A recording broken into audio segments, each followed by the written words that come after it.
Court is now in session. Judge Newman presiding.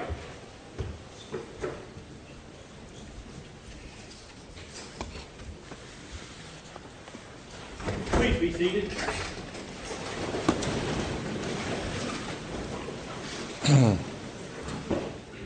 Good morning.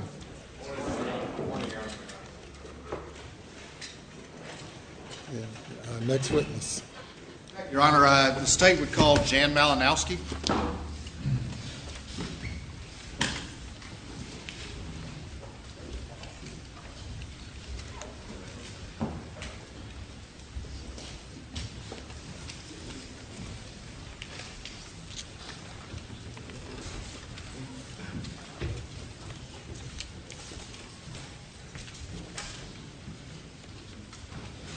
Your Honor, may I approach you?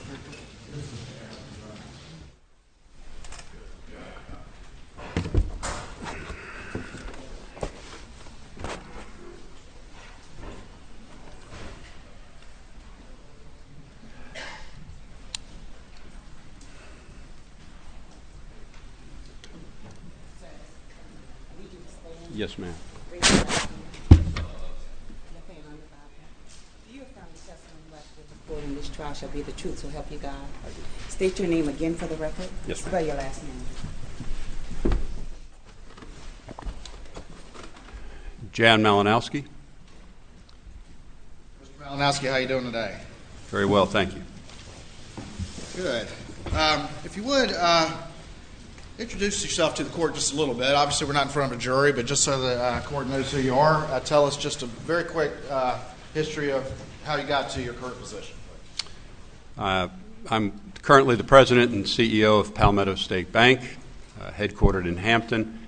Started my banking career out of the Citadel, 1977.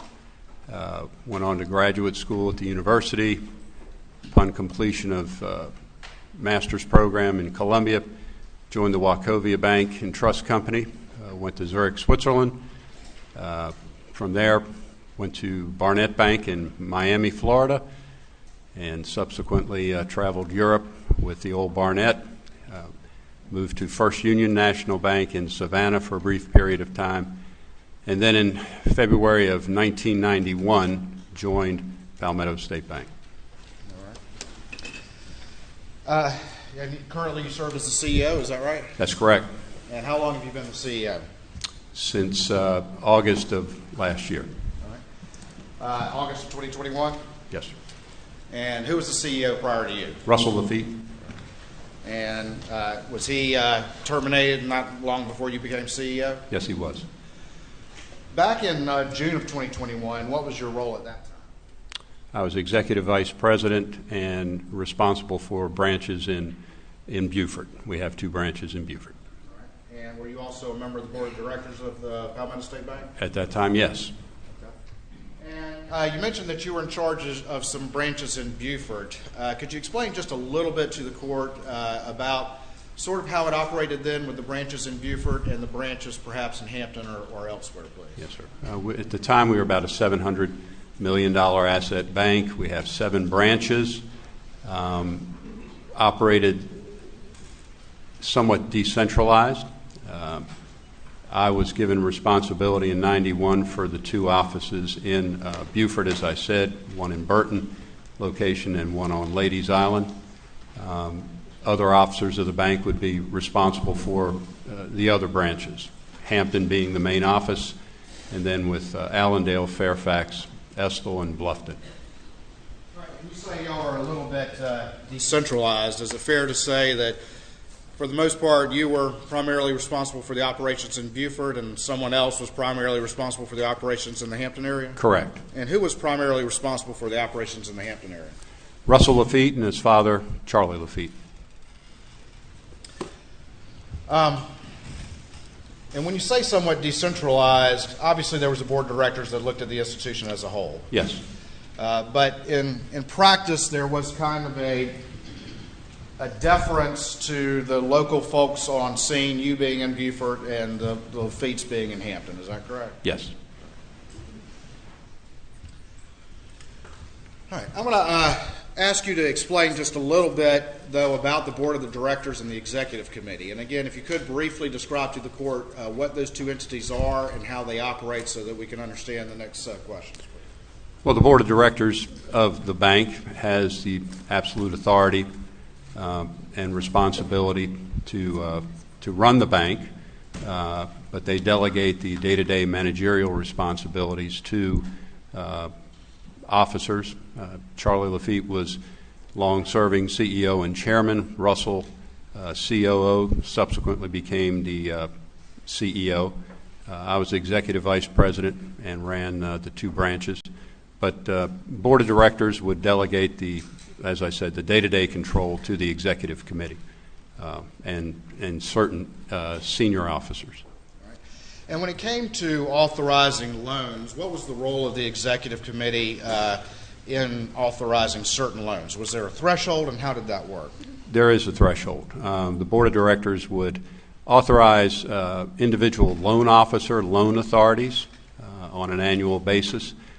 Branch managers having a certain level of authority, and then executive officers having a higher loan authority, and then organizationally, two executive officers could approve a single loan or up to X million dollars, and then once it got beyond the threshold for two executive officers, it would go on to the Executive Committee, which would review the loan request and either approve or deny any loan that exceeded $1.5 million.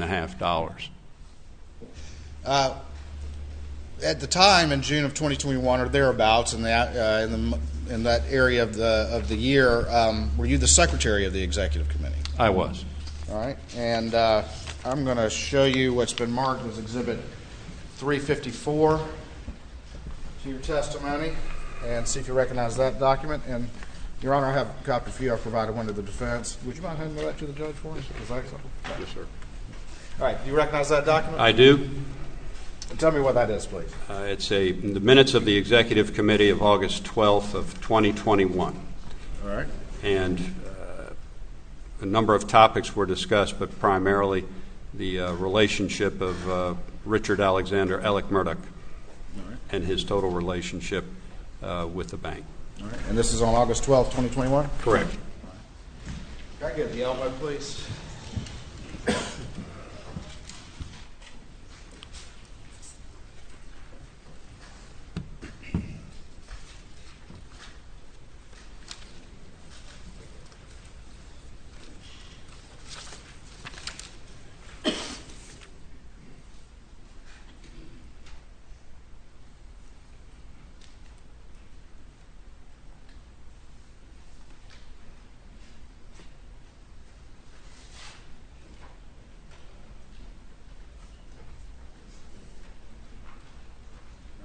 Thank you.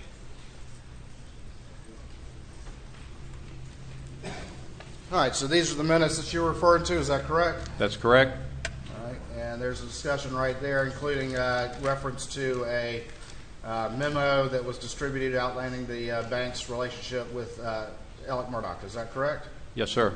And there's a reference also to the total indebtedness that Alex Murdaugh had to the bank at that point in time. Yes, sir. As of the day of that memo that was presented to the Executive Committee, Mr. Murdaugh owed directly or indirectly $4.2 million. $4.2 million, is that correct? Yes, sir. All right.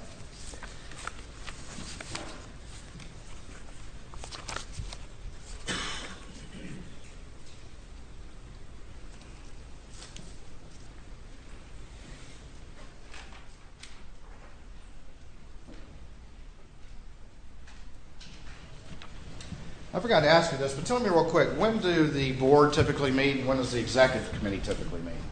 The Executive Committee typically meets on the second Tuesday of every month, and the board meets on the third Tuesday of every month.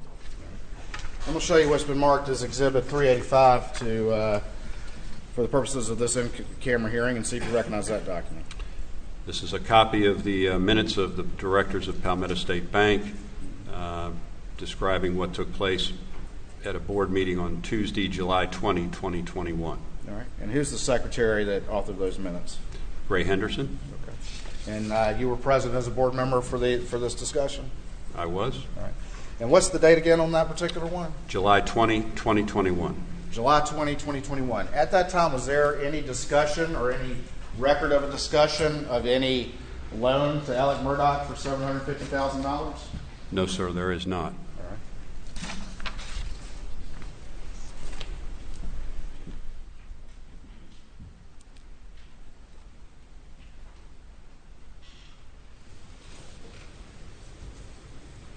Again, that's July 20th, 2021.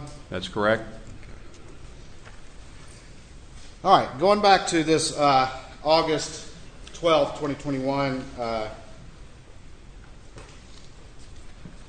Executive Committee notes, I want to walk back just a little bit and tell me, was there, did Alex Murdaugh come up in any discussion among the board members prior to August 12th, 2021? Yes, it did. Tell me about that, how that happened, please. On August 9th, Norris Lafitte, a board member, sent an email to members of the executive committee and the board asking for a full accounting of Mr. Murdaugh's relationship with the bank. All right. And can you pull that mic just a little bit closer? Yes, sir. Thank you. All right. And what happened after that? Did that spark any particular activity? Sparked quite a bit of activity, conversation, and then activity inside the bank that day. All right. And explain that to the court. What happened? Shortly after Mr. Lafitte, Norris Lafitte sent his email to members of the executive committee and the board. A deposit was made to Mr. Murdaugh's account in the amount of $400,000, which cleared up an overdraft, a large overdraft, which had been in his account that day. All right. And who caused that deposit to happen? Russell Lafitte. All right. And so there was a significant overdraft in Alex Murdaugh's account? On that day, yes, sir. Was it over $350,000 overdraft? Yes, sir. And so Russell Lafitte caused a $400,000 to be deposited into his account? Yes, sir. And that was after the email from Norris Lafitte asking about Alex Murdaugh on August the 9th. Yes, sir. All right. At that time, that Russell Lafitte caused $400,000 to be put into Alex's account to cover a over $350,000 overdraft. Were there any loan documents or any sort of application or anything in existence supporting any such disbursement? No, sir. Just put the money in there. Yes, sir. You mentioned other activity. What other activity was sparked by that August 9th email? There was some activity to create an application to go through our typical loan approval process through one of our software underwriting, one of our underwriting programs, software driven. Okay. All right. And we're going to look at those documents here in a minute.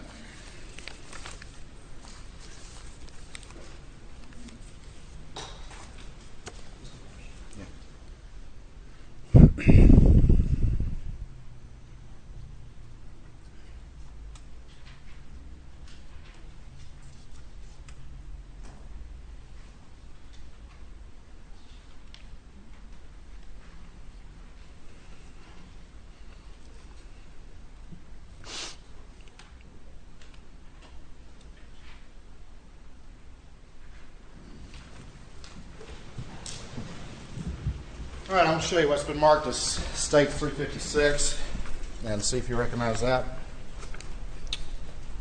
This is a photocopy of a page 2 of a deposit checking account statement And that's in the name of Richard Alexander Murdaugh. all right. And what does that reflect on August 6, 2021, what the balance was in his account? A overdraft balance of $347,784.67. And what happens on August 9th, 2021? A deposit of $400,000 is made to this account. All right. And we see after that there's a transfer to checking of $20,000 that's done as well? Yes, sir. And do you know what the purpose of that transfer was? No, sir, I don't.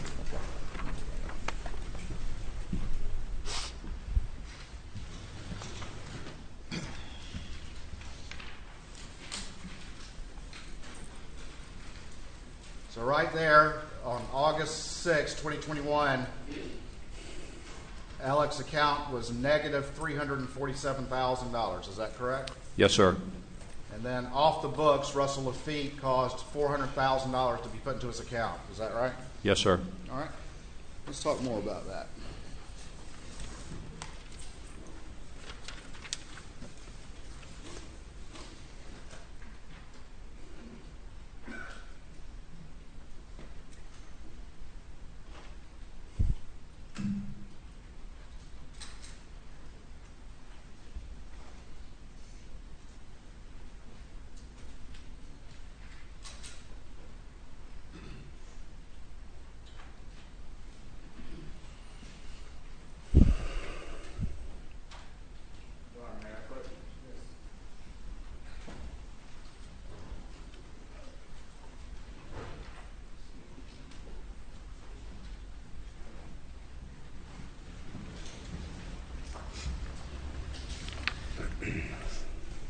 I'm going to show you what's been marked as Exhibit 357 to your testimony and see if you recognize that. This is a copy of minutes of the directors of Palmetto State Bank dated August 17th, 2021. Okay. And who was the secretary for these? Do you know? Gray Henderson. No. And were you present for these board meetings? I was. All right. And these minutes accurately reflect what was discussed at the board? Yes, sir. We'll turn over to the second page.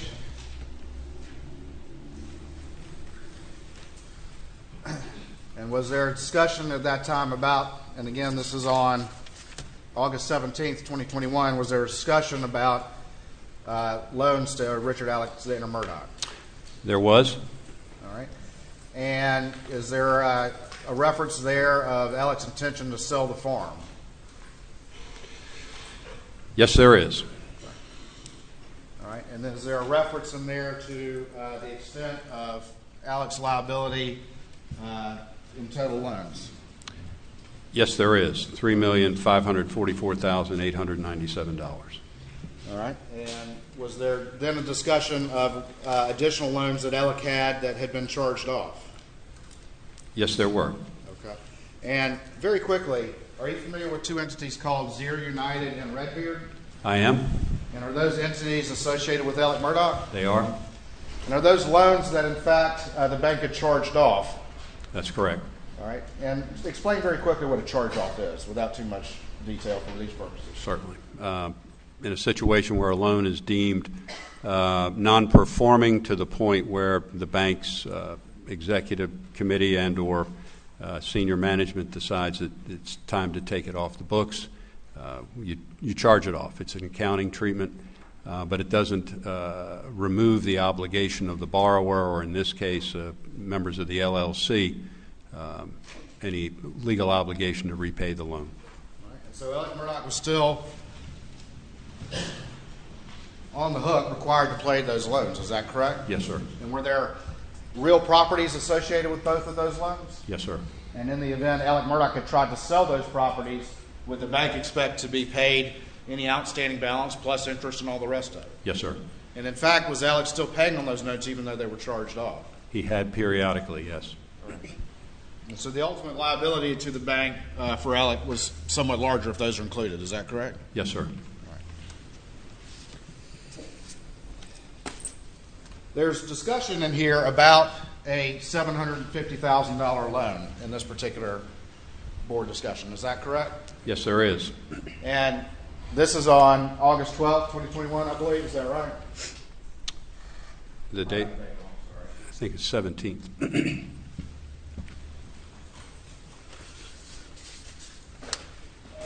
17th, excuse me.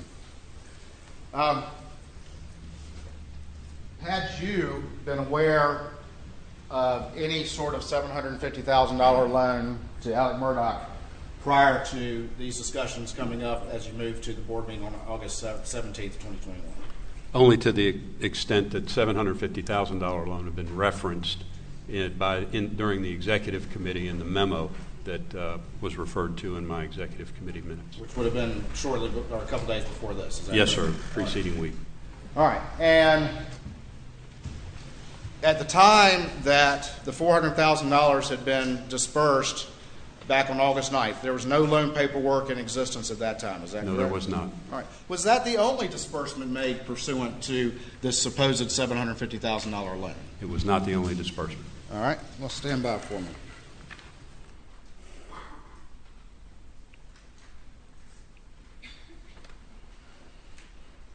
This is in that first packet I gave you. I'll show you what's been marked as States 358 and see if you recognize that.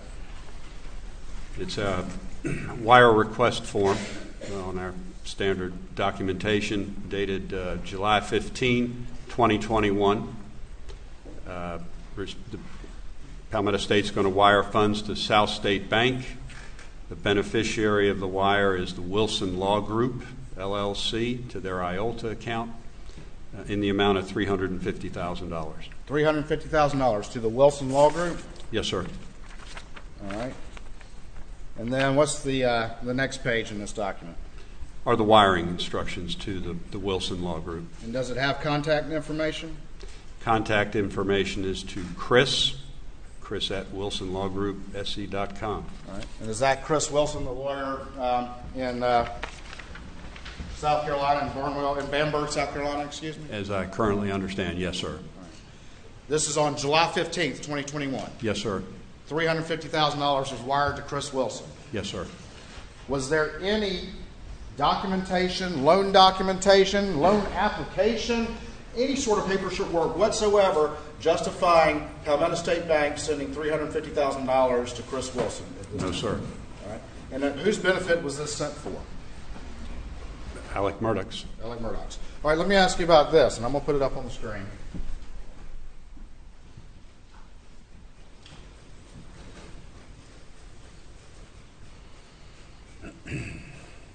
And right now there it says sender information, and what does that say right there, please? Palmetto State Bank, LNOS. All right, and can you explain very quickly what LNOS is, what that is? It's an account the bank maintains. It's called Loans Not on System. Okay. And should this wire had listed that as the sender? No. And explain that to the court, please. Had loan documents been signed that day, the sender would have been the borrower on the loan. In this case, it would have been Alex Murdaugh. But that's not what was listed, is it? No, sir.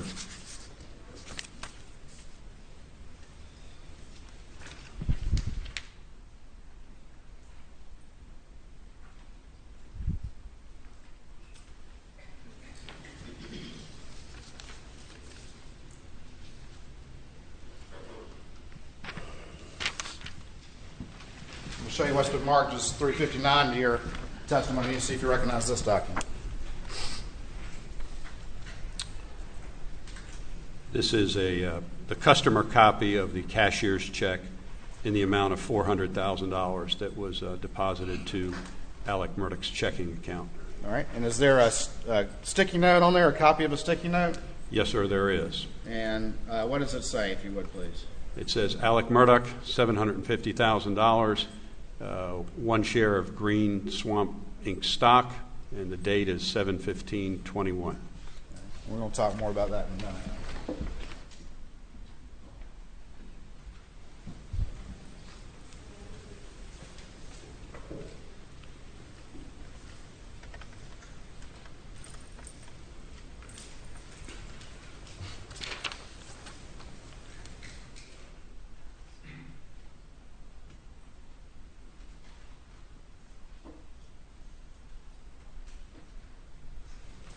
We've got states 360 and 361. Just real quick, I'm going to show you those and see if you recognize those. The top document is the checking deposit slip for credited to $400,000 to be credited to account 69406092. The account holder name is Alex Murdaugh. The date is 8/9/2021. And then we see a copy of the cashier's check dated 8/9/2021 in the amount of $400,000. All right, and then the next exhibit, 361.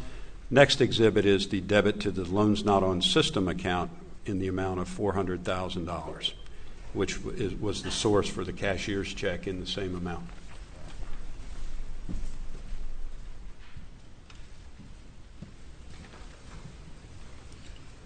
And the date on those again? 8/9/2021. And that was the same day that Norris Lafitte sent an email to the board directors making an inquiry about the bank's relationship with Alex Murdaugh. That's correct. Just a couple more.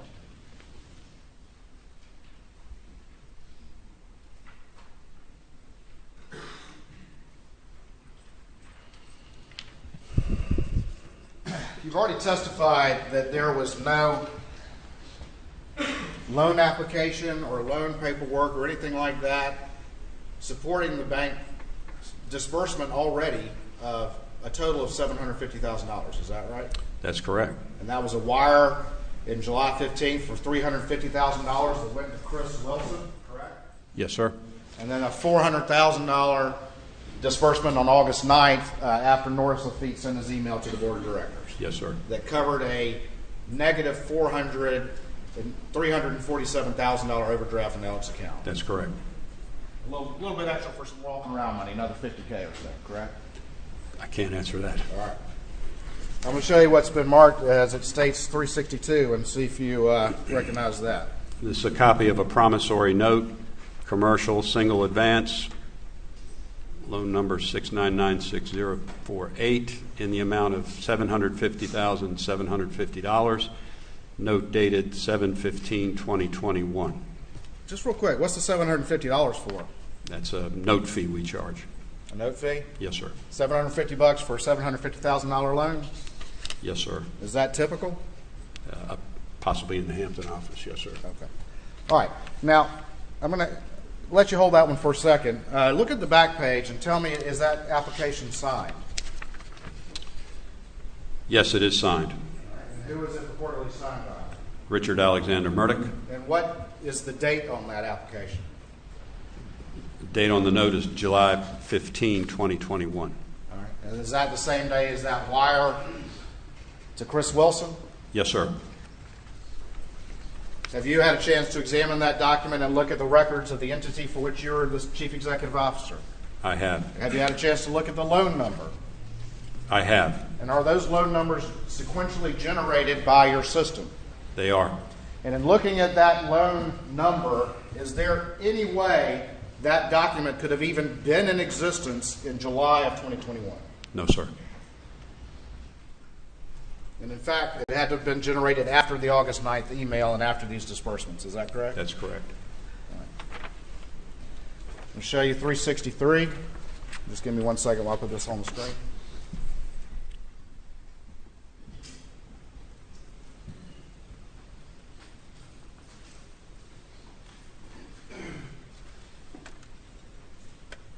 And just real quick, can you see that on the screen? Yes, sir. Is that the loan number, the sequential loan number you're talking about? Yes, sir.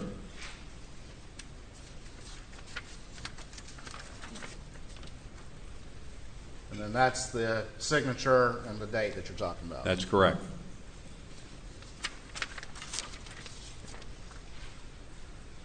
All right, that last exhibit I just handed to you, can you tell me the number on the back of it? 6996048. I'm sorry, I was talking about that number. 363. States 363. No, that was my job. I was asking you to do my job. All right, tell me what that document is, please. It's a business purpose statement. All right, and It accompanied the loan, 6996048. and what is the supposed purpose for the loan that's listed on that? Business expenses. Okay. See that?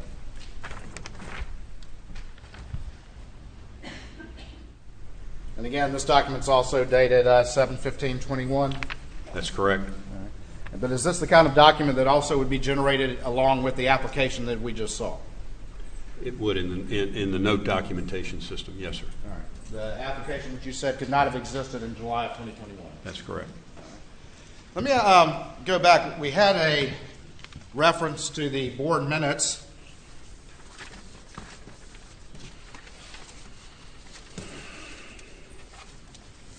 From August 17th, 2021.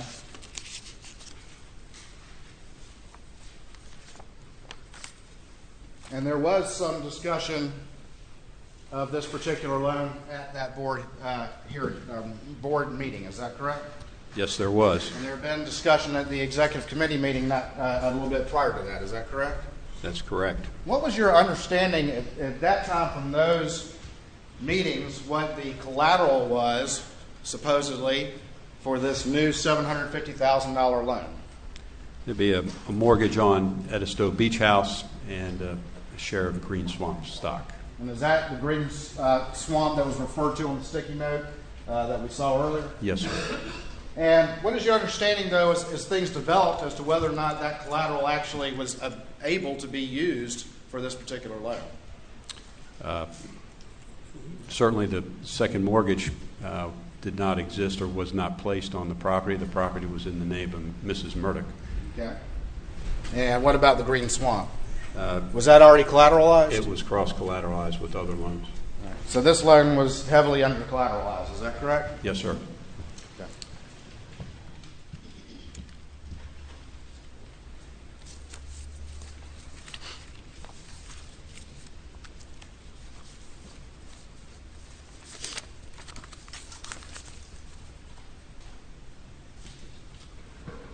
Hold on 1 second.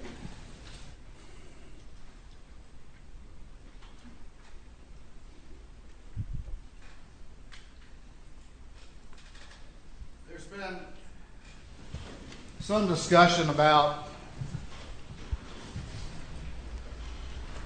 whether or not an appraisal had been ordered prior to June of 2021 for this supposed $750,000 loan. Was there an appraisal that had been ordered prior to June of 2021 on the Edisto property? There was. Did that have anything at all to do with some sort of loan for an additional $750,000? No, sir. And I'm going to show you what's been marked as States 364 and see if you recognize that document. It's an email, but there's an attachment. Email from Chastity Malfris to Charles Lafitte III, who's the bank's appraisal officer, referencing 3606 Big Bay Drive, Edisto. And it's an appraisal request form dated April 22, 2021. The intended use of the appraisal is for a refinance. Okay. And the balance is $200,000. All right, and so it's for a refinance. Explain what the refinance was for, if you could, to the court. At the time, the mortgage had matured, or the mortgage loan had matured, and we needed to renew it. All right, it had already matured, is that correct? Yes, sir. So this was an existing debt, not any sort of new debt, and so the appraisal was because you have to renew this note that had already matured, correct? Yes, sir. Or it has to be paid off, one of the two. Correct. All right.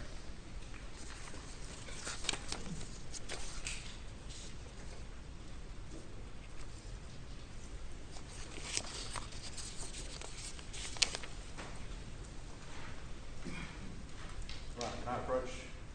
Good.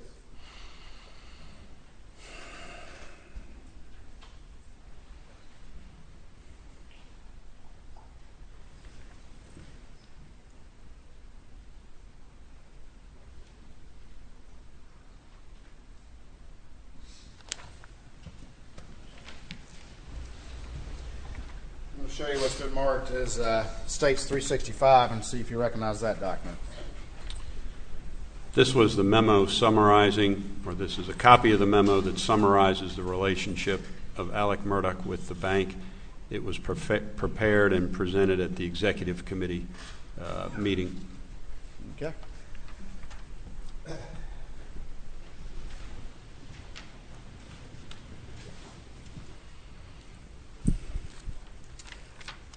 Again, I'm going to put that up on the screen, but this lists some of the indebtedness that Alec had to the bank that you previously described earlier, Yes, sir. and including the Zero United with outstanding $307,761, Yes, sir. and then outstanding and charged off not only Zero United but also $362,896 for Redbeard. Yes, sir.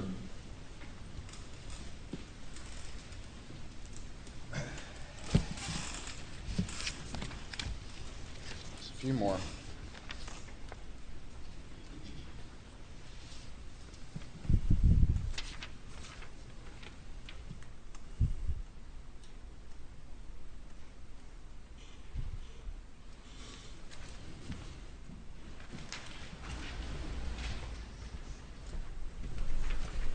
going to show you what's been marked as States 366 and see if you recognize that document. It's a document produced from our loan accounting system, and it lists all the notes, outstanding notes in the name of Alex Murdaugh, and also co-borrower with his father, Randolph Murdaugh III. All right, and that it lists the balances on those particular loans as of June 7th, 2021? That's correct. It does not include, though, the charged-off loans, Zero United and Redbeard. Is that correct? That's correct.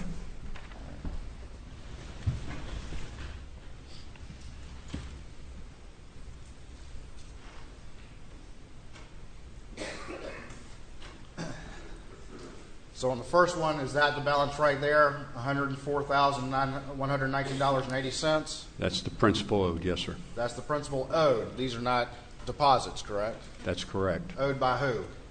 I think for the $104,000 was Williams Islands. Right. But I mean, what borrower owed those? That would have been Mr. Murdaugh, Alex Murdaugh, yes. All right. And then this next one, what's the balance on that? How much is owed for this loan? $806,666.26. The next one, how much is owed for this loan? $195,171.64. How much is owed for this loan? $999,650.94. And this is actually a $1 million line of credit. Is that correct? Yes, sir. It's pretty much maxed out, isn't it? Yes, sir.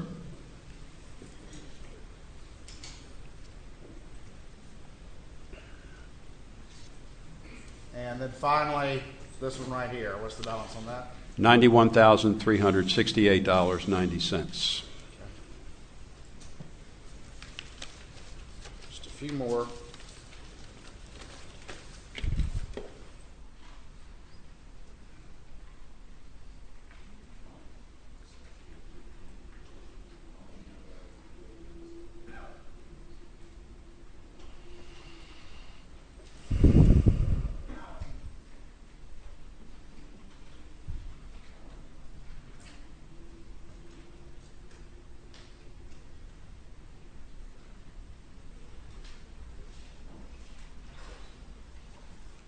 All right. Last set of documents here.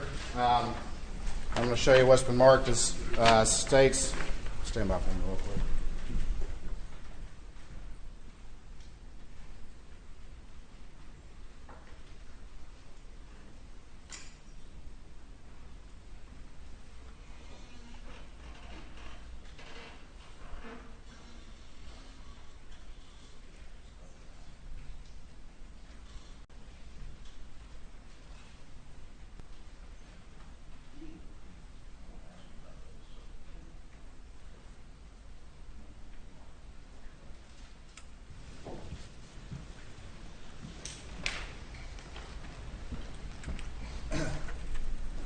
All right, I'm going to show you States 367 and see if you recognize that document. It's a copy of a bank statement, Alex Murdaugh farm account. And what is the balance of that on June 7th, 2021? June 7, 2021 shows a deficit balance of $2,458.23. Negative balance? Yes, sir. Show you what's been marked as 368, and do you recognize that? Again, it's a checking account statement, Richard Alexander Murdaugh for account 6092. All right, can you tell me what the balance was on June 7th, 2021? $2,185.23. I'm going to show you what's been marked as States 369 and see if you recognize that.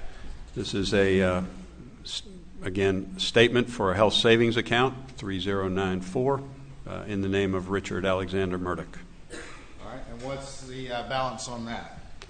$7,540.61.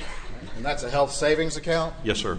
Can that be used for any purpose or only for legitimate medical purposes? I think the latter, the medical purposes.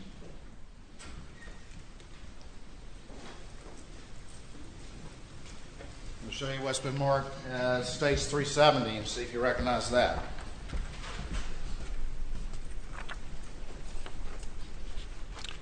Again, a bank statement, copy of a bank statement in the name of Alex Murdaugh, account number 6649. And the balance on 6/7 would have been $62,115.06. All right. And then finally, 371, if you could, tell me if you recognize that. This is a account statement, interest checking account in the name of Maggie Murdaugh and Alex Murdaugh,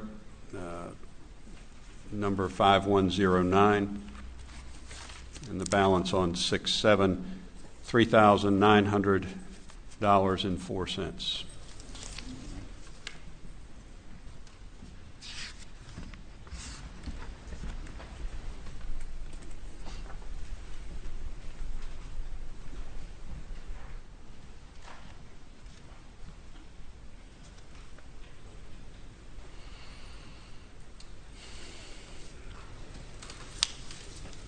Just have a couple more questions for you, for the purposes of this hearing at least.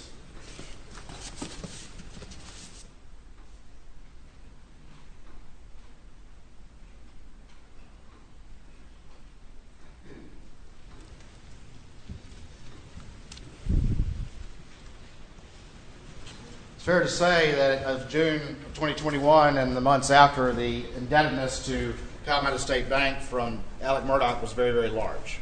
Yes, sir. And it's fair to say it also had charged off loans in the past. Is that correct? Yes, sir. If it had come out at any particular time from, let's say, 2010 on up to June of 2021, or at any time, that Alex Murdaugh had been stealing money from his partners or stealing money from his clients, would this bank have continued to loan him money? No, sir. Nothing further at this time, Your Honor. Private defense. Yes, Your Honor, briefly. Just to be clear, Mr. Malinowski, on June 7th, 2021, Mr. Murdaugh was not overdrawn at Palmetto State Bank, correct? No, well, June 7. Yes, sir. Do you have his bank statement? Well, we just went through them. Right. Well, there was one statement. The farm account was minus $2,045. There was another account that was plus $2,185, according to Exhibit 368. His health savings account, Exhibit 369, had $7,540. Exhibit 370 had a positive balance of $62,000 and some change. And then Maggie's account, Exhibit 371, had $3,904. So, Yes, sir. so there's one account that was Overdrawn. for $2,000, but positive balances in all the other. Yes, sir. And Alex Murdaugh had been a customer of Palmetto State Bank for many, many years. Is that correct? That's correct.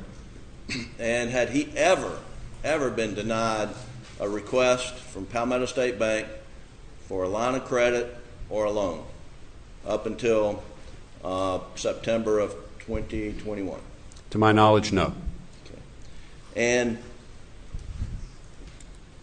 in July of 2021, apparently he got a $750,000 loan that was approved according to the documents here by 3 members of the board of directors. Do you remember that? See if I can find that.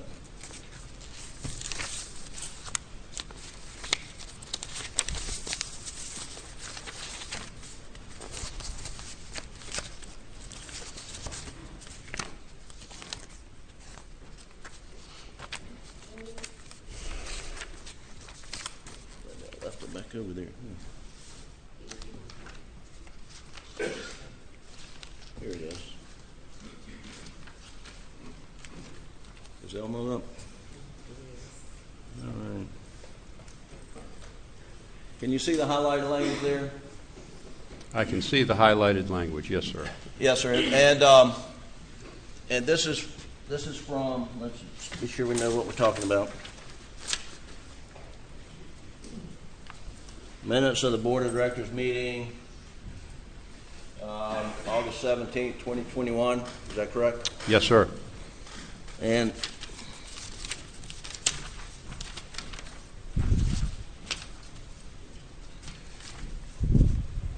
here, says Chairman Lafitte reviewed the loans to Richard Alexander Murdaugh. Russell Lafitte stated that his intention is to sell the farm. We have mortgages on the properties that supersede the property being transferred into Maggie's name. Now, what does that mean? Tell me about that. You have mortgages on the property that superseded the property being transferred to Maggie's name. Do you remember that? I guess it would reference the mortgages, the date of the mortgage and the date they were recorded on previous loans. So at some point in time, Alec transferred the Moselle property into Maggie's name. It's my understanding, yes. And before that date, your bank already had a mortgage on the property. Yes, sir. Okay.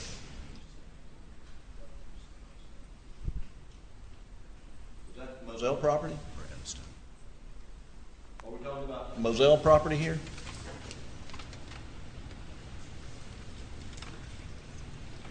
If you're referring to the farm, I'm assuming he's referring to Moselle. Yes, sir. Okay.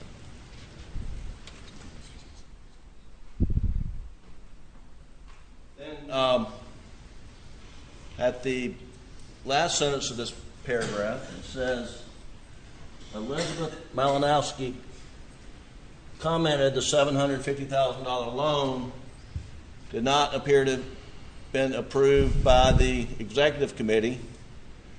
Russell Lafitte explained that 3 of the 5 members approved the loan. Do you recall that? I recall it. Yes, sir. And who are the 3 of the 5 members of the executive committee that approved the loan? It would have been Charlie Lafitte, Gray Henderson, and Russell Lafitte.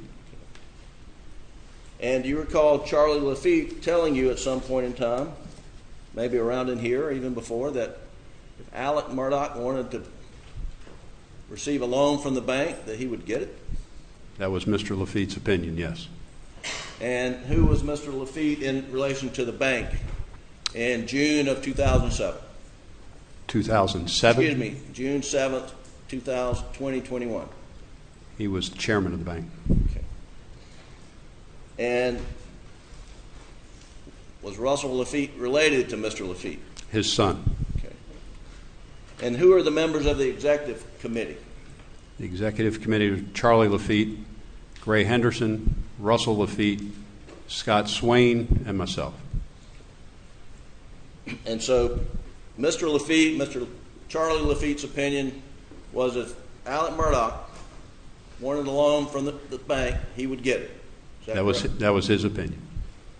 And on the $750,000 loan he was provided, apparently without a lot of paperwork done on the front end, but it was approved by Mr. Lafitte, his son, Russell Lafitte, is that correct?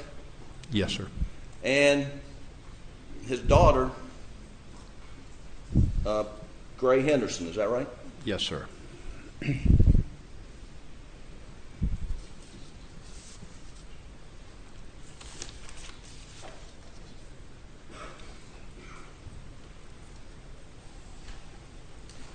And you mentioned that there was some, in June of 2021, there was some $4.2 million or something outstanding. I don't have the exact number, but maybe we can find that. Do you know how much was secured and unsecured when you reviewed the indebtedness? Do you have a document I can refer to? I'm trying to find it. Hold on.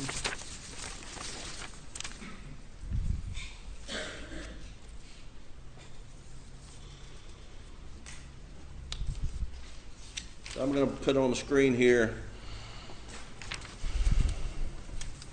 You may be talking about the same document we looked at, and I have the highlighted language. It says here, well, let's just refer to the it says Norris Lafitte had found a mathematical error which will be corrected to $3,544,897 total loans, and those are total loans to Mr. Murdaugh. Is that correct? According to another memo that came. Okay. So, as to this amount, how much was it all secured? Without seeing the memo, I couldn't tell. If you've got the memo, I'll certainly go down the loans. I don't have the memo. I only have what I was provided.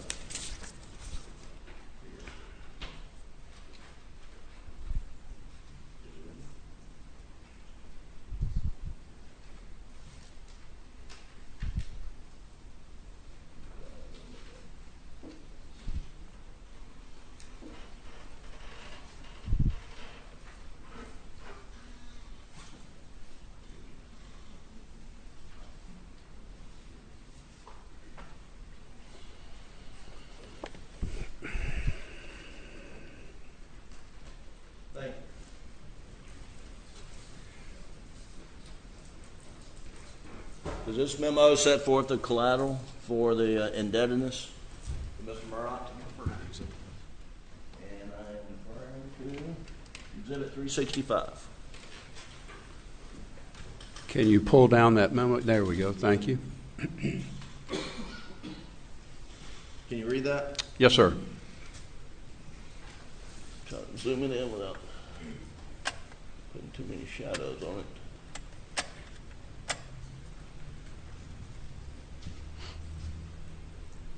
And so we went through that.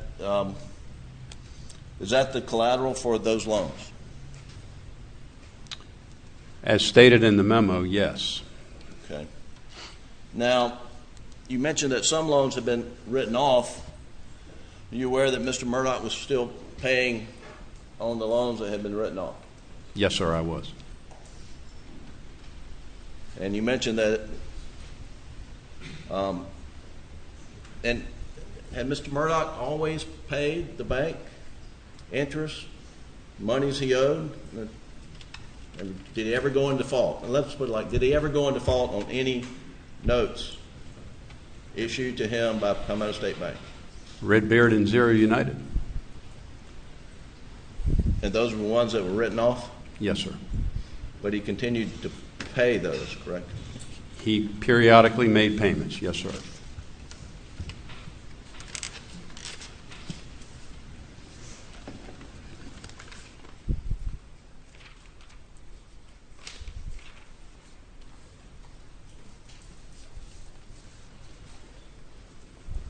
Are you aware that on the day Maggie Murdaugh was murdered sometime the night of June the 7th, are you aware that she was scheduled to meet your appraiser at Edisto on June the 8th? No, sir.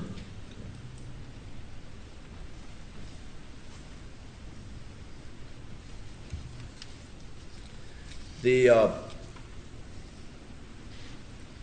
Moselle property was titled in Maggie Murdaugh's name in June of 2021, correct? I believe that's correct. The bank had filed mortgages on the property that predated whenever that was transferred to Ms. Murdaugh, right? Yes, sir. The Edisto Beach House was titled in jointly in Alex Murdaugh and Maggie Murdaugh's names, correct? At one point. Before her death. I believe it was in her name solely at the time of her death. You do? Are you sure about that? I believe so.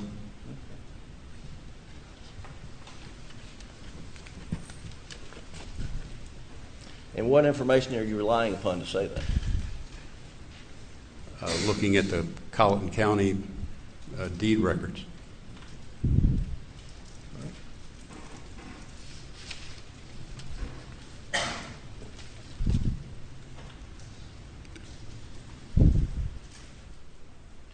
second, Your Honor.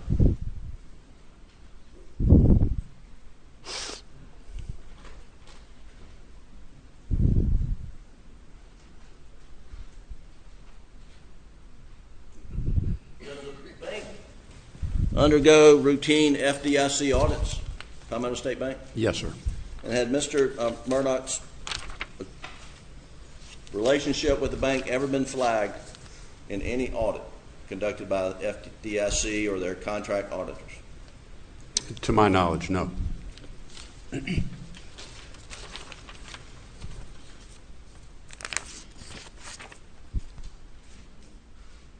all the questions I have, Your Honor.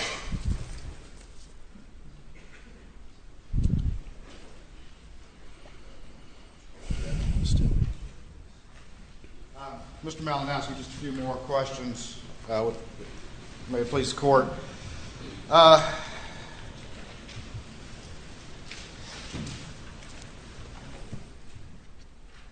that 365 back that we were just looking at.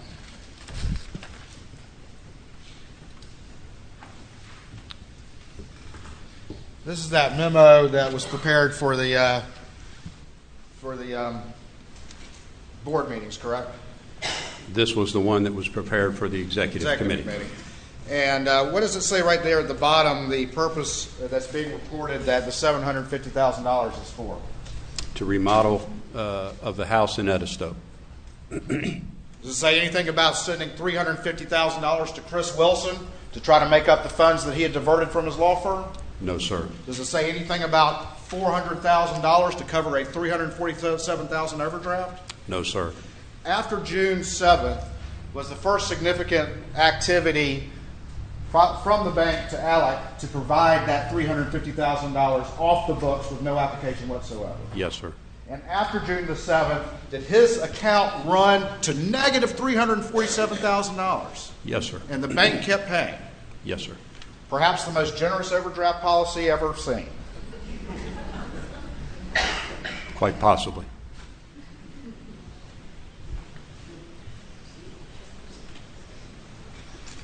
You were asked a little bit about Zero United and Redbeard, which are up on the screen. The bank did not foreclose on those properties, is that correct? That is correct. So Alex Murdaugh still owned those properties, correct? He and partners, yes, sir. All right, but if he were to try to sell them, could he have sold them without having to account to the bank? He would have had to pay back the monies he had borrowed from the bank. And we see that up on that screen, what happened to my exhibit?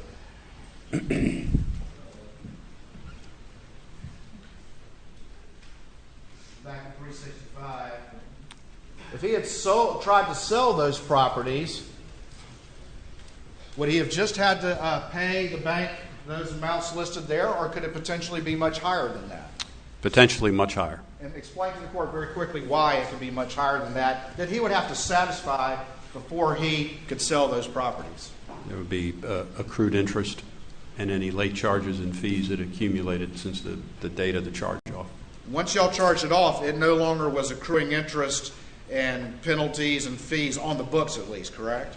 Yes, sir. But if you were to, if he was to try to sell that property and the buyer came to you or to see how much they needed to pay y'all out of the proceeds before title could transfer, y'all would go back and look at all that interest that hadn't been paid over that time. Yes, we'd provide a payoff statement which would have included principal, accrued interest or lost interest to that date, and any late fees and charges.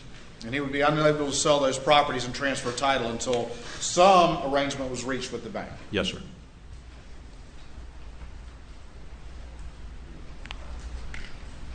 We just, you were just asked about whether or not Maggie was going to be meeting an appraisal at the Edisto property, but you've testified in no uncertain terms that appraisal was to renew the mortgage that was already in existence that had matured, correct? Yes, sir. It had nothing to do with a new 750. Yes, sir.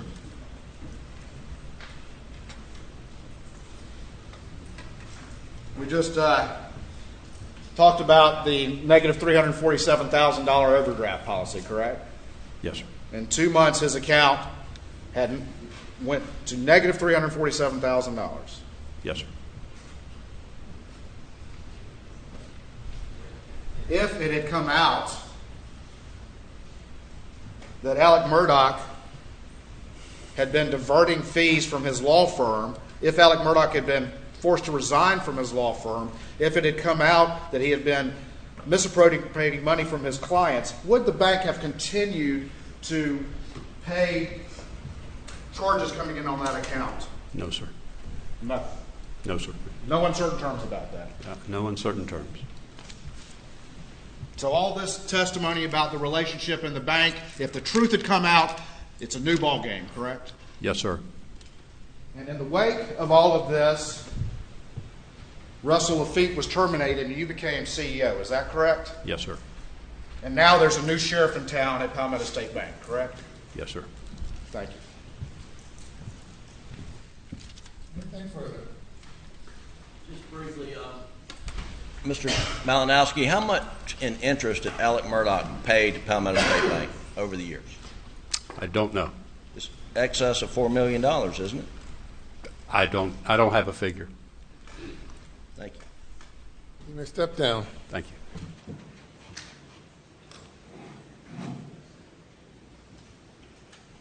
Let me call your next witness. Thank you, Your Honor. We'll stand just a moment while that next witness is coming.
All right, everything in order?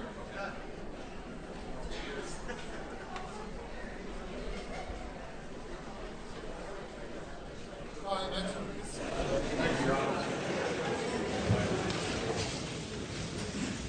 The state calls Tony Satterfield.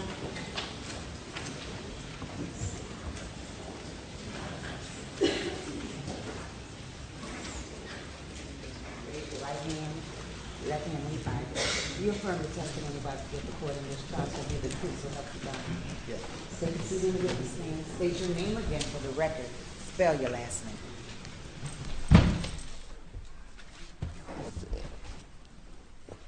My name is Michael Satterfield. My last name is spelled Satterfield. How you doing today? Good, how are you? All right, pull that mic to you just a little bit close so we can hear you good. How old are you? I'm 33. All right, where do you work? I work at Beaufort Memorial Hospital Okay. And where'd you grow up? in Hampton. For the purposes of this hearing, we're just on a hearing in front of the judge to determine the admissibility of some testimony. So I'm just going to ask you a few questions, not everything I might ask you if we were in front of the jury. You understand that? Yes, sir. Okay. Speak up for us because the court reporter and everybody needs to hear you. Who was your mother? Gloria Satterfield. Gloria Satterfield? Yes. And is Gloria still with us? She's not. And when did she pass? February 26, 2018. 2018? Yes, sir. And who did she work for when she passed? Alex and Maggie Murdaugh. Okay. And do you know Alex Murdaugh? I do. Do you see him here in the courtroom today? I do. Can you point him out? Yes, right there. Your Honor, can the record reflect he's identified the defendant? It's that camera. Yeah, where is he? Where is he? What was that, sir? I'm sorry. Pardon? Point him out again if you would, please. Right there. All right. Right. Can you tell me what jacket he's wearing? A navy blue jacket. It does. Thank you, Your Honor.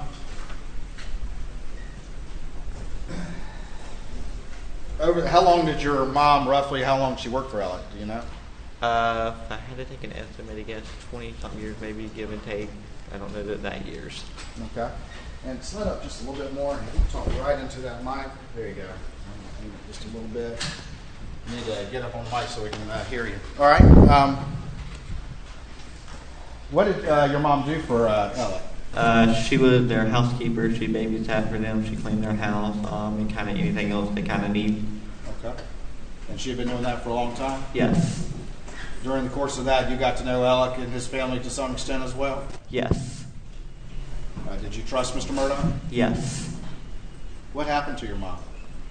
She fell and hit her head. Okay. And where was she when that happened? She was at Alice's house in Moselle. In Moselle? Yes. Did she pass right away, or did she live for a while? She lived for a few weeks. Was she ever able to say to you what happened, how she fell or anything? No, she was not. After she passed, did you have any conversation with Alec about what to do about it? I did. And what was the conversation you had with Alec? What I did he say? barely, Go ahead. I barely remember, but it's like, let me go after my insurance company for this or whatever, kind of get these medical bills and stuff paid. Okay. So he said he was going to go after his insurance company? Yes. And get medical bills for your mom paid? Yes. Did he say he might get any money for you and your brother? Yes. Did he say how much that might be? No. Ultimately, was there a lawsuit filed? Yes. All right. And who did you consider your lawyer was in all of this? Alex. At some point in time, did he bring another lawyer in? Yes. And what did he tell you about that? He said, if I understood it correctly, I can't do it myself because conflict of interest. I'm going to send you to my buddy, Corey Fleming. Corey Fleming? Yes. Did he tell you anything about his relationship with Corey Fleming other than they were buddies? Can you repeat the question? I'm sorry, I didn't hear you. Did he tell you anything more about his relationship with Corey Fleming? No. After he brought in Corey Fleming, were you still communicating directly with Alec about the case? Yes. Who did you think your lawyer was? Alex. The whole time? Yes. Did he ever bring in a person, or did they ever bring in a person by the name of Chad? Yes. And you remember Chad's last name? Westendorf. Okay. And what did they tell you about Chad? That he should be my PR. Your PR? Yes. Did you ever meet with Chad? Yes. Did you meet with him a lot, or just? One time I can think of. Alec told you that he was going after his insurance company. Did he say how much that insurance was? One of them that I know of was like $500,000, and that's the only one. That's the only one he told you about? Yes. Did he ever tell you that there was also an umbrella policy worth upwards of $5 million? No. Never mentioned that to you, did he? No.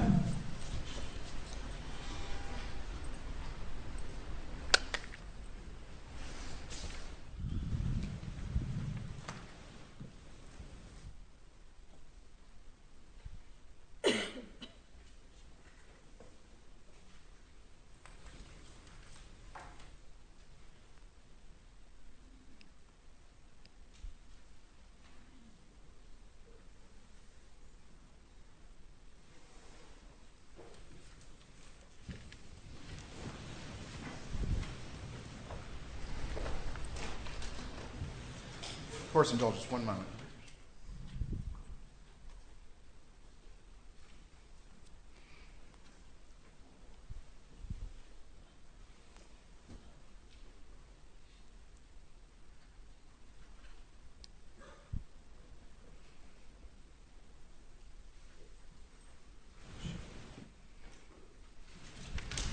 I'll show you what's been marked as States 372 to your testimony and just have you take a look at that. And do you recognize that document? Yes. And tell me what that is. That is a cover sheet that I sent him, Alex. Okay. And what's the reason that you sent that to Alec? I got something from the trailer company and a medical bill, I believe, and I just wanted to be sure what I needed to do with it. You had received some paperwork about your mom? It was a bill. It was a bill? Yeah. And who did you send that to? Alex Murdaugh, or the law firm. All right. And why did you send it to Alex Murdaugh? Because he said if we got any medical bills, just forward them to him, and I didn't know if I needed to do anything with it. Because you thought he was your lawyer? Yes. All right. And this had your phone number on there, but we blacked it out, correct? Yes.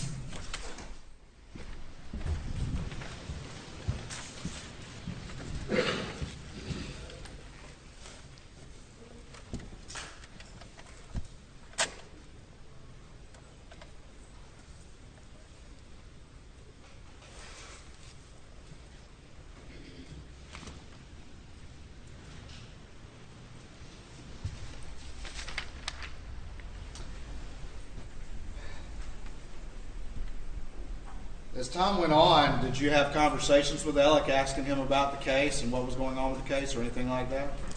Yes, not very rarely, but every few months or so. All right. And what would he tell you just generally over First, it was hard, and he knows like it was making progress, and he kind of left it at that. He said it was hard, but they were making progress? Yes. Did he tell you anything about whether or not you and your brother were going to get any money after the medical bills were paid? Said he was hoping. All right. Did he give you any idea of the amount? If I remember correctly, one time he said try to get each of you at least $100,000 apiece. Each of you and your brother? Yes. Okay. At some point in time, did your family advise you that there was some media reporting about a settlement in the case? Yes. All right. And at that time, had you heard anything from Alec or Corey or Chad or anybody about a settlement in the case? No. All right. And what, if anything, did you do after your family? Did they ask you to do anything? Yeah, they said you might want to kind of follow up on it and kind of see. And did you make a phone call to Alec? Yes. All right. And what month was that in? I believe the last time I talked to him was in June of 21. June of 21? Yes. Around the time of the murders? Yes. And what did you ask him? I can't believe what I asked him, but it was still making progress and be ready to settle, by the end of the year. He told you it was still making progress and he was hoping to settle by the end of the year? Yes. Did he tell you that they had already gotten a settlement for $505,000? No. Did he tell you that they had already gotten a settlement for $3.8 million? No. Had he ever told you that there was an umbrella policy for $5 million? No. Did he ever mention to you anything about forge? No. Did he mention anything to you about structuring any settlement? No. Did you give him permission to steal your money? No.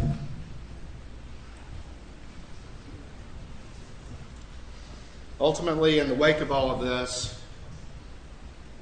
you've come to find out that there was a settlement for $505,000, correct? Yes. And it was diverted by Alex Murdaugh, correct? Yes. And ultimately, you've come to find out that there was a settlement under the umbrella policy for $3.8 million. Is that correct? Yes. Or thereabouts, correct? Yes. And a large proportion of that was diverted by Alex Murdaugh. Is that right? Yes. Did you ever get 1 cent from Alex Murdaugh when he was still, before all of this happened? No.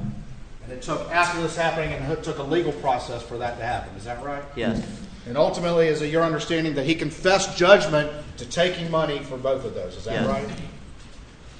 In June of 2021, you made a call to him asking the status of this case. Is that correct? I can't remember if he called me or if I called him, but yes, I talked to him in June 2021. You talked to him in June of 2021? Yes.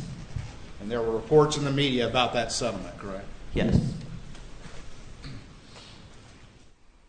Thank you. Thank you. And please answer any questions the defense has, okay? By the defense.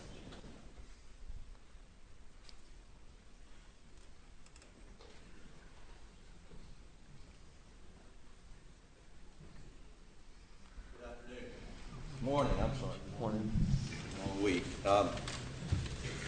You had a family member who saw an article in somewhere. Do you remember where that article was published? I don't remember exactly where they found it at or seen it at. Okay, but after that article was published, that's when you started making inquiries and you contacted Mr. Murdaugh? Yes, once they seen the article or whatever, they were like, you need to follow up on it. And yes, and I can't remember if he called me or if I called him. And do you know whether you called him on the cell phone? It was on his cell phone. Normally, that's how I called him. Yes. So you called him on the cell phone? Yes. Okay, and his cell phone record would reflect. How many times did you call him? What was that? How many times did you call him? Like once, twice, three. We talked like 3 or 4 times, throughout the whole year, if I remember correctly. Okay. And when you called him after reading some article about a settlement. Do you know if that was before or after Maggie and Paul were murdered? It was around the time, but I don't remember if it was before or after. Okay. All right. Thank you. Nothing further, Your Honor. Thank you. You may step down.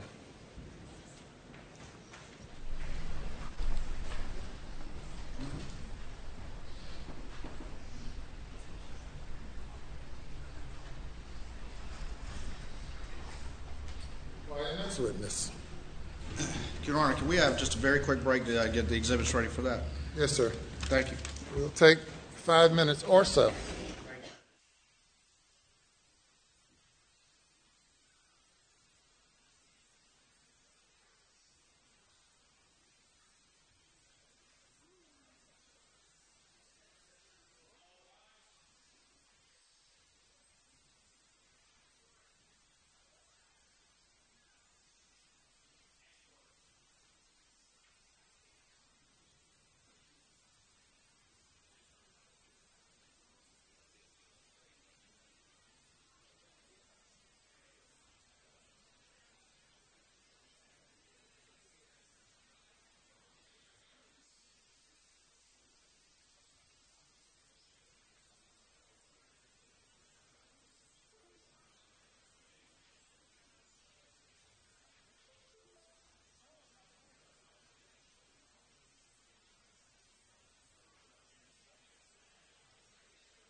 please be seated?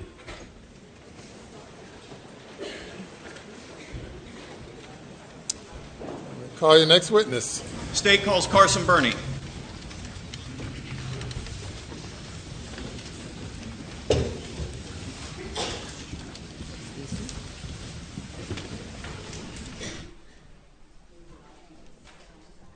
Do you affirm the testimony about the court shall be the truth, so help you God? I do. And to take the seat in the witness stand. State your name again for the record. Spell your last name, please.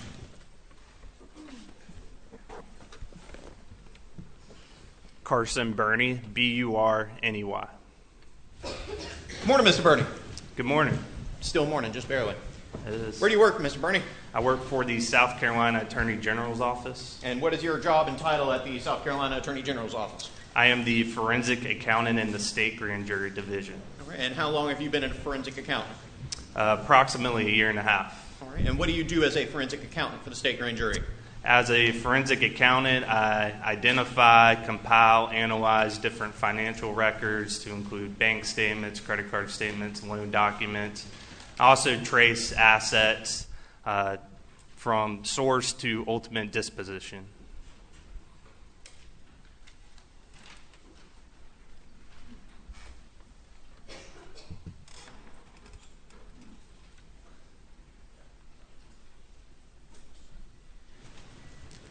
All right. And what did you do prior to serving as a forensic accountant for the state grand jury? In 2019, I joined the South Carolina Department of Revenue as a sales tax auditor, and I was there for a little over 2 years. There are a variety of other niceties, but because it's an in-camera hearing, we'll cut straight to the chase. As a forensic accountant for the state grand jury division, have you reviewed any documents in relation to a Richard Alexander Murdaugh? I have. And what sorts of documents have you reviewed in relation to that gentleman? Similar documents, as I mentioned earlier, they would include bank statements, loan documents, wire information, money orders, and other various things. And what were you asked to do in relation to those documents? I was asked to trace the alleged stolen funds and ultimately show where the disposition of those funds ended up. Now, you said trace. What is tracing from a 10,000-foot view? Tracing is simply just following a fund. In this example, these are the alleged stolen checks. Primarily that went to forged account, and following the money through to see where exactly it was ultimately spent out of those accounts. And so in analyzing records and in coordination with law enforcement, were specific instruments identified and asked of you to trace where their ultimate disposition was? I was. Now, when we say ultimate disposition, can you follow that same dollar forever and ever onto eternity, or is there sort of a line where you have to just draw it and stop and say that's as far as we can go? You have to draw a line. Obviously, you could follow money forever, forever, and forever, but for the purposes of my analysis, I looked at when they ultimately went out of an account controlled by Alex Murdaugh. Did you also draw any lines when they went into any sort of loan statement or credit card statement or anything like that? That's correct. If it was a credit card payment or a loan payment, I would stop there for that particular trace. And have you prepared documents reflecting the conclusions that you reached upon tracing those funds? I have. All right. And just very briefly, there's a variety of different ways to trace money. Is that correct? That is correct. And just very quickly, which methodology did you apply in tracing the funds? Right. So you do have to have some rules when you are tracing funds to stay consistent. So the method I used was a first in, first out method. And what is the first in, first out method? It's exactly like the name implies. The first money into an account would be the first money out of an account. I'm showing you a document that has been labeled for the purposes of this in-camera proceeding as it states Exhibit 373. Very briefly, do you recognize this document?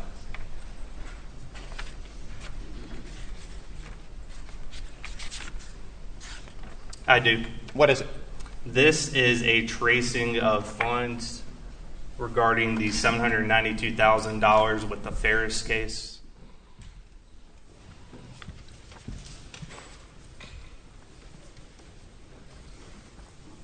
May I please have the honor?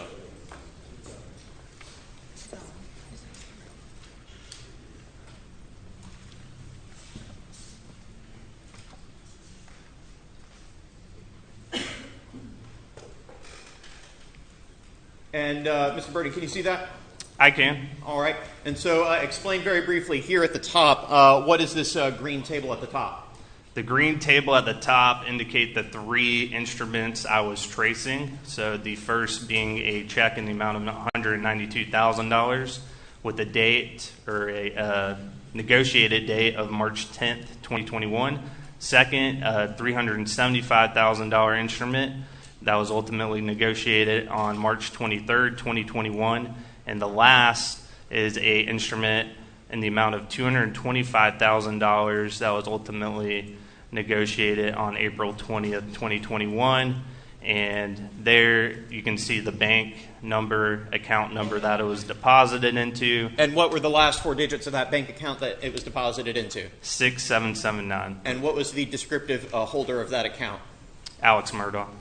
And what's that next column, the from column? The from column is where the check was from, and you can see it was a Wilson Law Group IOLTA account. And in preparing this document, did you have to review a considerable amount of bank records in order to prepare it? A lot of bank records. A yes, lot sir. of bank records. Yes, sir. And specific instruments, correct? That is correct. All right. And down here below, what is this blue table? The blue table is a pivot table, which is just a summary in Excel. That shows the ultimate disposition of where that money went, and you can see at the bottom it will total out to the initial amount of money that went in. All right. And not to call out any too many specific transactions because we are in an in-camera hearing, but we have here, for example, C.E. Smith, $507,561.63, and then the number 26 next to that. Can you briefly explain what those different columns stand for? So the first column, you can see where it came out of the bank account. Those descriptors are what was written on the check or what was done with the check, as you can see with cash withdrawal. And then the total amount is in the total column. And then finally you have the number of checks in the last column. And then another name that we have here is what appears to be the name of an attorney in the amount of $150,000. Am I reading that correctly? That is correct. And then we have it broken down into 2 separate subsections. What is the distinction between those 2 different subsections? Just different bank accounts where the money was ultimately disposed. Money would transfer from one bank account to another bank account. So I try to differentiate those 2 different accounts. And I jumped ahead of myself a little bit getting into this first tracing exhibit, but just generally speaking, upon your review of all of the different bank accounts associated with Alex Murdaugh, what was the general flow of funds? Did they primarily go into one bank account, or did they go into one bank account and then into others, or how did it work? So with the forged checks, typically they would transfer out to other accounts. Alex Murdaugh had a few different Bank of America accounts in addition to the Palmetto State bank accounts. They would go over there as well. So he had a bank account at Bank of America that was labeled Richard Alexander Murdaugh Forge. Is that correct? That is correct. And did he also have another bank account at Bank of America that didn't have any mention of Forge? Is that correct? That's correct. The second bank account you're talking about appeared to be a personal checking account just in his name. And so would money go into one account and then into that checking account, or would money go into directly that checking account, or both? It depends on the instrument. For example, these 3 checks went into his personal checking account because they were named to Richard Alexander Murdaugh. And so here, coming out of that Bank of America account ending 6779, that is the checking account, ultimately $747,000 out of the $792,000 was dispersed. Is that correct? That is correct. And then, and how much was dispersed after being transferred into Palmetto State Bank account 6092? $42,000. 6092 is that a particularly active account for Mr. Murdaugh? It is. It's one of his most active accounts at Palmetto State Bank. And then a little bit further down here, we have something that's labeled PSB 1646 Alex Murdaugh Farm. What was that account? That was, it's just labeled a farm account, and it, from just looking at account records, seems to primarily deal with the farm being Moselle property. And how much money of these Ferris fees was dispersed out of that farm account? $3,000. And then flipping behind that facial summary page, we're not going to go through line by line here, but we have every single individual transaction that is summarized in that covers pivot table. Is that correct? That is correct. Some of the details I would include on those pivot tables, if there's a date on the check, the date it was negotiated, the amount, and the account number. And then what we're looking at here, the $192,000, is that one of the instruments that you were tracing? Yes, sir. And then this next page, $375,000, is that one of the instruments? Yes. And then the next page, the $225,000, is that one of the instruments? Yes, sir.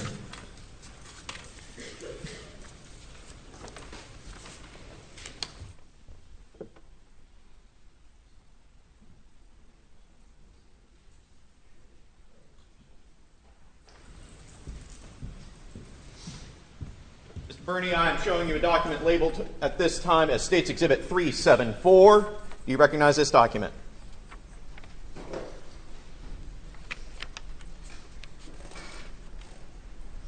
I do. What is it?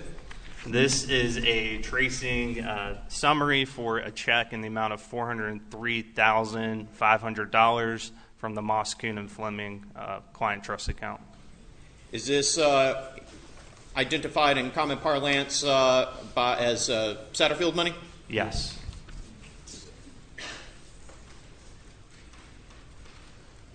And it's a little bit tiny. I'm going to see if I can zoom in just a bit. Never mind. We'll just stick with this. All right. So on what date was that $403,000 deposited? January 9th, 2019. And I said the number, but how much money are we talking here? $403,500. All right. And then how much was ultimately into what account was it deposited? It was deposited into the Forge account ending in 7625. And in descriptive terms, which account is that? The Forge account. The fake Forge account. That was DB, yes, sir. All right. And from that account, were any funds ultimately dispersed? Yes. How much? 7625, you can see a cash withdrawal in the amount of $12,500 Right. over two different transactions. But otherwise, was that money moved into other accounts? Yes, primarily yes. And from the Bank of America checking account, how much money was ultimately dispersed? $3,970.07. And then was that money further transferred into other accounts? It was. Which account was it primarily transferred into? Into the account ending in 6092 at Palmetto State Bank. And out of that Palmetto State Bank account, how much money was ultimately dispersed? If you could move it down a little bit. There we go. Looks like $387,029.93. I'm not going to go through all of these payments that were made, but there's a cluster of payments here at the top: payment to loan, payment to loan, payment to loan. What are those, generally speaking? Those are loans that were held at Palmetto State Bank that were under Alex's name, at least some of them in part, some of them in solely him. And these items in parentheses, are those just sort of descriptors of those particular loans? Yes, they're for my notes, so I could identify which loan number went to which loan. And you specifically reviewed the loan documents in relation to each of these loans, correct? Yes, sir. So you're familiar with the supporting documentation for what they were collateralized by? Yes. So here at the top, we have a loan for Redbeard, correct? That is correct. And a payment on that in the amount of $47,000 some odd dollars? Yes, sir. And then for Zero United in the amount of $55,684 and some change. Is that correct? That is correct. And then a payment on a Moselle loan. Is that correct? Yes, sir. And how much was that one? $65,238.92. And then a payment on a GMC Yukon. How much was that payment? $75,099.35. And how much was paid on this Moselle note? $104,056.51. And then once again, as with before, in these yellow tables, you have the specific transactions that you traced using that first in, first out method, correct? Yes, sir. And is this the instrument that you traced? Yes, sir.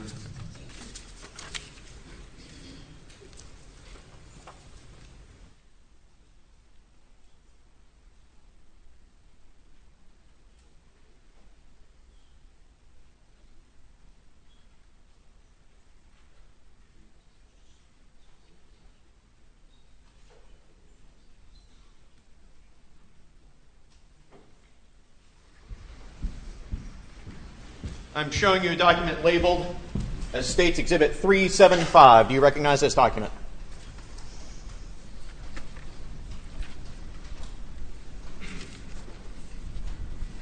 I do. And what is it?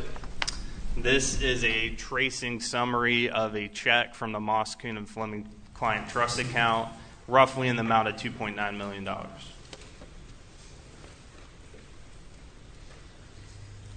And when was this instrument deposited? That was May 15th, 2019. And you indicated it was roughly $2.9 million? Yes, sir. And into what account was it deposited? Into a forge account ending in 7625.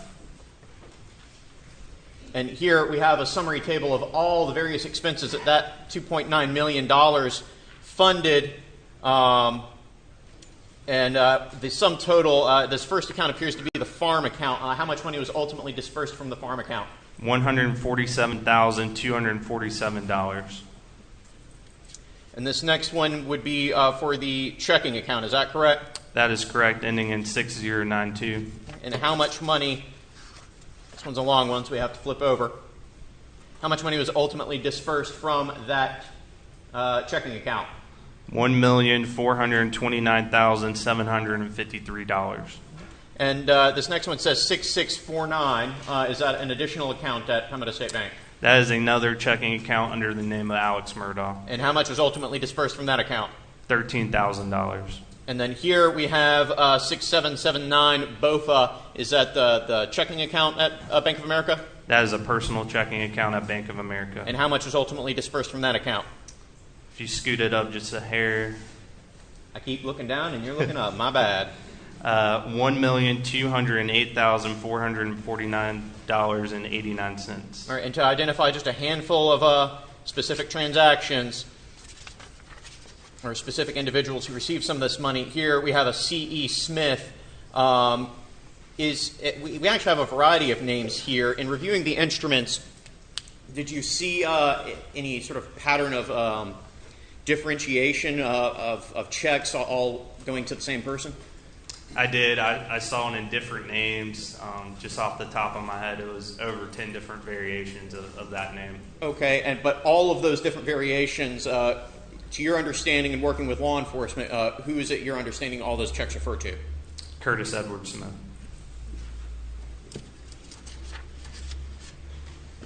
And so here we have a line that says C.E. Smith, and how much went out of this money to him?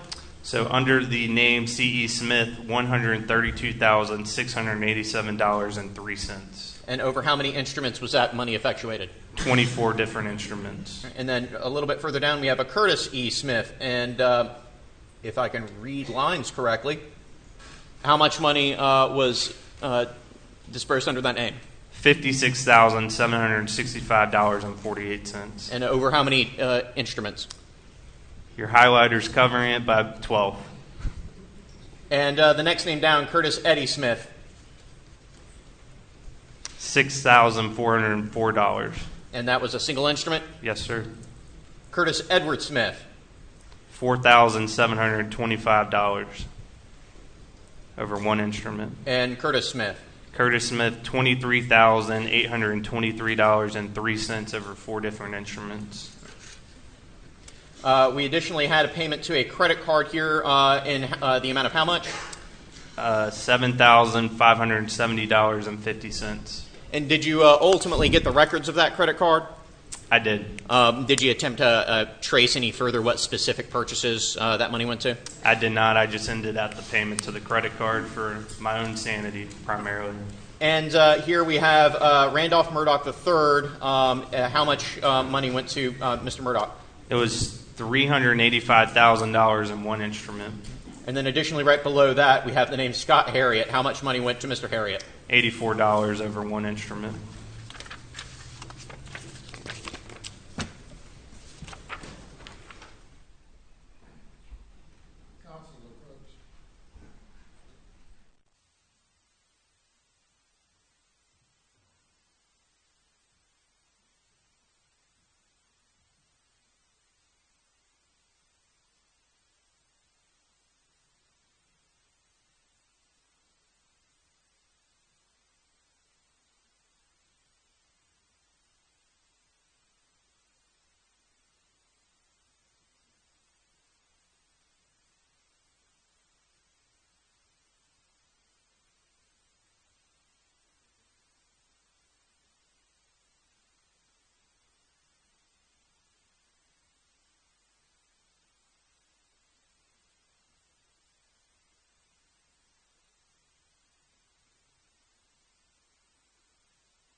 Your Honor, we'll see if we can accelerate this process a little bit.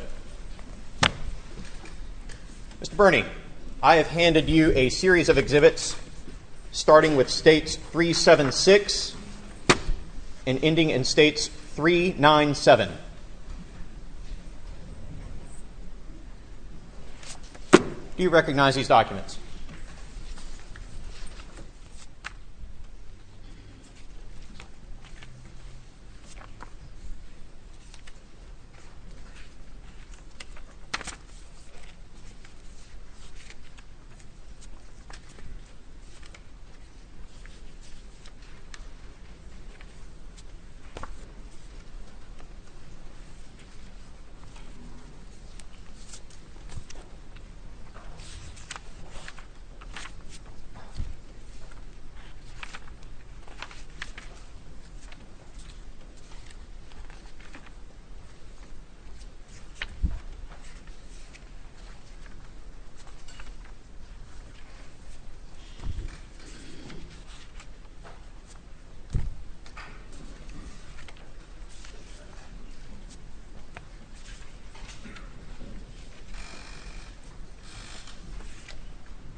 I do.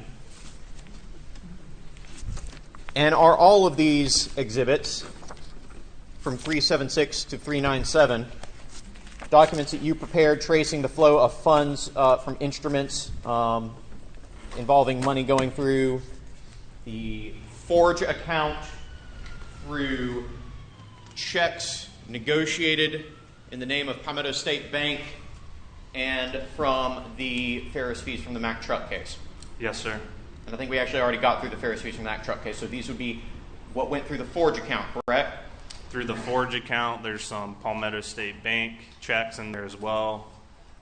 In addition to, I believe there might be a check or two in the name of Alex Murdaugh in there.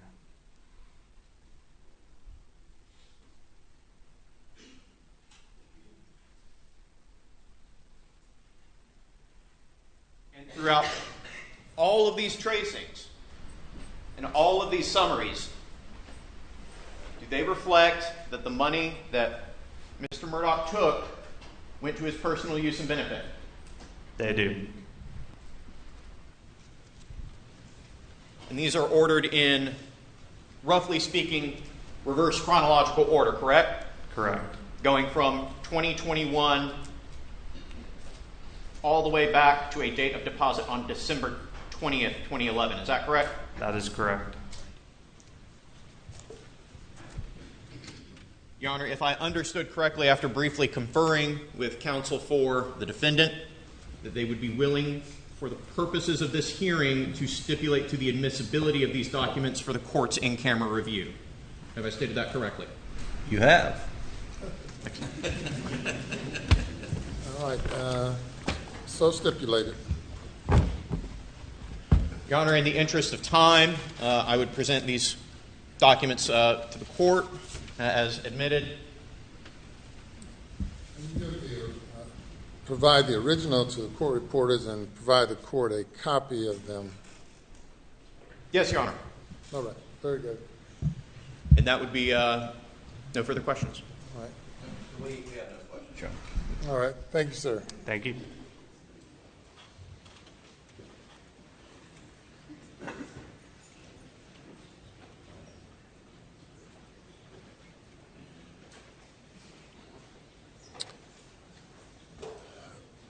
State ready for the jury, state and defense. Your Honor, 1 moment, please.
Okay, if you bring the jury.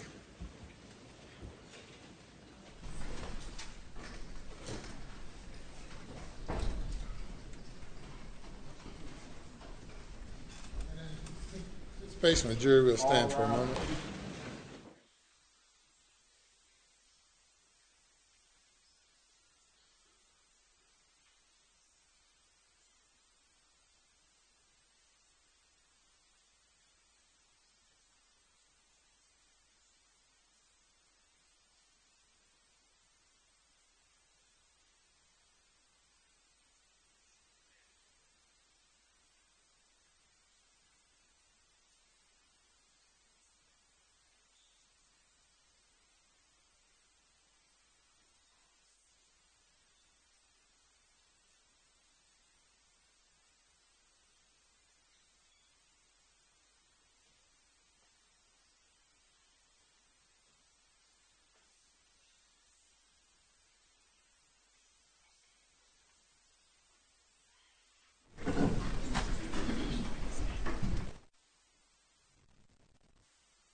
Jury is present, sir. Thank you.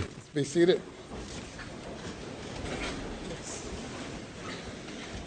All right, good morning. All right, welcome back. Day number 10.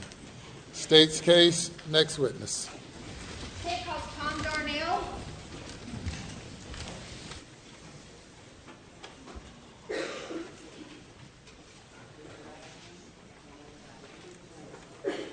Court in this trial shall be the truth, so help you God. I do. Take a seat in the witness stand. State your name again for the record. Spell your last name.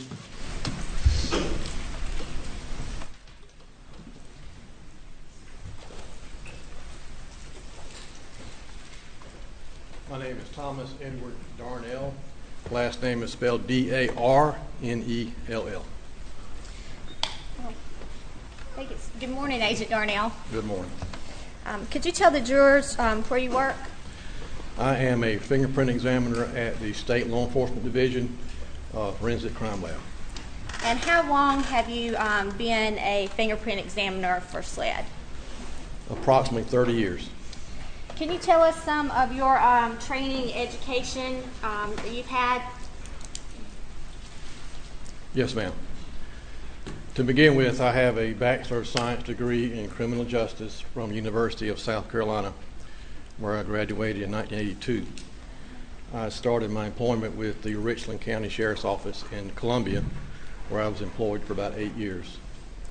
I started my career at SLED in 1990 in the Late Print Crime Scene Department. During that time, I completed an in-house training program that dealt with all aspects of fingerprint science. I've attended a number of courses across the state, as well as out-of-state courses that dealt with all areas of fingerprint science, to include how to process evidence for fingerprints and how to compare fingerprints. And I also trained under the FBI Academy in Quantico, Virginia, in the same area of fingerprints. I've also trained other examiners to do the same job that I'm doing today. Your Honor, at this time the state would move to qualify Agent Tom Darnell as an expert in fingerprint analysis. Says the defense. No objection. He's so qualified. Thank you, Your Honor. All right, Agent Darnell, could you just kind of tell us in general about fingerprint evidence? Well, basically, fingerprint evidence can be most anything. It can be items that are porous, items that are non-porous, items that come to SLED and where we get requested to process them to see if we can identify any fingerprints that might be on the surface. Fingerprints are primarily moisture. About 98% of the fingerprint that may be left on the surface is nothing more than moisture, perspiration, or sweat, if you want to call it sweat. And then once we determine the type of evidence that we have, then we try to develop it. We try to enhance any impressions that might be there. One thing to keep in mind is that in most cases, the fingerprints that we're trying to develop are invisible, basically latent a latent print means just that, hidden or invisible. So it would require some enhancement. And what is the process of finding these hidden fingerprints? Well, we have several different techniques that we can use, everything from super glue fuming to alternate light sources to fluorescent dye stains to different chemicals that we can use. There's also the black fingerprint powder, which is still being used. We don't use a whole lot of that in our laboratory today, but we tend to go with the fluorescent dye stains and the different light sources. It just depends on the type of evidence that we're trying to process. And now you mentioned, was it, did you say super glue fuming? Yes, ma'am. Could you describe how that works? Super glue, what we do is we take the evidence. First of all, it has to be a non-porous surface. And can you give us an example of a non-porous surface versus a porous surface? Non-porous would be like a can, a gun, a cartridge case. Porous would be like paper, a paper cup, paper plate, a piece of like a handwritten note or a check or something like along that line. But the super glue is a commonly used process across the country, in fact across the world, and the super glue is simply heated and it creates a vapor or a fume, and that vapor will affix itself to any impressions that might be present on the surface. It enables us to see it better, and it also enables us to use a different technique or a different step of the process when it comes to trying to enhance the impression. Okay, and when that print, I guess, is revealed in the fuming process, what do you do to analyze the print? Well, once we get the print developed, we have it photographed. We have the luxury of having a photo studio within our laboratory, and we have a photographer that will document that for us photographically, so that we can then compare it to any known standards that we may be asked to compare it to. So you would use the photograph for comparison purposes? Yes, ma'am. You don't do any kind of lifts of the print or anything like that? I've done lots of lifts over my career with the black powder and the clear tape, which is what most of you are probably familiar with. But in this case, black powder was not used. I was working strictly off of a photograph. So you did receive some items to test in this case for fingerprints? I did. I'm going to have you take a look at State's Exhibit 63, 64, 65, 66, 67, and 68. Are those 300 blackout shell cases that you received to process for fingerprint evidence? It is. And did you find any evidence on those cases? Actually, I did not. There was what we call the result that I used with these items was that there was no fingerprint evidence was observed. Would you expect to find fingerprint evidence on fired cases? We don't find a lot of developed prints on cartridge cases. It does happen. We do find fingerprints on cartridge cases, but just not a great deal. And a lot of that has to do with the fact that the cartridge cases they're exposed to heat, they're exposed to friction, and since fingerprints are so fragile, a lot of times that is probably a couple of reasons why we don't find a lot of prints on cartridge cases. All right. Did you also receive State's Exhibit 33 and 34 to test for or examine for fingerprint evidence? I did. Did you find any fingerprint evidence on those shot shells? I did not. And again, would you expect to find fingerprint evidence on items of that nature? We always make the attempt. Sometimes we're surprised when we process evidence that something will develop. I personally I've not had a lot of success with getting prints on shot shells. It's not to say that it hasn't happened. And you said you've been doing this for about 30 years? Yes, ma'am. And in that time, have you ever found yourself a fingerprint on a fired case or shot shell? I can't recall that I have developed anything that I can identify. I have developed ridge detail, or I have developed fingerprints on cartridge cases, but I can't recall honestly having a case where I was able to actually identify it.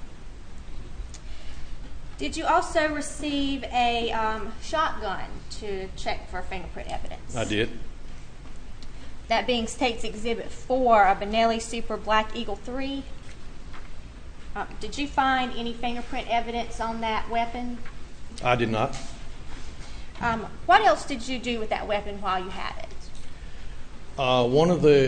There was an additional request to have it swabbed for touch DNA, which I did. I swabbed various areas of the shotgun for DNA purposes. And I will hand you State's Exhibit 307. Are those the swabs that you collected from that shotgun? Yes, ma'am. It has the date that I collected it. It has my name and my initials and on the envelopes as well as on the seal. Your Honor, at this time we move State's 307 into evidence. The swabs from the shotgun. Says in defense. I'm not sure which shotgun. From the Benelli that was recovered at the scene. Yes. No objection. It's admitted. And do you recall where on that gun you collected those swabs? Yes, ma'am. Could you tell the jury? If I could look at my notes real quick. I swabbed the trigger. I swabbed the rear stock, front stock, and the ejection lever on the shotgun. Yes, and that's the two areas that I swabbed. And why would you have swabbed those particular areas? Well, typically in a case involving guns, shotguns, pistols, we typically swab the trigger separately to possibly get a print on the trigger as to who might have last had their finger on the trigger. And then we swab other areas of the gun that might be more conducive for touch DNA versus latent prints. Anytime we get something that we have a latent print request and a DNA request, we have to try to determine which area to swab, which area is typically handled by someone that might give us the best chance for any type of forensic evidence, whether it be DNA or latent prints. And did you also swab the head stamps of those two shot shells? Yes, I did. And those swabs are in State's 307 up there with the other swabs, is that correct? That's correct. Did you have an occasion to also examine Paul's cell phone? I did.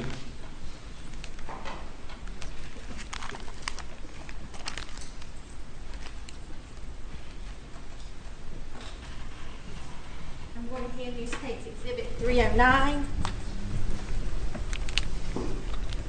Are those the swabs that you collected from Paul Murdaugh's cell phone? These are swabs that I took from a cell phone. I don't know for sure whose phone it was, but these are swabs that I took from the phone, which was my item 25.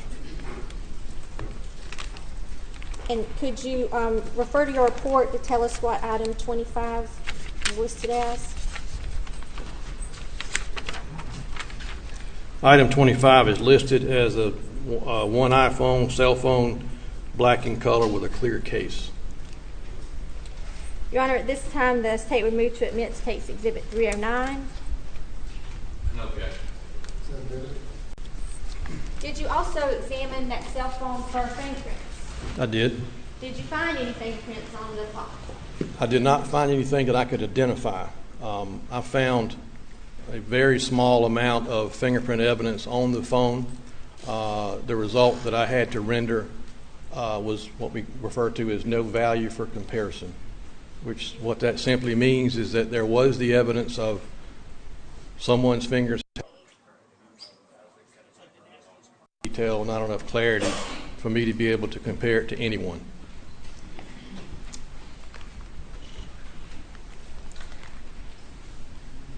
Do you recall examining some other shotguns or rifles in this case? Yes, ma'am. That would be a .300 blackout rifle, a Mossberg shotgun, a Browning shotgun, and another Benelli shotgun?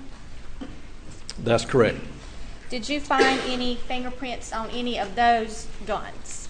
Nothing that I could identify. Again, the result of no value for comparison was the result that I reported. And if a gun has a camouflage print, for example, would that make it harder to find fingerprints on that weapon? Well, not necessarily. We have some very bright lights that we would use to help us pick up anything that might be on a camouflage type surface. Keep in mind we're spraying a fluorescent dye stain prior to using the light source, so that does help us see the prints much better.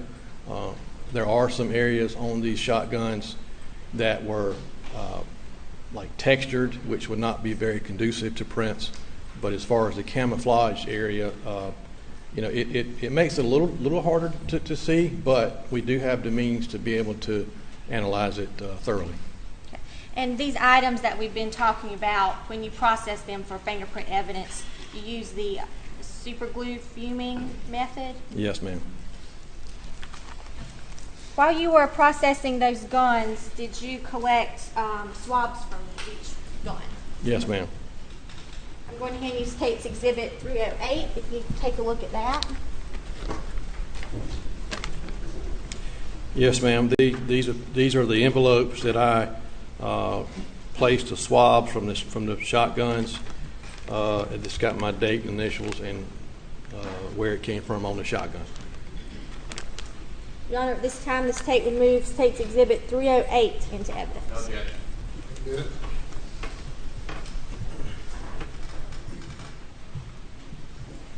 Now, did you receive a 30-round magazine that was full of 300 blackout cartridges? I did. Did you test that item for fingerprint evidence? I did. Did you find any fingerprints on that magazine? It was, again, as the shotguns, it was all no value for comparison. What about each of the bullets that was in that magazine? Did you examine them in any way? Yes, ma'am. I took each one of them out of the magazine and processed all of them individually. Did you find any fingerprint evidence on those bullets? No, ma'am, I did not. And what did you do with these swabs that you collected? Once I collect the swabs, I allow them to air dry, and then once I secure them into envelopes, I seal them, put my date, initials, and then I package them up accordingly, and they ultimately wind up with the DNA department. I believe in this case I took them down to our evidence control department, and then DNA will pick them up from there. All right. One moment, Darnell.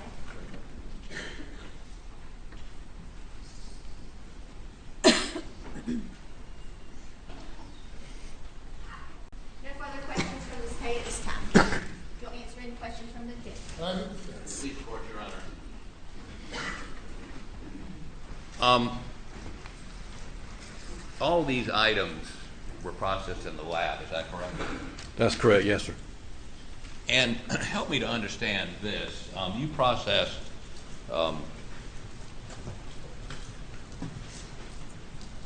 3 shotguns?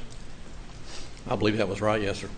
You processed, were any of them loaded with shotgun shells? I don't recall them being loaded. So you did not process any of the, if they were loaded, you didn't process any of the shells in them? Normally, when a weapon comes into the laboratory, it's cleared and unloaded prior to it getting to our laboratory. So, had they been unloaded, or had they been loaded, they would have been unloaded prior to me receiving them, and I would have processed what had been inside the weapon at that time. So the weapon we identified earlier as, let me get the glasses on here, as, I may have left it on the table. I apologize. Yeah, it's right here. Number 22, item number 22, the camo Benelli Benelli Super Black Eagle, the 2 unfired shotgun shells. You processed that at the lab? Yes, sir. Was the gun loaded when it came to you? My notes do not indicate that it was loaded, and as I said, normally when a weapon, a shotgun, comes into the laboratory, it's unloaded prior to it coming to me. My notes indicate that it was not loaded. And the other shotguns, I've looked at your analysis on them, that there were no fingerprints of evidentiary value on the 3 other shotguns, right? That's correct. But there's no indication that you processed if they had been loaded and unloaded any of those shotgun shells, correct? That's correct. I only processed what was given, what was brought into the laboratory. And you processed those on June 9th, is that correct? That sounds right, yes, sir. June 9th. Okay. Now,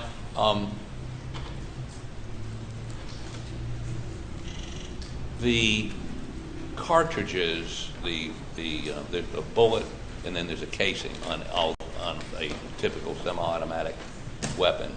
Were you ever asked to? You were asked to process the ejected cartridges that were involved in the murder, correct? The 308s. I mean, the 300 blackouts. Yes, sir.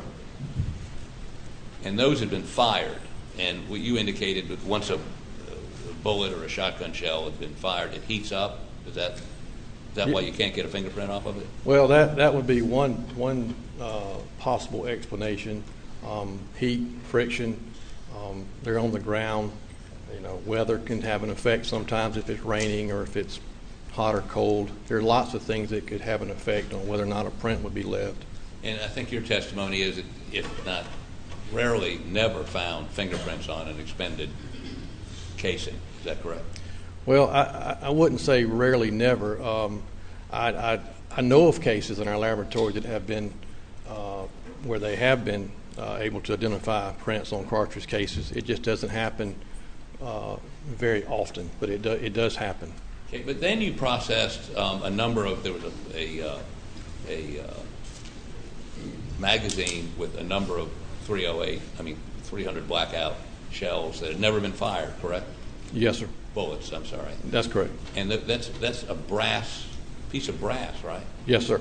I mean, is a piece of brass conducive to fingerprints? Yes, sir. It can be, yes, sir. Any evidence these bullets have been wiped or something, or just? I mean, please explain to the jury why you wouldn't normally get fingerprints off of a piece of brass, a unspent bullet. Why is that?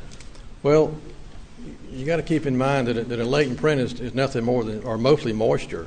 They're very fragile. It doesn't take much to wipe a print off of the surface. The cartridges I think that you're speaking of were in a magazine, so they've been shoved into a magazine, and then you got to get them out.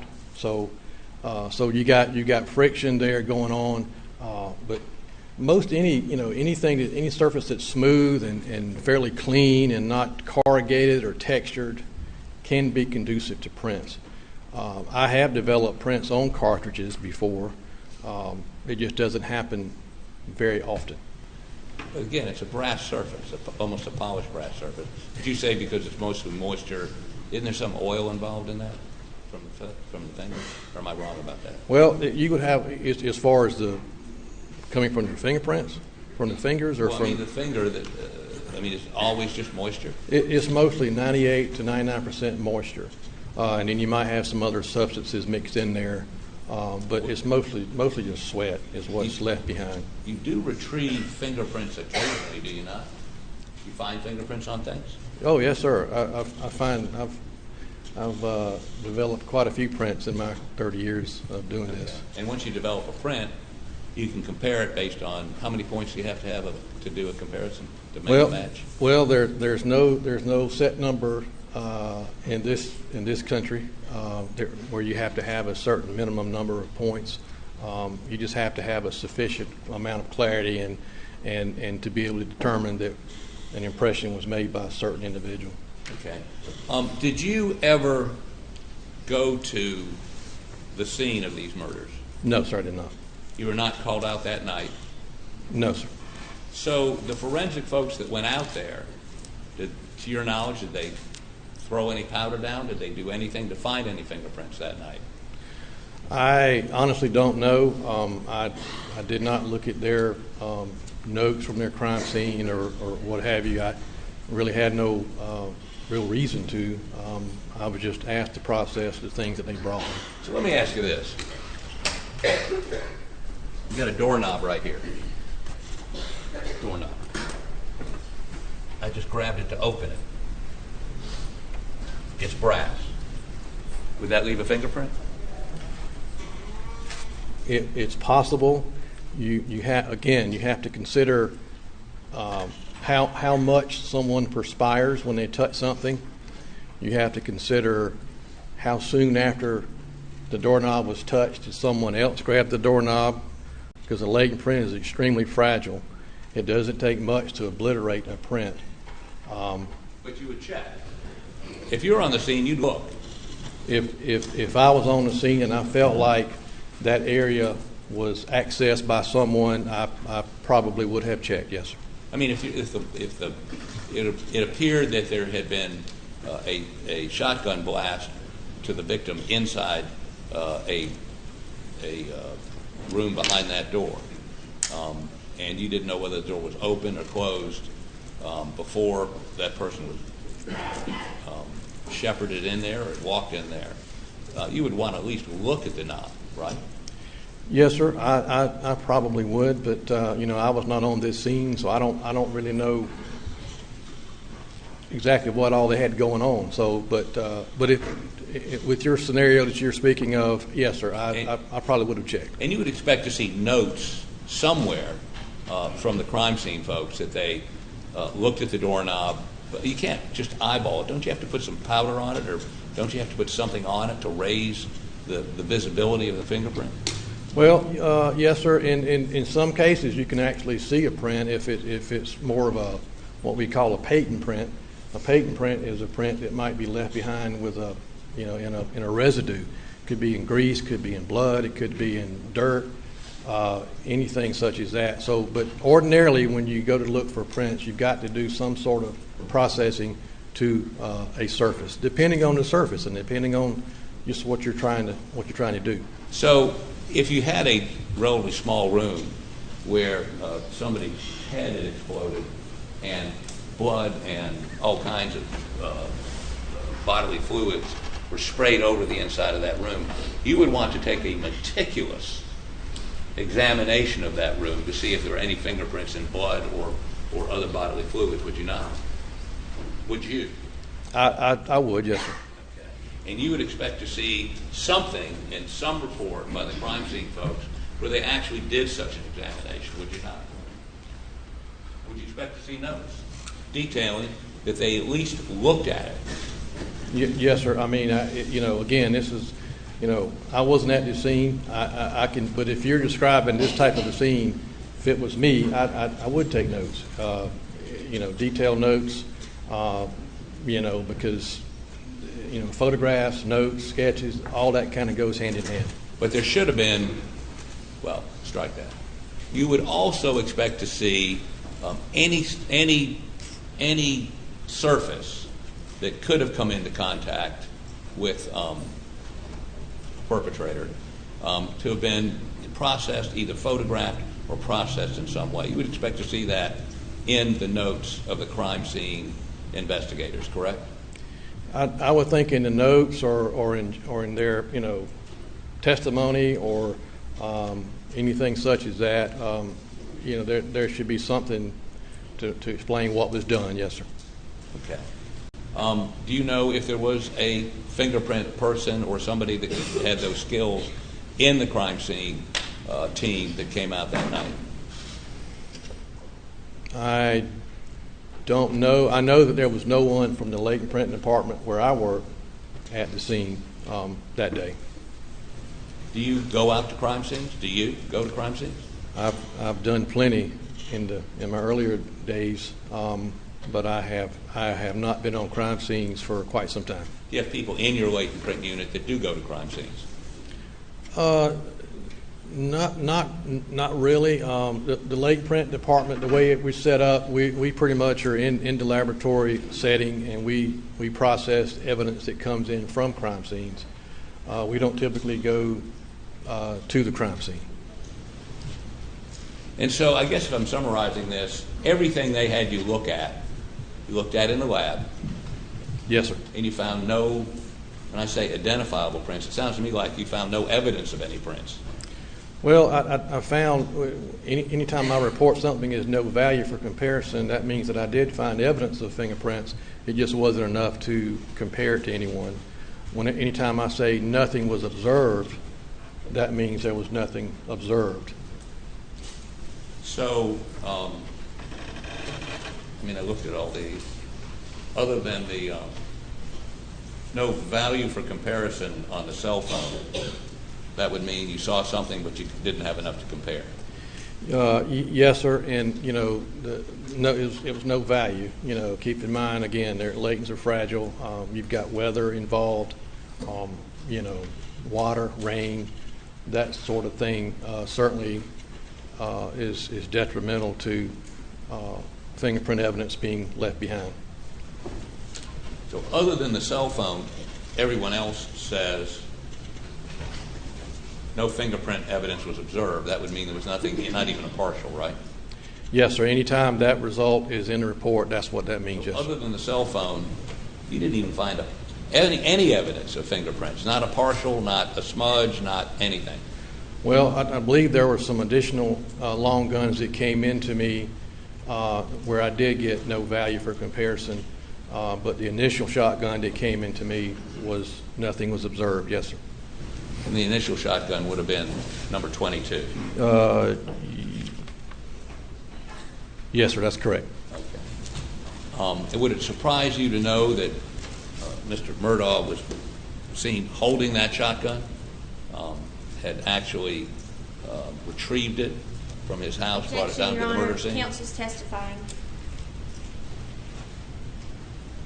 Response? I'm just citing evidence that the state's already put into evidence. I'm not testifying to it. These are facts that have been already established by the state. He's an expert. He can opine. Pardon? He's an expert, therefore he can give an opinion. The objection's overruled. Would it surprise you to know that Mr. Murdaugh was seen that evening when first responders came holding that shotgun, and the state has indicated, that's not in conflict. No one's challenging that, and yet there were you found no evidence of fingerprints. Is that correct? Right. Yes, sir. And that's prints aren't always left on surfaces when you touch them. Just because you touch something does not mean you're going to leave a print. And there are all kind of variables as to why. Would you agree with me you found no prints on any of the items you were asked to examine? Cartridge cases, fired, unfired, shotguns, the shells in the shotguns. You just found no prints whatsoever. I found none of value for comparison, which tells me that there was something there, but it just wasn't of value to compare. And it's only on the cell phone. The cell phone, and then the additional long guns that came into me later. Okay. Yes, sir. Beg the court's indulgence.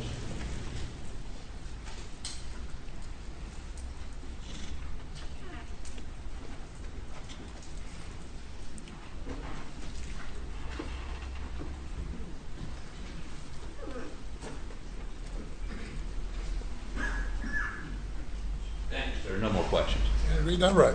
Briefly, Your Honor. Agent Darnell, you were previously lieutenant of crime scene. Yes, ma'am. I was actually promoted to lieutenant over the Lake Print Crime Scene Department in 1998, where I was in that role for about 6 years. And in your experience in that position, are crime scene personnel trained to look for fingerprints at a crime scene? Yes, ma'am. Back when I was a lieutenant over the crime scene department, we used to do the crime scene. We did the printing. We did everything. Now it's two separate departments. We have a lake print department and we have a crime scene department. The crime scene department, as I understand it, they are trained in how to process crime scenes, which would include how to process certain things on its own scene for fingerprints. In other words, if it was something that was large and not able to transport back to the laboratory, they do get some training in how to process for prints. And with such a bloody scene, did you get any bloody prints in this case? I was not submitted any bloody prints in this case. Thank you. Nothing further from the staff. Thank you. Nothing further, Your Honor. Thank you. You may step down. Thanks, sir.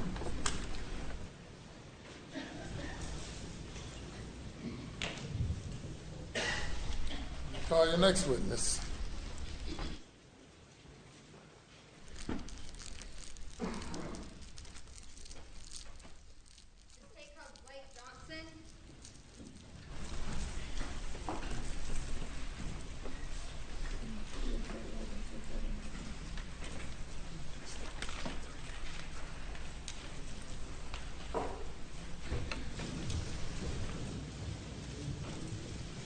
Put your left hand on the Bible, raise your right hand.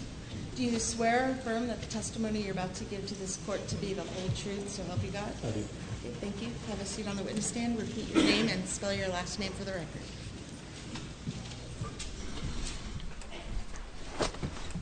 Blake Johnson, last name Johnsson. Hi, Agent Johnson. Hello. Could you tell the jury where you work? I work for the South Carolina Law Enforcement Division. And how long have you been with SLED?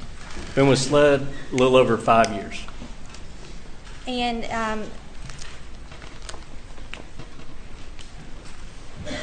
what are some of the duties of your position? At SLED, I work for the investigative services in the Low Country region, and as part of that, I investigate crimes within the lower 12 counties, to include homicides, officer-involved shootings, cases such as that. And with your involvement in the investigation of Paul and Maggie Murdaugh's murders, did you have a chance to collect some vocal swabs in that case? I did. I'm going to show you what's been marked as State's Exhibit 338 and State's Exhibit 339. This one is a buccal swab that I took from Claude Rowe, CB Rowe. And that's State's Exhibit 338. And this is a buccal swab that I took from Connor Cook. Okay. And how do you know you took these two buccal swabs? Because of the writing on the outside. This is that exterior envelope. If I open them, the one that I have side would be inside.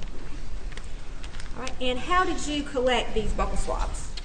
I was provided buccal swabs. They come two to a pack in a sterile pack. They're opened, and the inside between the cheek and gum of both subjects are swabbed. And they're put back in an envelope and sealed. And sealed? Yep. Okay. They're sealed so nobody can tamper or alter those buccal swabs? Yep. Evidence tape is placed on the seal, and it's signed and initialed and dated. Okay. Your Honor, at this time, the State removes State's Exhibit 338 and 339 into evidence. No objection, Your Honor. You're admitted. And Your Honor, we have no further questions for this witness. No questions. Thank you. You may Thank step you, down. Your next witness. Lawrence Wiggins.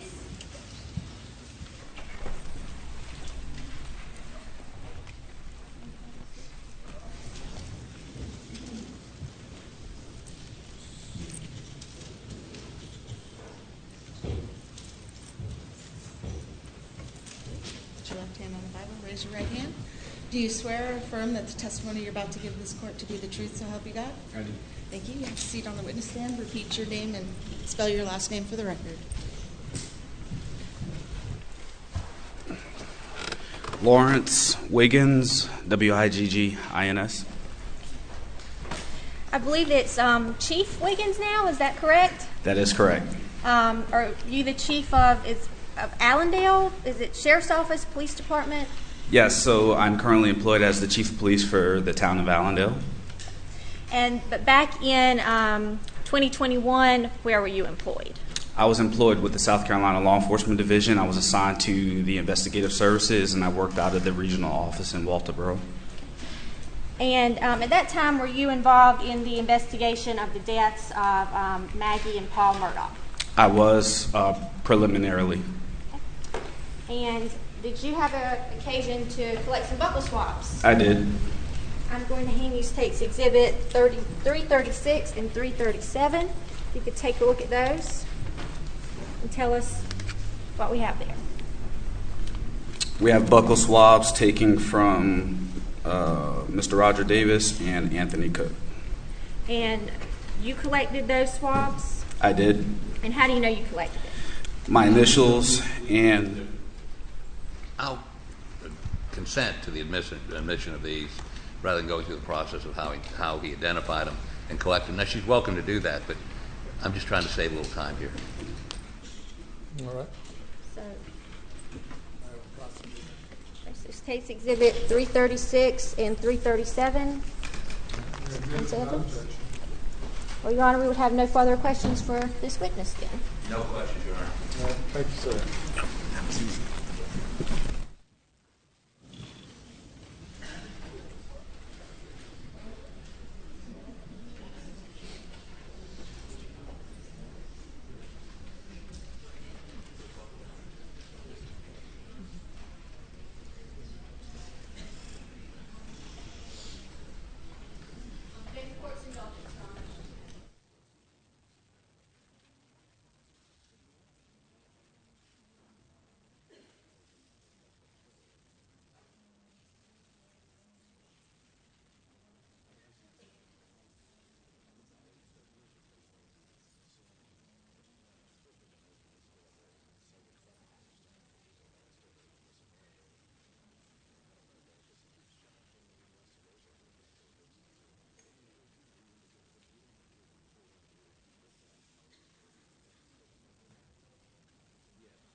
The State would next call Chandler Horney.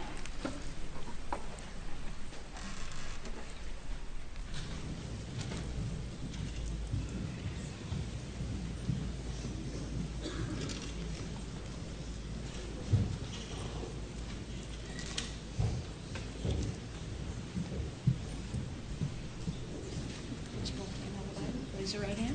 Do you swear or affirm the testimony you're about to give this court to be the truth, so help you God? I do. Okay, have a seat on the witness stand. Please repeat your name and spell your last name for the record.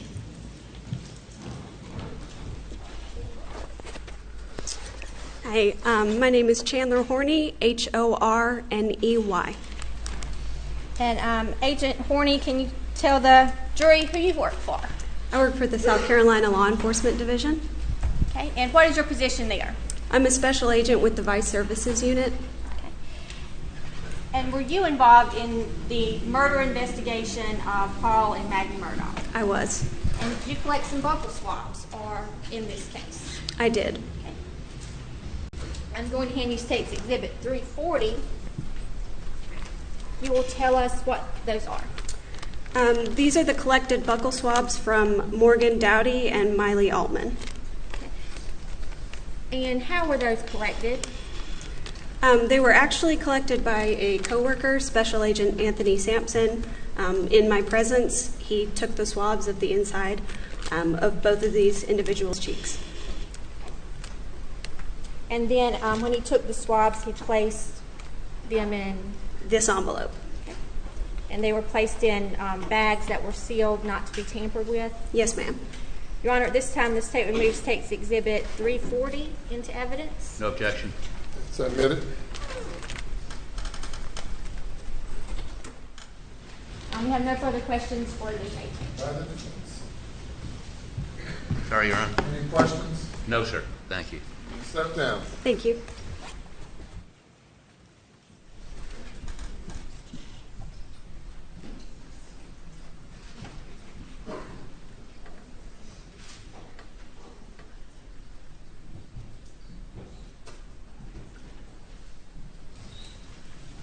The state next calls Joe Moore. I'll be all day.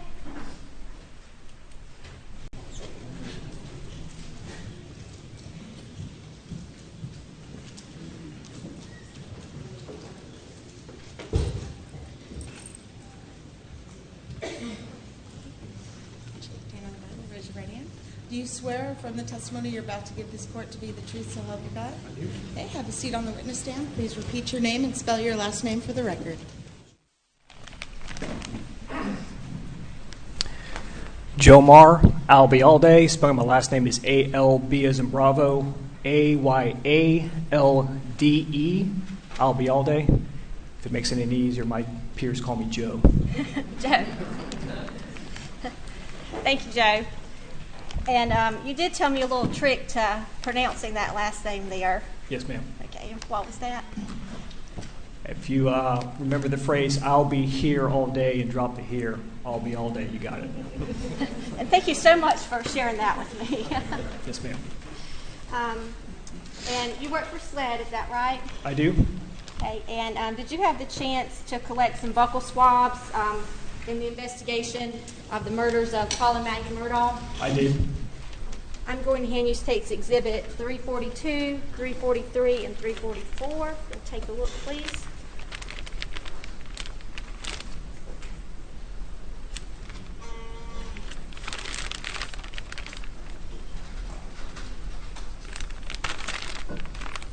Yes, ma'am. Okay, and State's Exhibit 342 is a buccal swab you collected from who?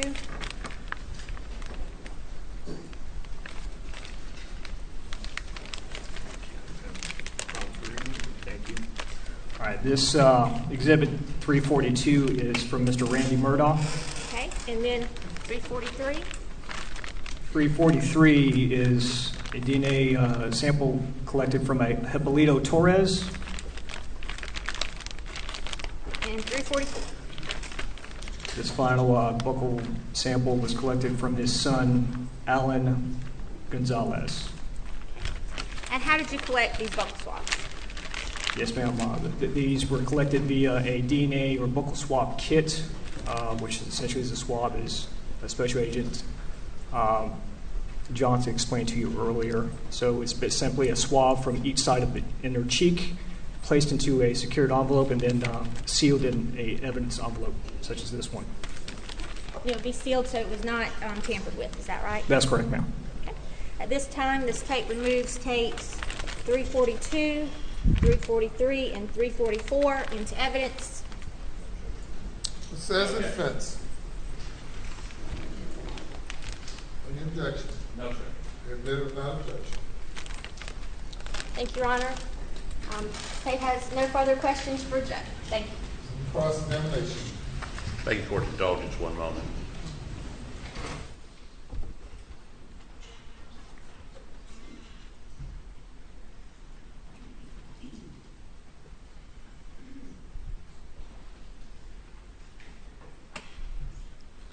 No questions, Your Honor. Thank you. You may step down. Thank you, Your Honor. Call your next witness. All right. Next witness is going to be fairly lengthy, and Mr. Fernandez is going to call him, and we'd ask for just a moment to get the exhibits out that he needs and get them in order so it moves orderly before the jury, if we could. All right, ladies and gentlemen, we'll take a brief break.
Bring the jury.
Thank you. You may call your next witness. Thank you, Your Honor. May I please support? Yes, sir. State calls Paul Greer.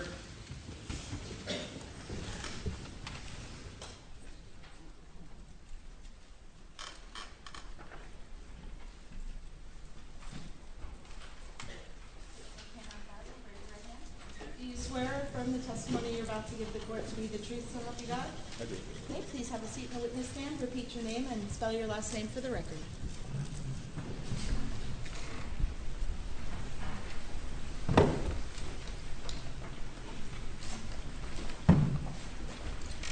My name is Paul Greer, Greer.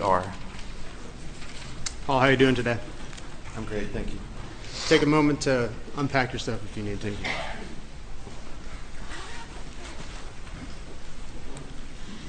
Paul, if you would, please introduce yourself to the jury and tell us a little bit when you graduated high school and where you went for education. Sure. My name is Paul Greer. I am originally from the upstate of South Carolina, went to school and graduated high school in 2009. Upon graduating high school, I attended the University of South Carolina and received a Bachelor's of Science in Biological Sciences from the University of South Carolina. Thank you, Paul. I'm going to ask you, if you would, to pull that microphone a little closer so we can all hear you. Yes, sir. Oh, thank you. All right, Paul, walk us through a little bit about your career. With whom are you currently employed? I'm employed at the South Carolina Law Enforcement Division, which is commonly known as SLED. All right, and tell us a little bit about your professional career. How did you get started at SLED, and what is it that you do there? Yes, sir. After completing my Bachelor of Science at USC, I began an internship at SLED in the Forensic Services Laboratory. I specifically did that internship with our Firearm and Tool Mart department. I interned there for several months and ultimately achieved a position there in that unit. I began my employment officially at SLED in March of 2014 in the Firearms Department, where I began training to become a firearms examiner. All right, and are you currently employed as a firearms examiner with SLED? Yes, sir. All right, Paul, Mr. Greer, if you would, walk us through what that required in order to become a firearms examiner. Sure. In order to become a firearms examiner, there's a lot of extensive training on the job that must be conducted. At SLED, I began an in-house training program that we refer to as the Firearm and Tool Mart Course of Instruction. During this time, again, it was extensive, approximately 3 years or so. I assisted other examiners who were qualified on the job, prep their cases. I learned how to work those cases. I looked at thousands of fired ammunition components on the microscope and did many comparisons of those. During that time, I also completed multiple written and practical examinations. At the conclusion of that training program, I was given a comprehensive final exam that included some mock casework within our laboratory. I successfully completed all of that training in that mock casework and was able to begin working cases on my own. In addition to the comprehensive qualifications and testing required to become a forensic examiner, are forensic examiners in SLED also subject to yearly testing as well? Yes, sir. We do the competency at the conclusion of our training program. But we also participate in proficiency testing each year within an area in our discipline. So that is completed. I complete a proficiency test each year, and that just assures that we're maintaining our competency. Thank you. Paul, are you a member of any professional organizations? Yes, sir, I am. And which one would that be? I'm a member of the Association of Firearm and Toolmark Examiners, which is also known as AFTE. Have you had any opportunity to attend additional trainings or conferences under the umbrella of firearms and toolmark examinations? Yes, sir, I have. Please explain a couple of those or a few of those, if you would. Yes, sir. AFTE hosts an annual conference each year, and AFTE, I might add, is an international organization. It's a group of firearms and toolmark examiners around the world, as well as other scientists and members from the academic world. We get together each year, and I attend that when I'm able in order to share information and see what's happening within the field of firearm and toolmark examination. I've attended several of those conferences, and I've also attended some regional conferences that have been hosted by the FBI laboratory in Quantico. And speaking of laboratory, is your laboratory accredited? Yes, sir, it is. And what is the accreditation it operates under? The SLED laboratory is accredited under ANAB. That is a national organization that follows ISO 17025 standards, and those are international standards. So our laboratory is operating within the same set of standards as other labs in the United States that are accredited with ANAB, and also those who follow the ISO 17025. And in order to maintain accreditation, is there an inspection process that ANAB requires? Yes, sir. All right, and explain, if you would, the couple of inspections that are typically required. In order to maintain our accreditation, we have a visit approximately every 4 years. Auditors come in to the laboratory to check our casework, review our files, make sure that we're operating within those standards, and they watch us perform casework. That's a huge component, and they do this for all of the disciplines within the laboratory. And that audit every 4 years within that cycle helps to ensure that we're meeting those standards. Internally at SLED, we also have internal audits each year. So even though the ANAB inspectors that come every 4 years, we may not see them every year, there is some type of audit being performed within our departments and in our casework each year. Thank you. Does the SLED laboratory operate under a policies and procedures guideline for the overall agency? Yes, sir, we do. All right, and explain a little bit about how that involves the lab. Correct.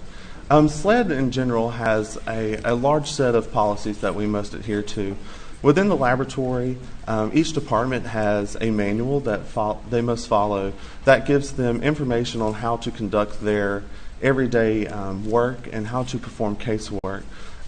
Additionally, and following the ANAB accreditation, we have a SLED quality manual that is specifically for the laboratory. We must follow that as well, and those are all guidelines to help us to conduct casework. And in addition to the SLED quality assurance manual, would there additionally be a SLED firearms department manual that you have to comply with? Yes, sir. There is a firearms manual that we must follow. Okay. Just very briefly, please explain what that involves. Yes, sir. That again is just a document that gives us information on how to conduct our day-to-day casework, what to do with evidence, how we should examine that. It also gives us information into our training program, any type of calibration or measurement references that we need to consult for our equipment that we use. All of that information is contained within that manual that we have to follow and can reference. All right, and if you would, please explain to the jury what firearms identification, generally the subject matter, what that is. Sure. Firearms identification is a discipline in forensic science where our main objective each day is to examine those fired ammunition components. So imagine a fired cartridge case or a fired bullet, and we're looking at those in order to determine if they were fired by a specific firearm. Thank you. How long again have you been working in SLED, in the SLED laboratory? I've been employed in the firearms department at SLED for almost 9 years. And have you had an opportunity to testify in court such as this? I have. Would that be both state and federal courts? I have testified in state and federal courts, yes, sir. Approximately how many times, or do you know how many times? Approximately 27 times, yes, sir. Your Honor, at this point, the state moves to admit Mr. Greer as a firearms and tool mark examination expert. Your Honor, no objections to his qualifications. He's so qualified. Thank you, Your Honor. All right, Mr. Greer, I'd like to take the moment to kind of educate the jury a little bit on firearms. Yes, sir. And if you would, please tell us a little bit about the, well, first of all, are you familiar with the two kind of cartridge rounds we're going to primarily be talking about today? Yes, sir. And are you familiar with the two kind of firearms we're going to generally be talking about today? Yes, sir, I am. All right. If you would, please give us a little, an intro to firearms, beginning with perhaps a shotgun. Tell us what makes that a unique type of firearm and how it generally operates. Yes, sir. In general, a firearm is a mechanism that propels a projectile through the combustion of gunpowder. As he was stating, there are several different types of firearms, and one of them is a shotgun. A shotgun, if you imagine, is a long gun, typically that is designed to be fired from the shoulder, and that has a smooth bore. And what the bore is just the inside of that barrel, so there's no rifling inside that barrel typically.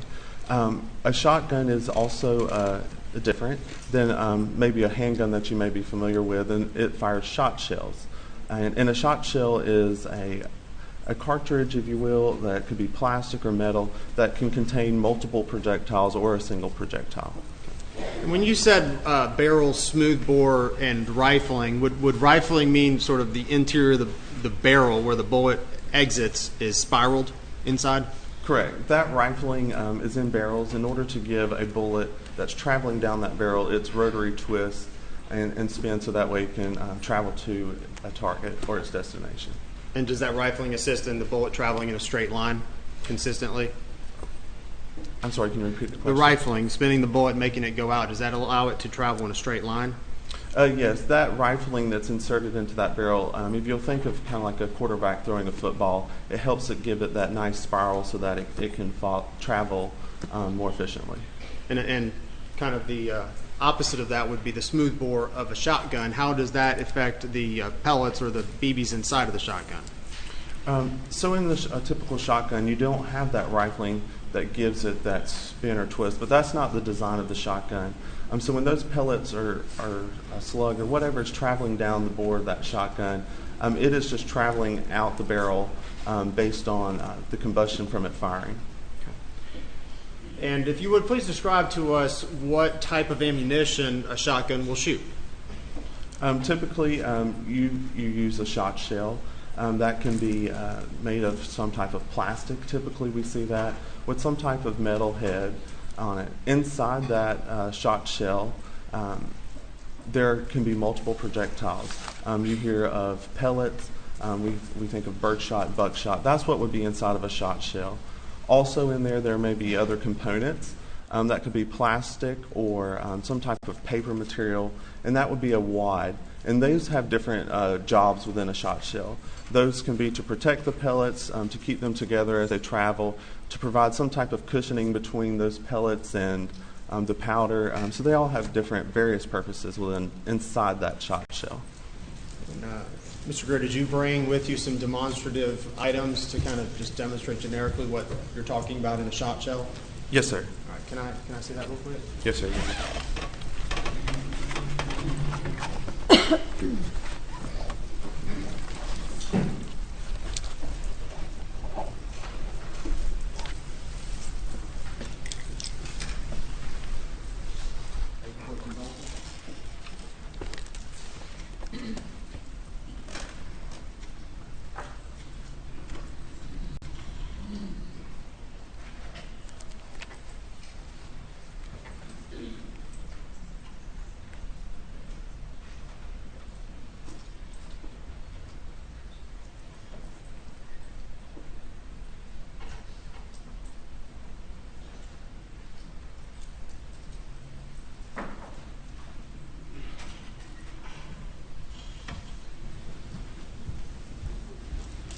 Handing back these to you. All right. Mr. Greer, if you would, begin with the shot shells. You brought some demonstrative exhibits, is that correct? That's correct. If you would, just please hold them up, show them to the jury, and explain what it is we see, what we're looking at, and what the components are in there. Sure. Again, these are just two examples of a shot shell. Here you have a plastic body there of the shell with a metal head. On this end of it, that is the end that's going to be up against the breech face of the firearm. And in the middle, you'll see a small circle. That's the primer area, and that's what's going to be struck by a firing pin in a firearm so that it will fire. That's what's going to detonate inside the shot shell to cause it to be fired. Out this end, you see it's crimped on this end. This is the end that the projectiles or the pellets that are inside of this shot shell will exit and travel down the barrel of that shotgun. Thank you. All right, Mr. Greer, the second firearm would be, if you would, talk about a little bit about what the AR platform is. Sure. An AR platform is something that is commonly seen throughout America. Originally, it was designed by Armalite, and it's just a modular platform, and it's a rifle, a semi-automatic rifle in its normal state, and that's what we have here today. Okay. And what would be the more common caliber that you might find on the AR platform? Yes, sir. Typically, what is very common that we see in the laboratory and that you may be more familiar with is it's chambered in .223 Remington caliber or 5.56 NATO. That is a very common caliber for an AR-15 type firearm. Okay.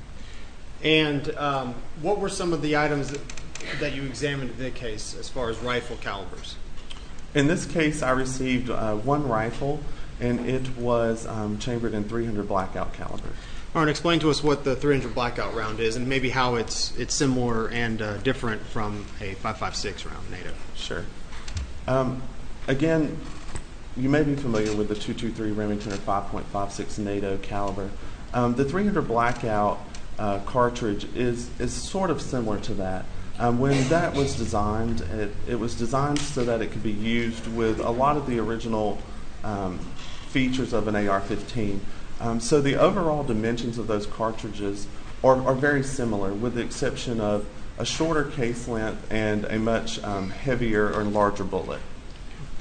And .300 blackout being a relatively, at least compared to 5.56 NATO round, were some of the components interchangeable on the AR platform?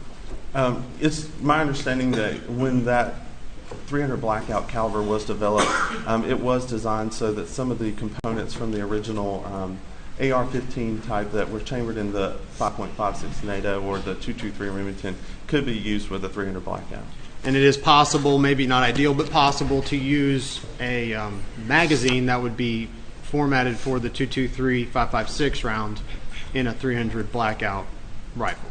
Yes, sir, I would say it's possible. And did you bring any .223 and 5.56 and .300 blackout rounds with you today for demonstrative purposes? Yes, sir, I have two. All right, if you please identify the two and tell us what we're looking at and what the similarities and differences would be. Sure. To start off, this is an example of a .223 Remington. This is the one that you may be more familiar with. I will show you now. Side by side, this is the .300 blackout. I'm trying to do this so you can see. You can see that their overall dimensions there are a little larger. Are about the same, with the exception of the larger bullet. And I'll give you a little bit of anatomy here of the cartridge. What we would refer to as this item right here is an unfired cartridge. Terminology in our firearms department is very key to us in being accurate in what we do. So we would refer to this as an unfired cartridge. That contains a bullet, which is this portion right here, this copper-colored projectile, and that's what's going to travel down the barrel of the firearm towards the target. Again, on this end, just like the shot shell, there's a primer there in the middle.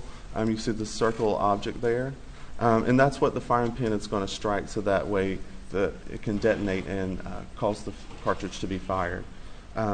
When it's fired, we'll have a cartridge case, which is just the brass-colored portion here. And that is the cylindrical component there that holds it all together. It holds the primer, the bullet, and the gunpowder inside of it. Thank you, Mr. Greer. Permission to approach. This is for demonstrative purposes. I'm going to put it on the helmet. pay attention, you have a little video screen there. Let's see if this will work.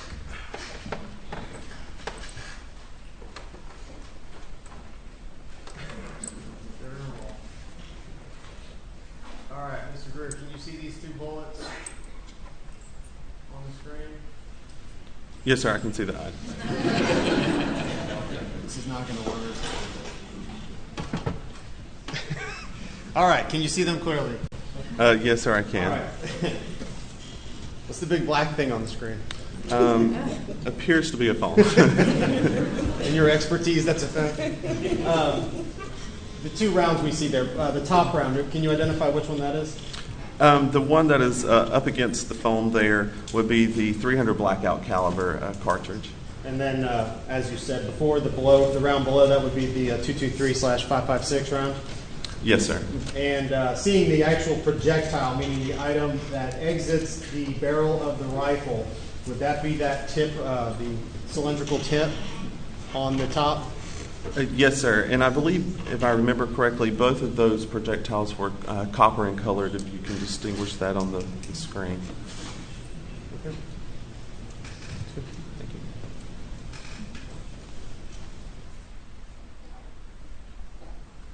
And I don't know if you mentioned it, but I'll ask, as compared to each other, does the 300 blackout have a higher grain typically than the 5.56? It's possible. The bullets come in different grain weights, so that is a much larger bullet, so I would expect it to be heavier. And when we are going to hear about grain weights, could you explain what that means also? Sure. Grain is a term that we use in firearms, and it's just a unit of measurement. So when we measure our projectiles, we are going to measure those in grains. And just as a common way to relate to that, if you imagine 7,000 grains, that's equivalent to approximately a pound. Thank you. So measurements in bullets are done in grains, basically. Yes, sir. That's what we refer to them in. Going back to shotgun shells very briefly, are there various types of shotgun shells and gauges or calibers? Yes, sir, there are. Could you explain a couple of the types that you might commonly find, and then just some of the calibers so we know what we're talking about? Sure. Some of the more common gauges in shot shell, and gauge is just referring to the size and how we are able to determine what that firearm's chambered in. So a 12 gauge is something that's very common. That's a very common shotgun that I would expect to encounter. You may also have heard of or be familiar with a 20 gauge. That's another one that may be common, or 410 bore, which is a type of shot shell as well. Those are some of the more common ones that we would see in our laboratory setting and that you may be familiar with. Again, throughout those, there are all different kinds of shot shells loaded with different projectiles, loaded with birdshot, loaded with buckshot, and they all will serve a purpose within their own respect. But those can have multiple projectiles, hundreds of projectiles. It could have just one large projectile, which we refer to as a slug. So there's lots of options, if you will, within a shot shell. And although this may be obvious, a buckshot is typically used to hunt what type of game?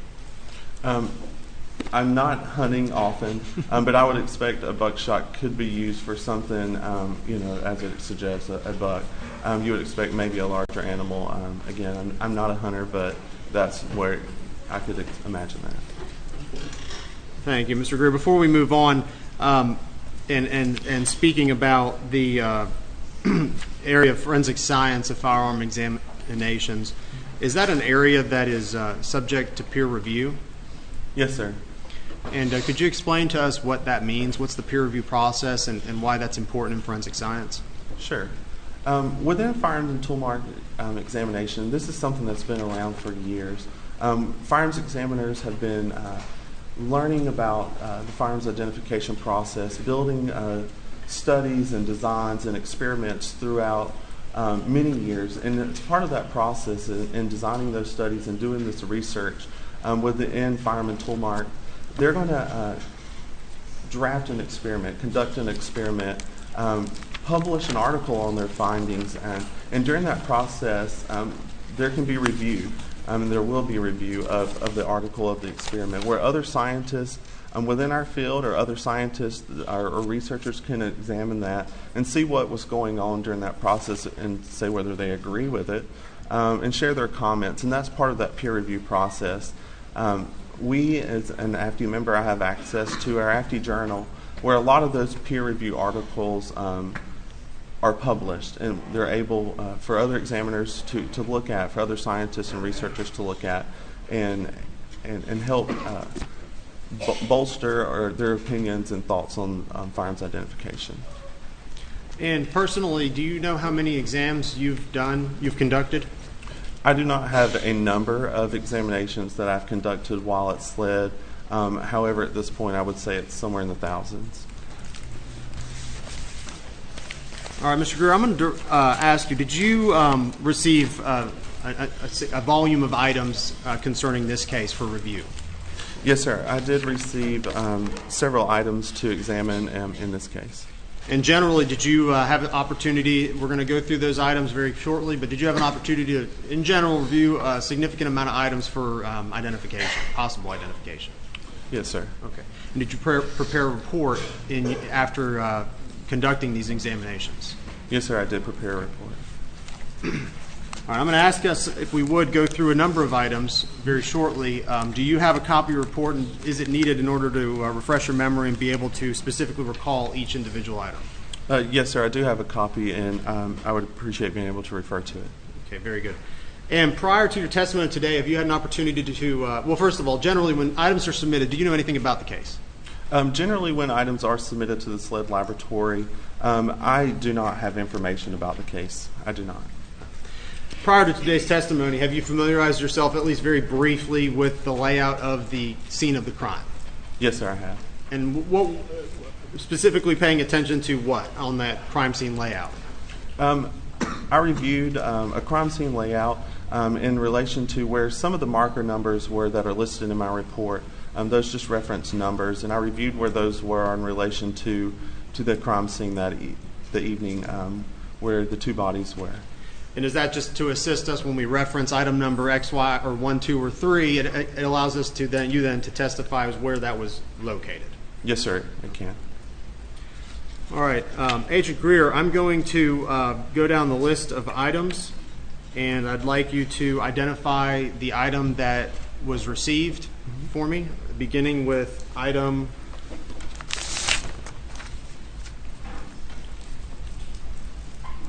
numbers 2 through 5.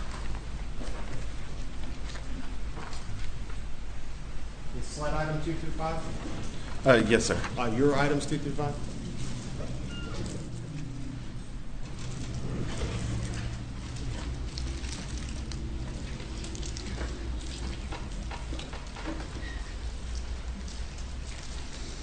Did you conduct a review of that item?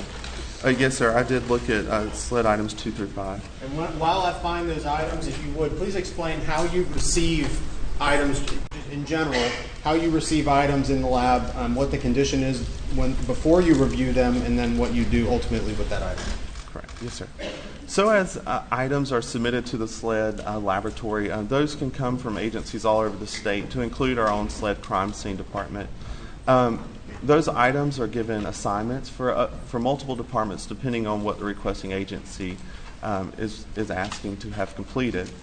We are a full-service laboratory, so sometimes the evidence has to travel through to other departments before it arrives to me in the firearms department. Typically, if you want something like latent prints or DNA to be processed on those items, it would go there first, because when I get the item, I may decontaminate it or touch it, and those prints or DNA may not be relevant anymore, because you would find me on it. Evidence travels throughout the laboratory to those departments and through our evidence control department. I receive those items either from those analysts or from our evidence control technicians. And when I receive that item and before I begin my examination, I want to make sure that the item is submitted to me in a manner that I can tell that it's not been tampered with. So we use a lot of heat-sealed pouches, so I'll make sure those are sealed, or our cardboard box that it's sealed up, and I can tell that there's either evidence tape or initials of that sealing examiner prior to me, so that way the evidence has been preserved in a manner that I know no one has altered with it. And just so we're clear, thank you, Mr. Greer. Just so we're clear, when I refer to items, sometimes I'll say items 2. Does that refer to the items that you received them as a SLED designation? Yes, sir. One other thing about the SLED laboratory, when evidence is submitted to the lab, it receives its own unique lab number that's specific to our laboratory, and it also receives new item numbers, and that's so we can track it throughout the laboratory, and our analysts throughout the lab can report and identify those clearly. Thank you, Mr. Greer. I'm going to hand you what's been entered into evidence already as State's Exhibits 63 through 68. And I believe they correlate to items 2 through 7 on your report. Would you please take a moment to look at these items and let me know if you are familiar with them.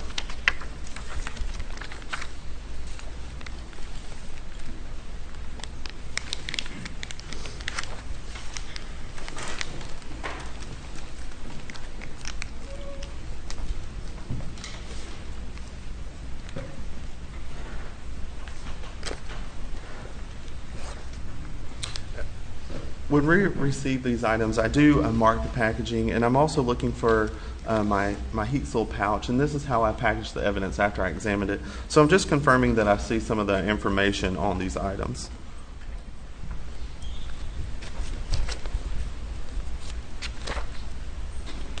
Yes, sir. This appears to be what was submitted to the SLED laboratory as items 2 through 7 in your State's Exhibit 63 through 68. Thank you. And did you have an opportunity? I'll take those from you. Did you have an opportunity to examine these items? Yes, sir, I did. If you would, please tell us what your findings were for these items. I determined that each of those items, they were all fired S&B heads. Excuse me, Your Honor. I'm renew my prior objection to the opinion testimony based upon the hearing we had, if it's for the record. Yes, sir. You may continue.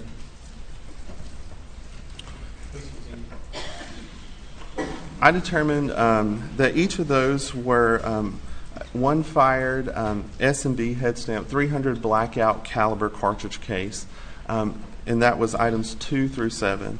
That's what each of those items were. Mr. Greer, and the item on the screen in front of you would be what's marked as State's Exhibit 63. Is that representative of the collection of items that you reviewed in that batch? Yes, sir. All right. 300 blackout round. Were you able to see the head stamp on it? And I can give you back one of the items if you would. Were you able to identify the head stamp and who the manufacturer of that round was? Yes, sir, I was. All right. Who was that? The manufacturer of items 2 through 7 was Cellier and Belleau, and you may hear that referred to as S&B. 300? Yes, sir, and head stamp 300 blackout.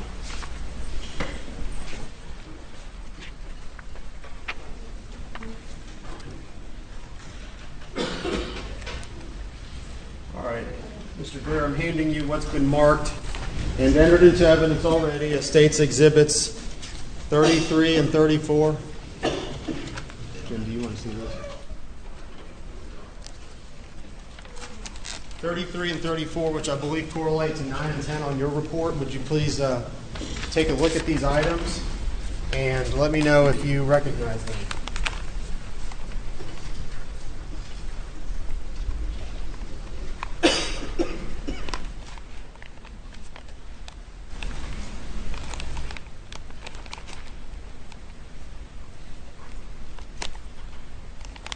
Yes, sir, I do.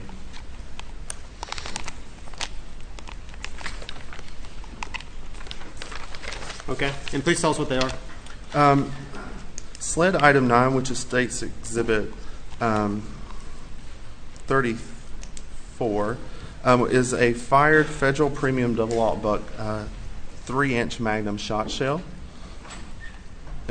And SLED item 10, which is State's Exhibit 33, is one fired Winchester Drylock number 2 12-gauge shot shell. And after your review of the scene, where were your items 2 through 7 located?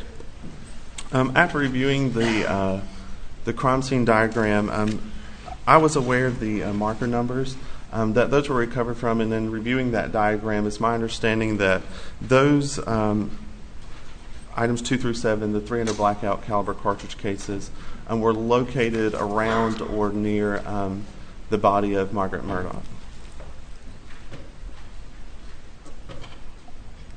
All right, and I'm referring now to your items 9 and 10, states 33 and 34. Where were those at your review of the crime scene diagram? Where were those identified and retrieved from? Those appear to be in or around the storage room area near the kennels.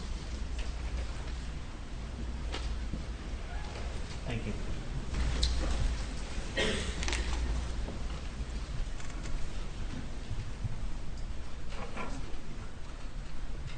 I'm putting these two up on the screen. Mr. Greer, are these the items you just testified to having examined? Yes, sir, they are. Okay, thank you. Now, right now we're identifying a number of items. Is it would it be fair to say that we're going to go over your results then at the conclusion of the identification? Yes, sir, we can. All right, referring to item States Exhibit number 4, your item number 22, would you please direct your attention to that? Yes, sir.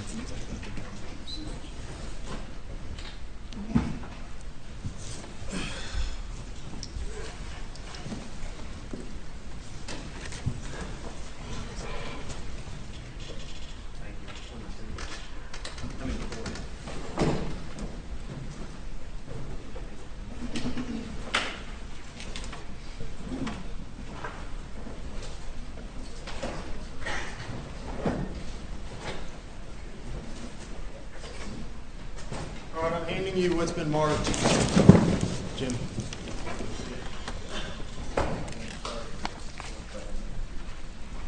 Handing you what's been marked as and entered into evidence as State's Exhibit 4. Please take a look at this firearm. Let me know if you're familiar with it.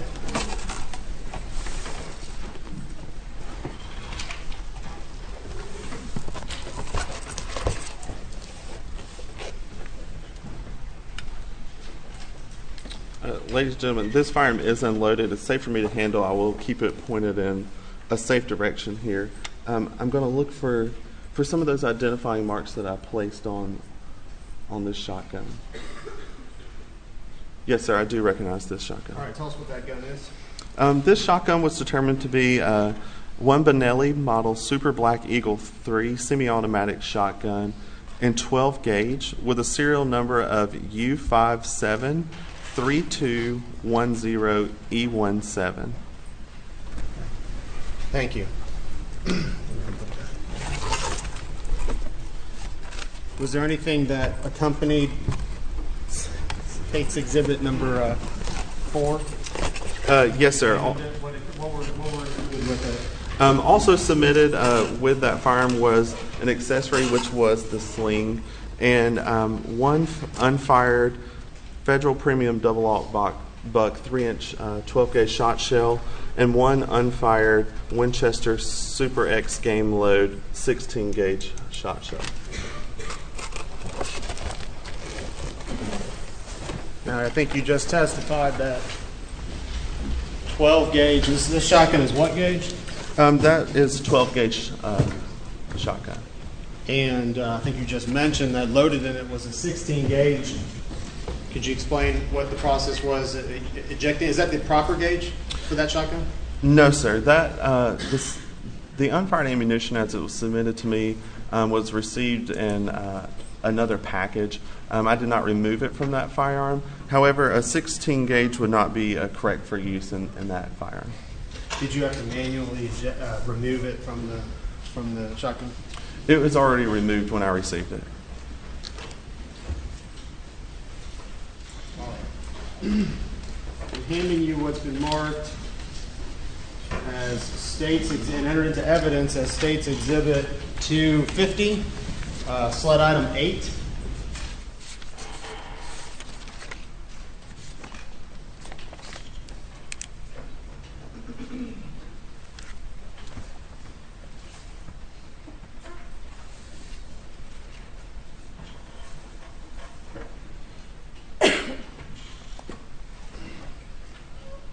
Item 8, slide item 8, but states item 250.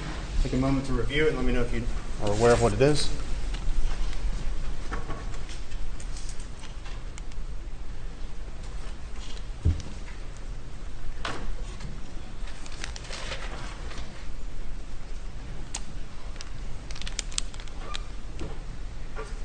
Yes, sir. I recognize this as sled item 8.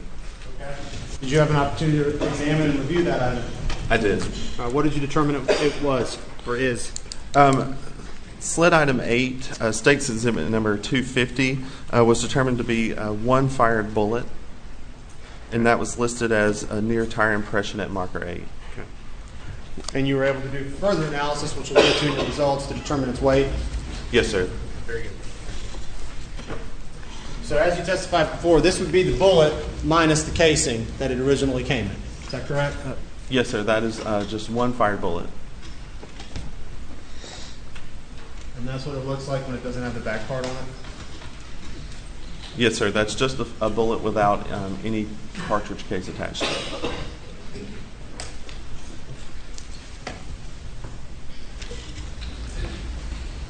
All right, Mr. Greer, I'm going to direct your attention to States Exhibit number 20, sled item 14.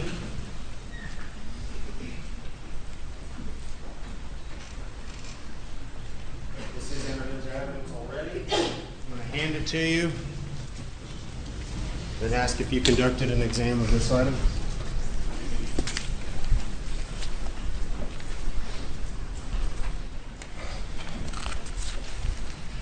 Yes, sir, I did.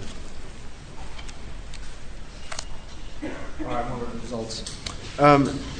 Sled item 14, which is States Exhibit 20, was determined to be 24 birdshot pellets, listed as from dog food storage room.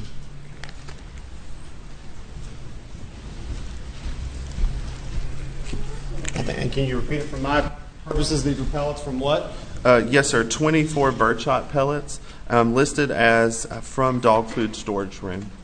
You testified before and you presented what a shotgun shell looks like. Would that be what's inside a shotgun shell ultimately?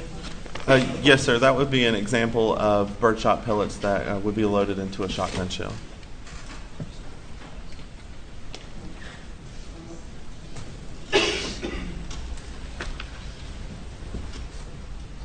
Mr. Greer, I'm going to direct your attention to what's been entered into evidence as States Exhibit 76, sled item number 12.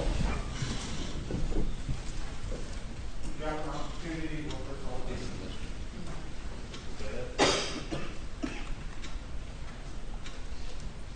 Did you have an opportunity to review this item after you take a look at it?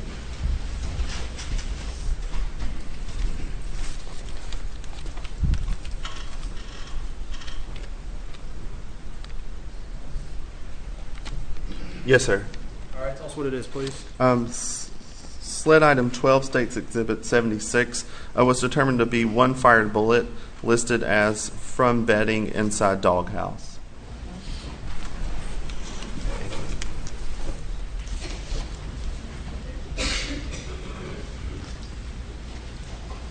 I'm going to direct your attention to States Exhibit 102, sled item 11.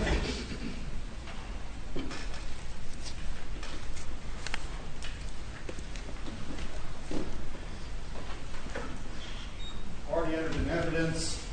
Please take a look at this item. Let me know if you're familiar with its contents.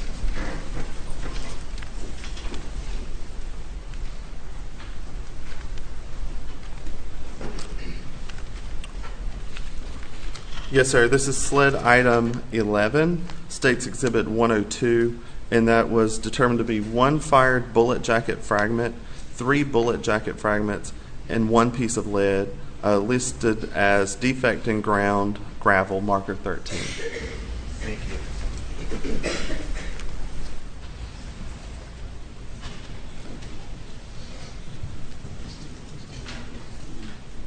All right, I'm going to refer to what's been identified as State's Exhibit 109.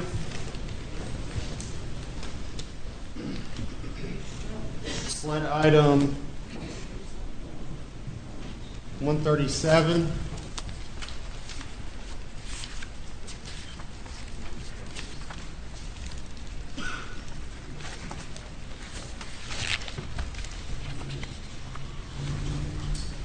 Please review this item and let me know if you recognize it and if you performed an examination of it.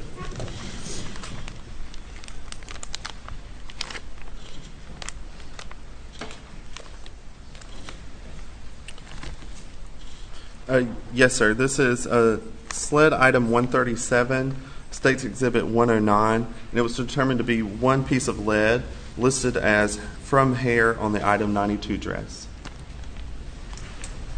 At this point, State would move for 109 to be admitted into evidence.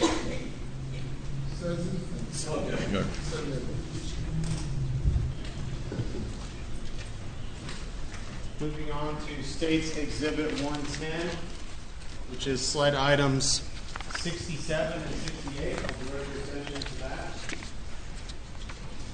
They've been marked as, for identification purposes, as State's item 110. No objection. All right, Mr. Greer, I'm going to show you what's been admitted as evidence as 110. If you would, please take a look at it. Let me know if you've recognized it and performed an examination on it.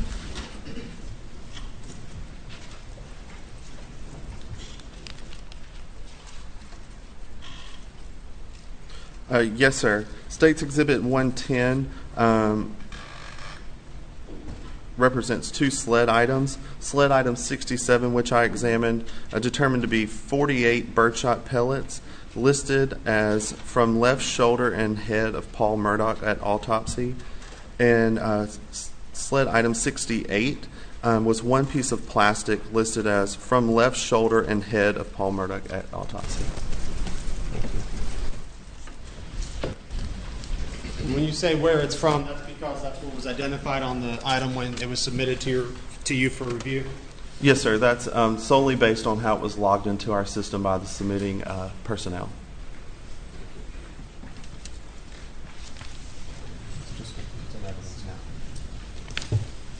All right, I'm going to refer your attention now to three items, just to speed along the process a little bit. States 111, 112, and 113 marked as identification purposes.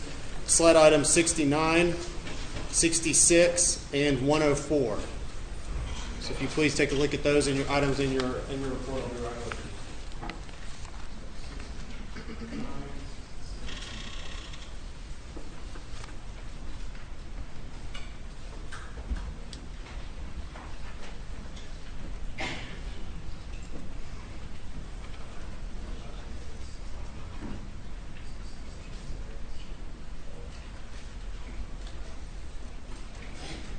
Ladies and gentlemen, we're going to break for lunch. We will resume in 1 hour and 15 minutes, 2:45. All right.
You can bring the jury.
The jury is present, sir.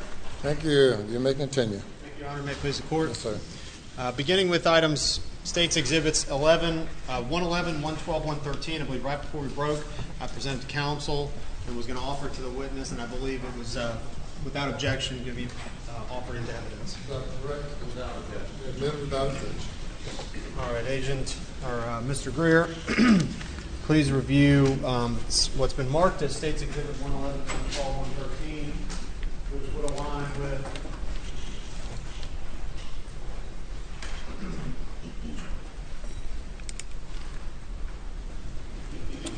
sled items 66, 69, and 104. If you would, please let us know if you had an opportunity to inspect those items and analyze them. Yes, sir, I did. State's Exhibit 112 is sled item 66, and that was determined to be 3 fired bullet jacket fragments and 7 pieces of lead, listed as from Margaret Murdaugh at autopsy. State's Exhibit 11. 111? Yes, sir, excuse me, I apologize. 111 is sled item 69.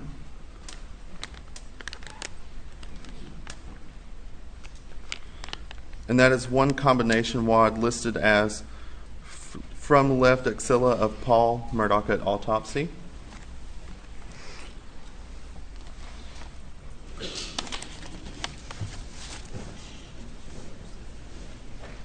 In State's Exhibit 113 is sled item 104, and that was one birdshot pellet listed as found with Paul Murdaugh's clothing. Thank you.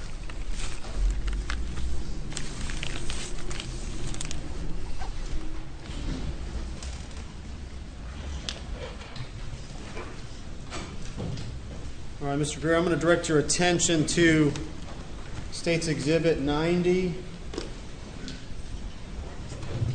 sled item 31. Did you have an opportunity to inspect this item? I did inspect sled item 31. Is this the item you inspected? This firearm is unloaded, safe to handle. Yes, sir, I see my identifying marks as sled item 31 on this firearm. Tell us what this is. That was determined to be one Browning Model Auto 5 Light 12 semi-automatic shotgun, 12 gauge, with serial number 03867NV211. And did you conduct further examinations on that firearm that we'll discuss in a little bit? Yes, sir, I did.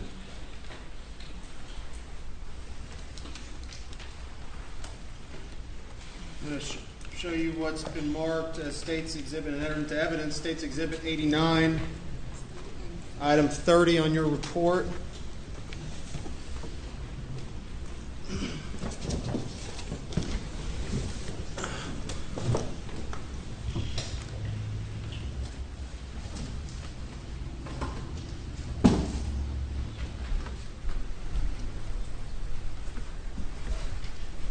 Did you have an opportunity to inspect that firearm? This firearm is also unloaded.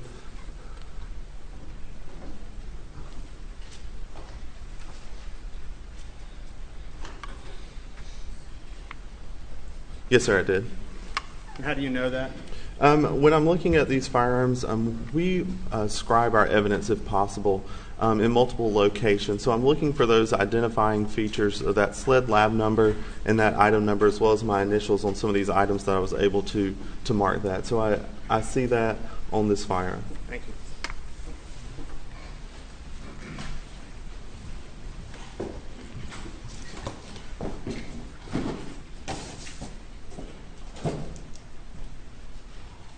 And for purposes of our results that we'll discuss shortly, did you conduct additional testing on that firearm? Yes, sir. Handing you what's been marked as and entered into evidence as State's Exhibit 91. That would be your SLED item number 32.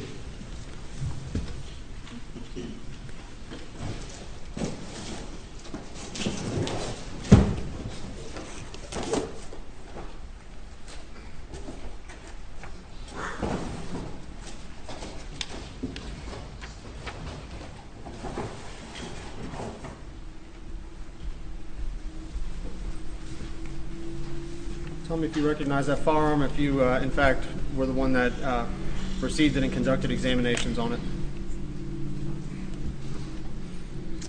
This firearm's also unloaded. I'm going to look again for those identifying marks.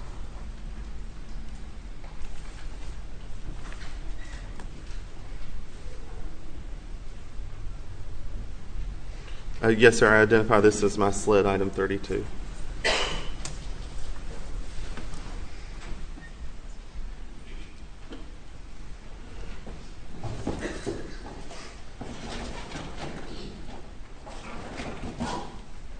Lastly, I'll direct your attention to what's been entered into evidence as State's Exhibit 91, State's Exhibit 88, and SLED item 33.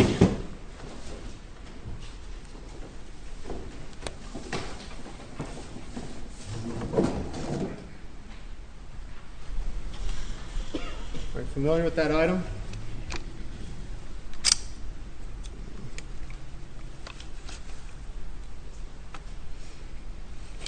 This firearm is also unloaded.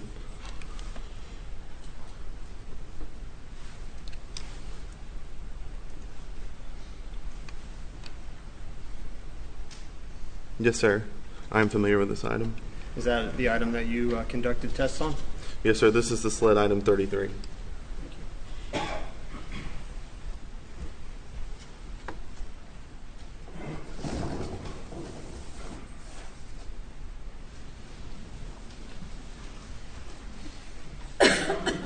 Attention then to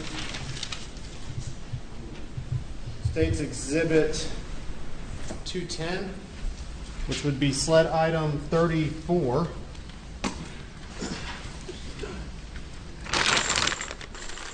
That's been entered into evidence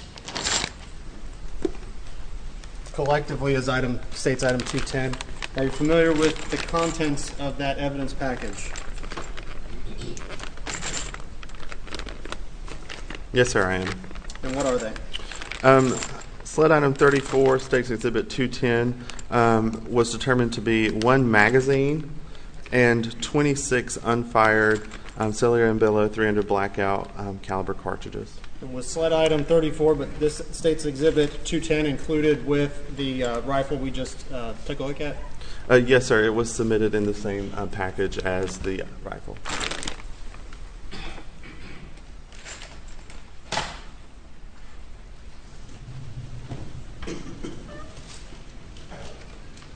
All right, moving on to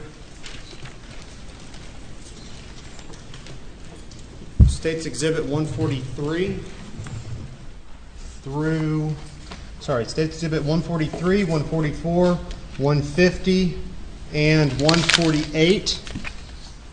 Entered into evidence already. That would be SLED items 166, 167, 168, and 169. Yes, sir. Handing you what's been marked as those exhibits. Would you please take a chance to review those?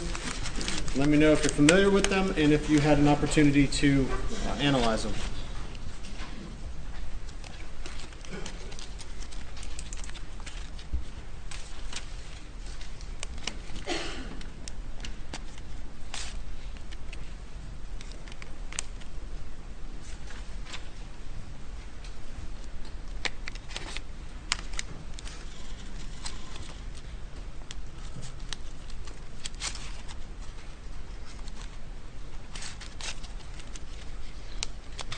Yes, sir. I believe I have seen these items.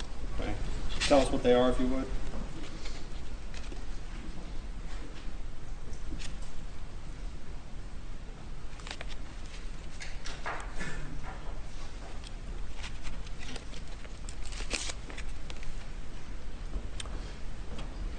Each of these 4 items are 12 gauge federal shot shells, and they each all have the markings that are consistent with each other: a federal premium double aught buck 3-inch Magnum.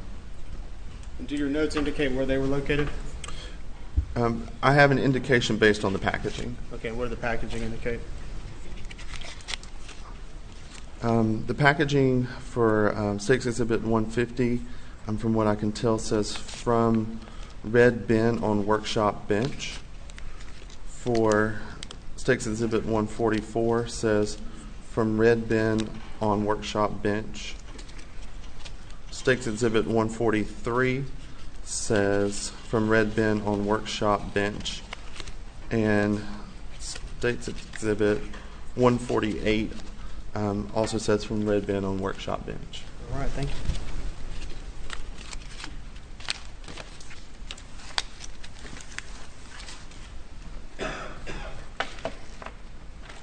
I'm now going to hand you what's been previously entered into evidence as State's Exhibits 145, 146, 147, and 149. That would be SLED's number 162, 163, 164, and 165. Same as before. If you wouldn't mind, please take a look at those and let me know if you are familiar with their contents.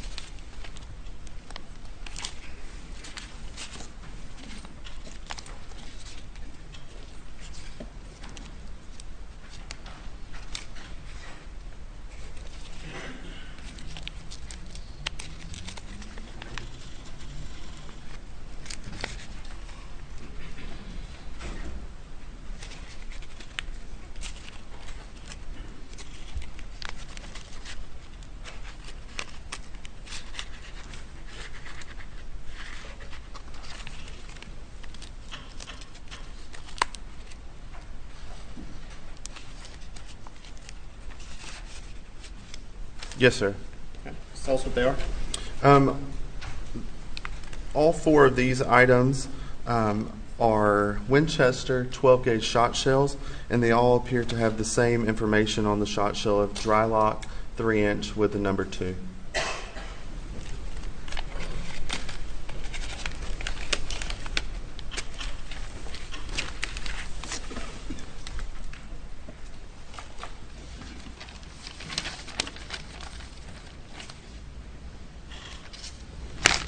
I'm going to hand you what's been previously entered into evidence as State's Exhibit 213, slide item 45. Please take a look at that piece of evidence and let me know if you are aware of what it is.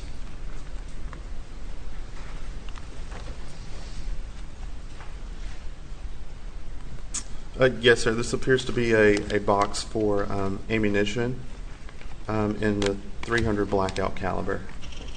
And does that box indicate the maker of that .300 blackout ammunition? It does. Who's the manufacturer? Cellier and Billow. S&B? Yes, sir.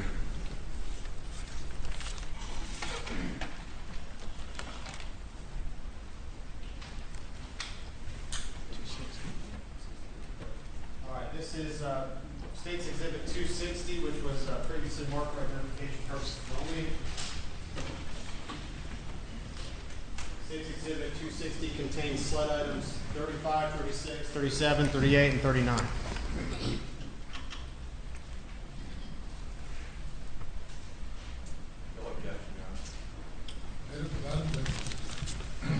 Greer, I'm handing you what's been now admitted into evidence as State's Exhibit 260. Please take if you would, please take a moment to review those items and let me know if you're familiar with them.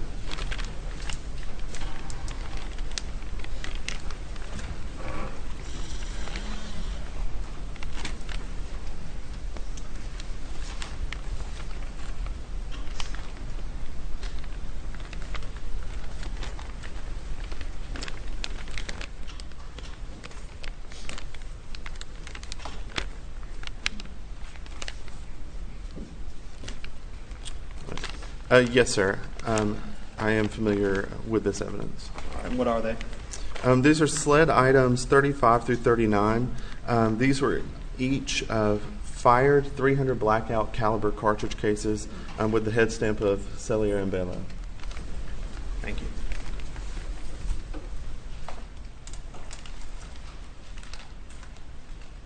What's been marked previously as States Exhibit 261 for identification purposes only.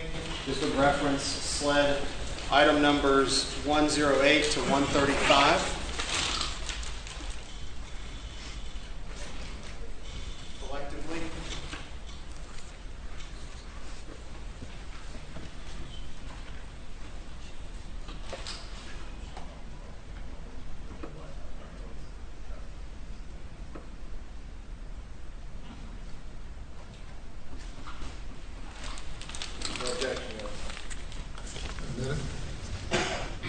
Agent Greer, these items now admitted under States Exhibit 261. Please take a moment to review those items and any notes or information you might have on them, and let me know if you're aware of what they are.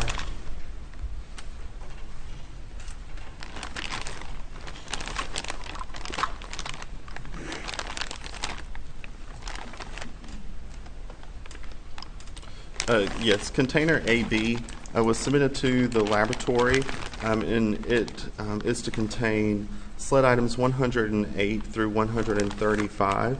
I am familiar with these items, and this package appears to not have been tampered with since I sealed it last, as I see my initials and seal date there at the bottom. And what's inside that package? Inside this package, there are 300 blackout caliber cartridge cases, as well as 12 gauge shot shells. And did you have an opportunity to perform an analysis on these items? Yes, sir, I did.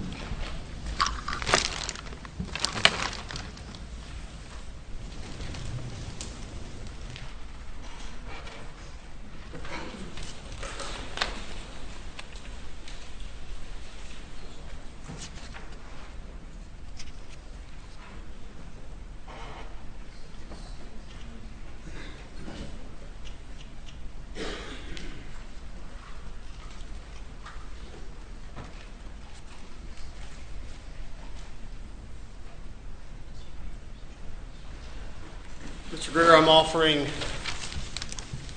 you what's been marked as States Exhibit 398. That would reference SLED item 22.4. And I believe without objection, we'll offer it into evidence. Correct. If you would, please take a look at that item and cross-reference with your report and let me know if you're familiar with what it is.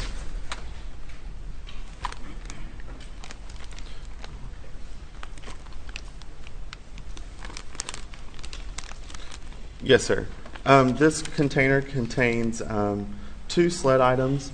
That's SLED item 22.4, which is a swab of debris that I took, a reddish-brown debris swab from the right side of the item 22 receiver. Which item is 22? Item 22 was the camouflage Benelli Model Super Black Eagle 3 semi-automatic shotgun. And it also contains SLED item 22.5, which was another swab from that same shotgun, and that was reddish-brown debris swab from the left side of the item 22 receiver above manufacturer information. And tell us a little bit about the swabs and what you're looking for with that. Yes, sir. When I receive items of evidence, a part of my process in documenting the evidence and opening the evidence is to look to see if there's any foreign or trace material on that item. When I was examining this firearm and opening it for the first time, I took note of that. And when I did that, I noticed those two areas that I saw reddish-brown debris. In order to preserve that prior to my examination, I swabbed those items so that way they could be collected and maintained.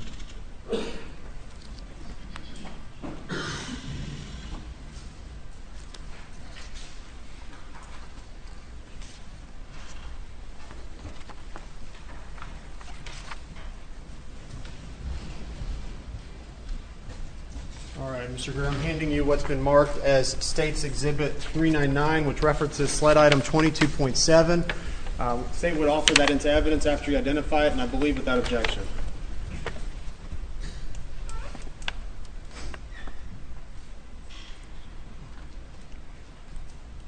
Yes, sir. I do recognize this, and this package is still sealed with my initials and seal date. Item 22.7 was the unfired 12-gauge shot shell that was submitted with the item 22 camouflage Benelli Super Black Eagle 3 shotgun. During my testing, I used that submitted ammunition that came with the firearm to test fire the weapon with, and that is represented here as sled item 22.7, State's Exhibit 399. Okay. Submitted.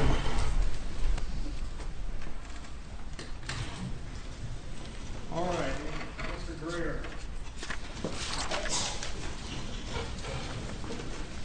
Before we move on to your analysis and your results, if you would, please tell me a little bit about the firearms identification process and the number of ways that you use to identify whether a firearm shot a particular projectile. Sure. As we were discussing earlier, when I receive evidence into the laboratory and I begin my examination, there's a lot of documentation that has to happen. First, as we're opening the evidence, we're going to, one, make sure to preserve any of that trace or foreign material. We use photography to document the evidence as we're opening it and to photograph the actual item itself and that trace material or foreign material. We also use a lot of departmental worksheets where I take notes on the firearm, the magazine, the fired components such as the cartridge case or the bullet, and also any other thing that we need to document throughout the process, or unfired cartridges. We take note of all of that, writing down all of these characteristics that we're seeing on the evidence. In order to do our examination, though, we have to look at these fired ammunition components, these cartridge cases and these fired bullets, and look at their class characteristics. So we're going to count on a bullet. We're going to look at its rifling, trying to determine its caliber through weight and measuring it, and counting those number of lands and grooves that comprise that rifling, like we spoke earlier. That's what gives that bullet that twist. We document that. We may also look at those cartridge case and look at those things that have the same class characteristic. That could be the caliber of that cartridge case, the shape of that firing pin, and any overall features. Items that share the same class characteristics will compare together. And it's kind of like climbing a ladder at this point. Those items that share the same class characteristics, we climb to the next step on that ladder, and we compare those items. We're going to look at those fired bullets with each other, those fired cartridge cases with each other, and we're going to look at all of that under high magnification. We use a comparison microscope in our laboratory to look at these items. And basically, if you think back to a biology lab that you may have had in school or some kind of science lab, when you look through a microscope, that's what we're doing. But we're using this comparison microscope to look at two things at one time. And we use it uses an ocular bridge so we can look through like a set of binoculars to look at these things. We can change the angles that we're looking at all these tiny little scratches and striations and impressions on the evidence that you can't really see with the naked eye. We're going to look at it under that magnification and compare all of that to each other to help us reach our final goal, which is a conclusion. If we have firearms that are submitted, we'll also have that documented. Those firearms that have the same class characteristics, for instance, if we have a gun that's the same caliber as our fired bullet and it shares the same rifling specifications, then that means we can compare that bullet with test fires from the firearm. So I'll make sure the firearm is safe to fire, and we'll shoot that firearm within our laboratory. We have several different ways to do that with a water recovery tank and a tunnel that we're able to shoot and recover those test specimens that I physically shot from the firearm. I'll compare those test specimens with each other to look at how those marks that I was looking for under the microscope that we were talking about, to see how they're reproducing on those test fires in whether that be a bullet or cartridge case. Compare that under the microscope and then compare that where necessary to the submitted evidence. After looking at all that, I reach a conclusion about whether this was fired by this item or not. or whatever that conclusion may be. I arrive at that, and I write that conclusion down. At that point in time, another qualified examiner within our firearms department will review the evidence themselves. They'll look at all the submitted evidence and compare that with each other and with those test specimens that I fired and arrive at their own conclusion.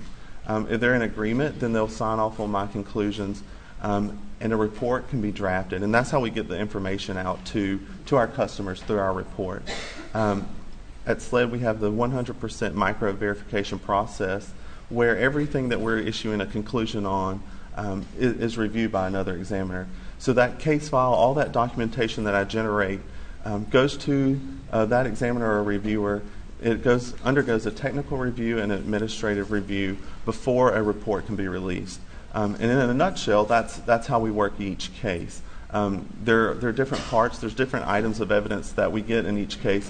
But that's a quick overview of how each case has worked. And that process was applied to this case.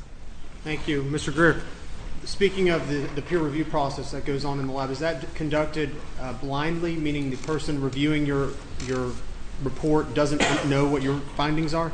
That's correct. Okay. Could you explain? So the subsequent reviewer doesn't know what you decided in your first prime opinion. Is that right?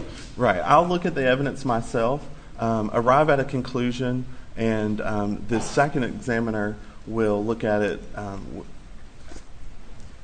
and come to their conclusion on their own. Once they have arrived at their own conclusion, looking at the evidence with their own eyes on the microscope, they'll read my results to see if they're in agreement with what I have determined or not. And that, I think you just testified, but was that done in this case? Yes, sir, it was. Before we move on, please tell me what it means for a cartridge casing to be cycled through a weapon. What does that mean? Sure. If you think back when we were looking at the cartridge earlier, an unfired cartridge, when we look at these items under magnification on the microscope, there are several different areas that we're going to be concerned with in looking at for those microscopic scratches and impressions, those little striations. One of those would be a firing pin, and that's what comes through the breech face of the gun to detonate the primer. Also the breech face marks on that primer from the gun. Ejector marks, that's what kicks that cartridge out of the gun or the cartridge case. Extractor marks, that's what pulls it out of the chamber of the firearm so that it can be kicked out. And also chamber marks, and that's on the body of the cartridge case, that cylindrical portion. So when we're looking at evidence, our ultimate goal is to say something was fired by this gun or they were fired by the same gun. And we do that, and we can rely on those firing pin marks and those breech face marks because that's what struck the primer and caused it to detonate and fire that cartridge. There's other things that we can look at just to single out, like extractor marks and ejector marks and chamber marks of such, that we can look at to say that a cartridge has traveled through a gun. For example, if you were to load a magazine, insert it into a semi-automatic firearm, pull the slide back, load that cartridge into the chamber, and then you decide you're not going to shoot or you need to remove that cartridge for any reason, you would pull back on that slide of the handgun and the cartridge would be extracted out of the chamber and ejected. Through that process, there can be marks left on the cartridge. That also would happen when you're firing it, but that's not what detonated that primer and set that off. Those ejector marks, those extractor marks. And that just means that that cartridge, we can say, has traveled through that firearm at one point in time. That's not to say it was fired by, but it's cycling marks that we're seeing as it's cycled through that gun. So is it accurate to say then that the cycling marks are separate and distinct from the actual firing pin marks that when you're reviewing these under a microscope? Yes, sir. As far as what we're looking at geographically on the cartridge case, those would be in a different location when we're looking for those ejector marks or extractor marks or chamber marks. That's not something that we typically would be seeing on the primer area that detonated that cartridge. Thank you. If I could, beginning with your results, If we could begin with your examination of all the shotgun shells, so the actual shells that were retrieved as part of your analysis,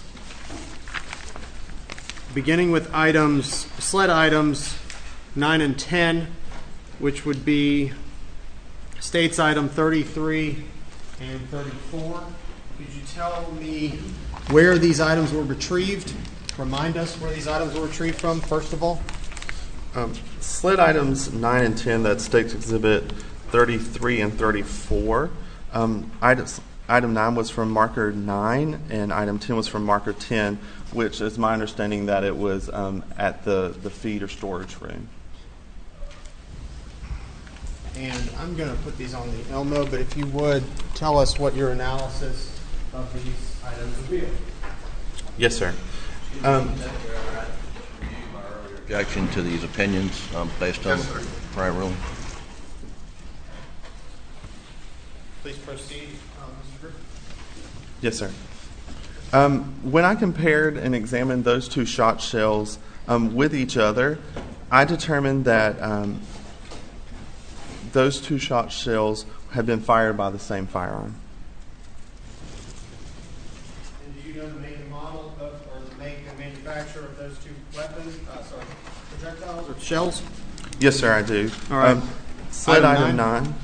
Yes, sir. Which item 9 is which item?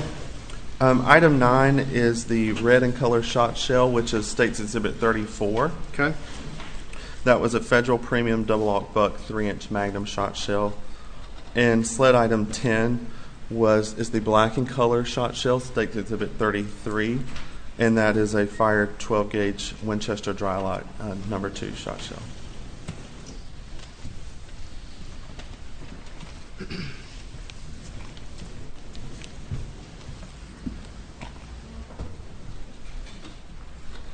All right, Mr. Greer, moving on to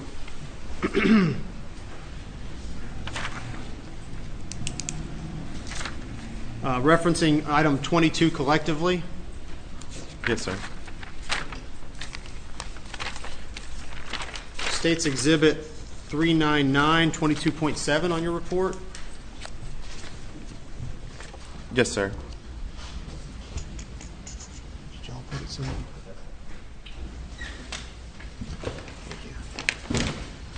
This would be States Exhibit 399. Did you have an opportunity, or could you tell us what that is? Yes, sir. That was the unfired 12-gauge shot shell that was submitted originally with the item 22 shotgun, which is the camouflage color Benelli shotgun. Could you go ahead and open that package for us, please? Yes, sir. Do you have scissors or just?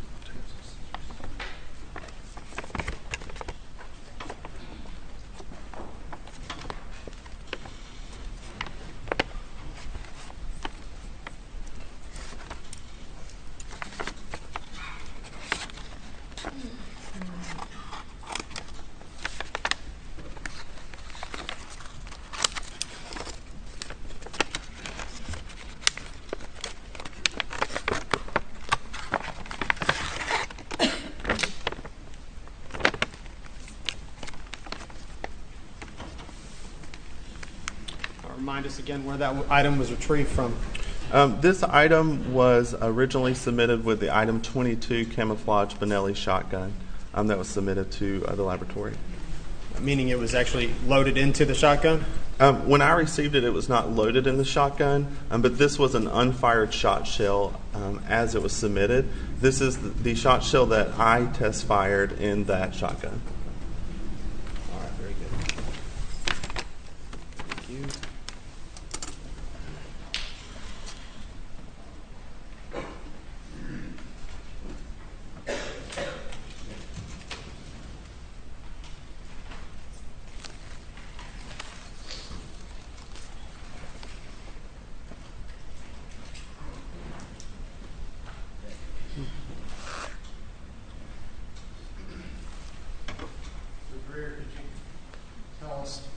I'll put it on the Elmo. Tell us what the make and manufacture of this item is. Yes, sir. This is also a 12-gauge federal shot shell, and on the shot shell itself, it also says Federal Premium Double-Aught Buck 3-inch Magnum. I'll direct your attention back to State's Item 34. Are those two items consistent with each other?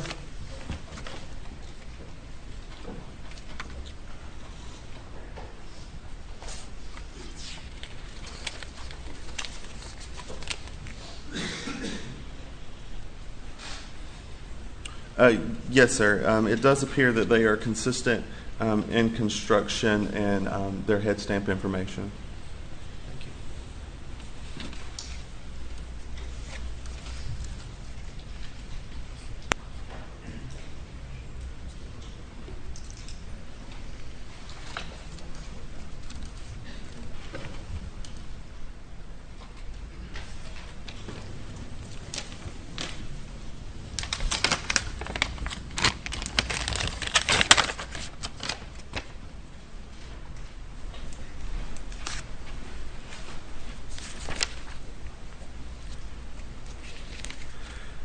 If you would, since let's work through the number of firearms that were identified by you. Did you have an opportunity to test those firearms with the projectiles retrieved?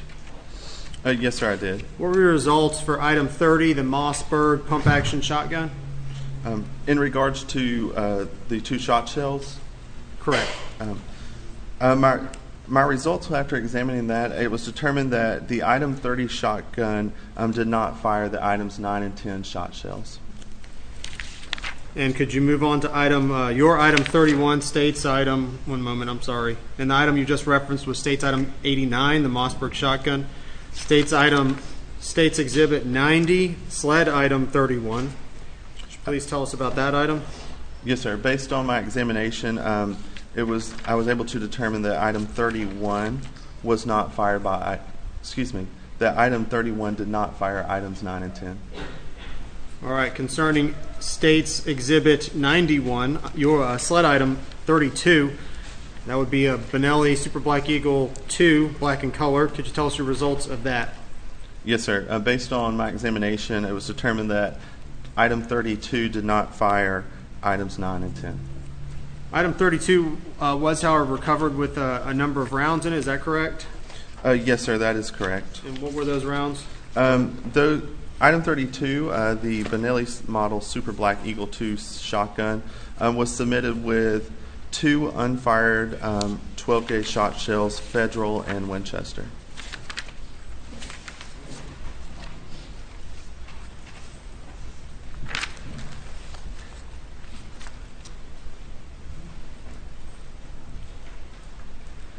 All right, did you have an opportunity to compare the shot shells with item 22, the camouflage color Benelli Super Black Eagle 3? Yes, sir, I did.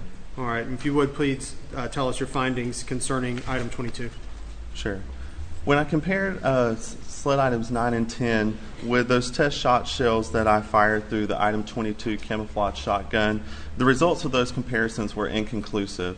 I was unable to determine whether or not items 9 and 10 were fired by item 22 or if they had been fired by another firearm with similar characteristics. And were you able to eliminate item number 33 from this round of testing concerning the shotgun shells? That's correct. The shotgun shells were not fired by the item 33 rifle.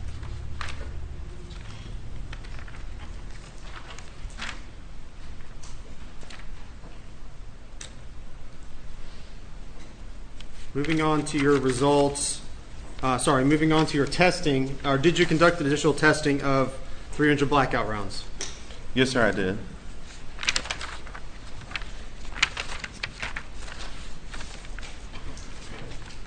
And of the cases of the ammunition both fired, spent, so shell casings, or unfired ammunition, were the ones we examined today that were retrieved from the scene, what make and manufacturer were they of? The cartridge cases were head stamped with the S&B logo and 300 blackout caliber. Did you have an opportunity to test fire and examine sled item 33, State's item State's Exhibit 88. The 300 blackout rifle, black in color. Yes, sir, I did. All right. Could you please tell us your results from that examination for that weapon? In regards to test firing the weapon? Correct. Yes, sir. When I examined item 33, I test fired it using the item 34 magazine. That was the magazine that was packaged alongside the rifle. During that test firing, the first available cartridge in the magazine, as I inserted the magazine into the firearm, it was fed and chambered into the rifle correctly and as I expected. The cartridge was successfully test fired, and then it extracted and ejected from the rifle, again as I expected it to. However, as the firearm cycled, meaning when that bolt was coming back forward to load the next available cartridge in the magazine, it failed to feed that cartridge into the chamber, and I had to manually cycle it to load the next cartridge into the chamber. That issue did not prevent me from test firing the firearm, and no further analysis to determine that cause was conducted. Referencing your results, slide item 128 in your exam, were you able to identify any cartridge casings that would have been fired by item 33 rifle? Your item 33, State's Exhibit 90, State's Exhibit 88. Yes, sir, I was. And just to be clear, we're talking about this 300 blackout rifle. Is that correct? We're talking about your item 33? Yes, sir. That is sled item 33 that I examined and test fired. What were you able to identify with the rounds recovered, 300 blackout rounds recovered? Please list their item numbers as well. Yes, sir. So I compared all the 300 blackout cartridges that I received, and based on my examinations and comparisons, I was able to determine that sled item 38, 109, 110, 121, 126, and 127 were fired by the item 33 rifle. And those would be various items that were recovered that we've been through and identified in the State's exhibits. Is that correct? Yes, sir, that's correct. So some of them you would say were fired by item 33? That is correct. I know you mentioned before with item 33, or sorry, State's Exhibit 89.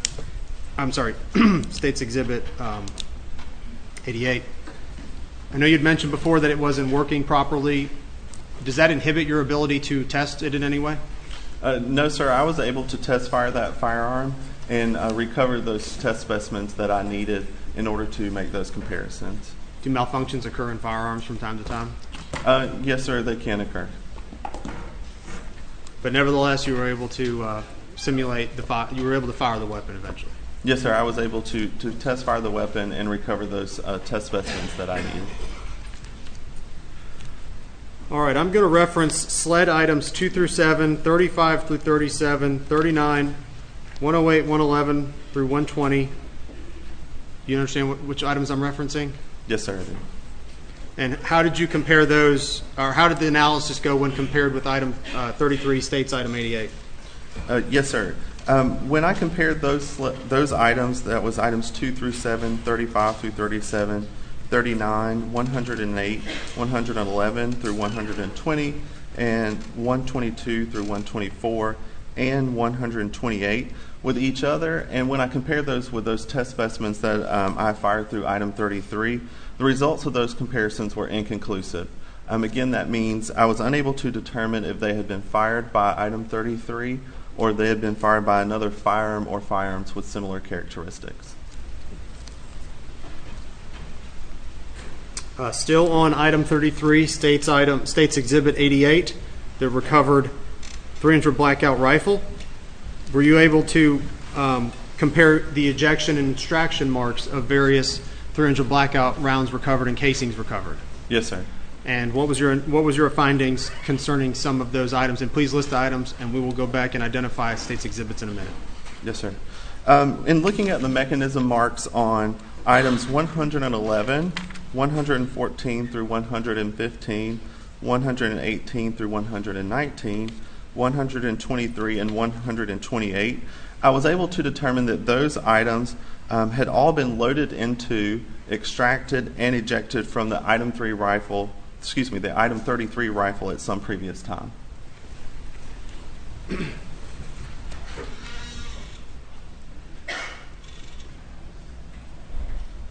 All right. Mr. Greer, I'm going to ask you. I'm going to renew my objection to the next opinion that he's about to offer based on our prior rulings, just for the record. Yes, sir. Prior arguments and understanding the court's rule. Yes, sir. Mr. Greer, I'm going to real quick reference on your chart, on your list, items marked sled items 2 through 7, 35, 36, and 37, and sled item 39. And that would be State's Exhibits 63 through 68.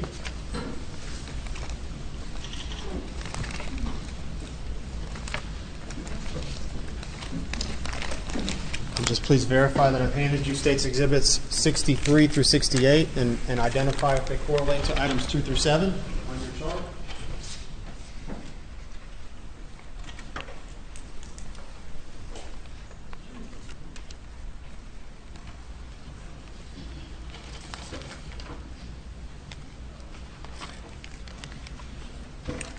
Yes, sir. These State's Exhibits 63 through 68 are sled items 2 through 7.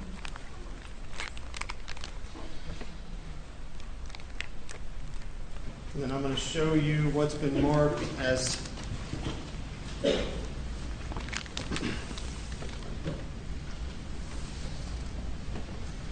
the court's indulgence.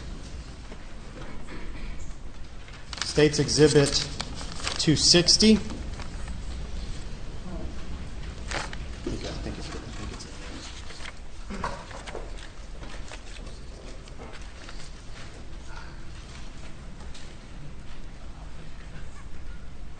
State's Exhibit 250, which correlates to sled items 35 through 39. Please verify that for me. Yes, sir. This is State's Exhibit 260, which is a container that is to contain sled items 35 through 39. Okay. Sled items 2 through 7. State's Exhibit 63 through 68. After review of the crime scene, where were those located? After reviewing the crime scene diagram, it's my understanding that those cartridge cases were at marker numbers that were near or around the body of Margaret Murdaugh. And those would be 300 blackout rounds, is that right? That's correct. They're 300 blackout caliber. Or they were spent casings? Yes, sir. Those are fire cartridge cases. And State's Exhibit 260, items 35 through 39, what are those again? Those were all fire 300 blackout caliber cartridge cases, head stamped with the S&B logo and 300 blackout caliber. And where were those items recovered? Listed on our submission documents, those were from the ground at side entrance door. Have you physically been there to the Moselle property? Yes, sir, I have. Are you familiar with the ground at the side entrance door? Yes, sir, I believe so. Is that the side entrance that leads into the pool table and the gun room? Based on my understanding of the scene, yes, sir. I believe that is where those were collected from, near that door that goes into that room. We have 300 blackout round casings collected from around Maggie's body, and we have 300 casings collected from the house. Is that correct? That's correct. And do you have any notes? Did you take any contemporaneous notes on the condition of your items 35 to 39, those collected at the side of the house? Yes, sir, I do believe so. I'm going to reference my case file here to confirm. Would referencing your file help you refresh your memory on that matter? Yes, sir, it would. During my examination, when I looked at items 35 through 39, which were recovered near that door area, I did note that they were tarnished and weathered in my case file. Mr. Greer, tell us what you found concerning those items.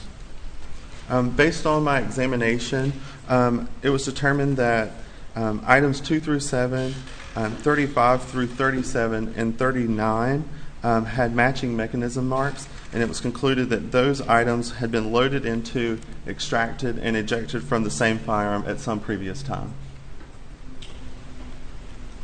So if I understand it correctly, the items collected right by Maggie had been loaded into, extracted to, and ejected by the same firearm that were identified, that items were picked up by the side of the house. Yes, sir, that is correct. Court's indulgence?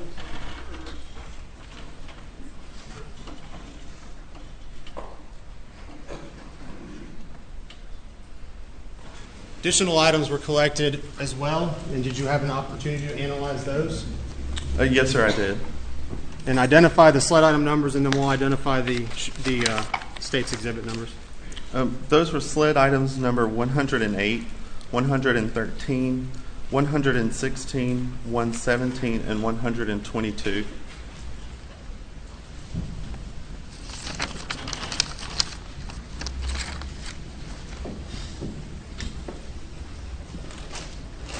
Handing you what's been marked as State's Exhibit 261,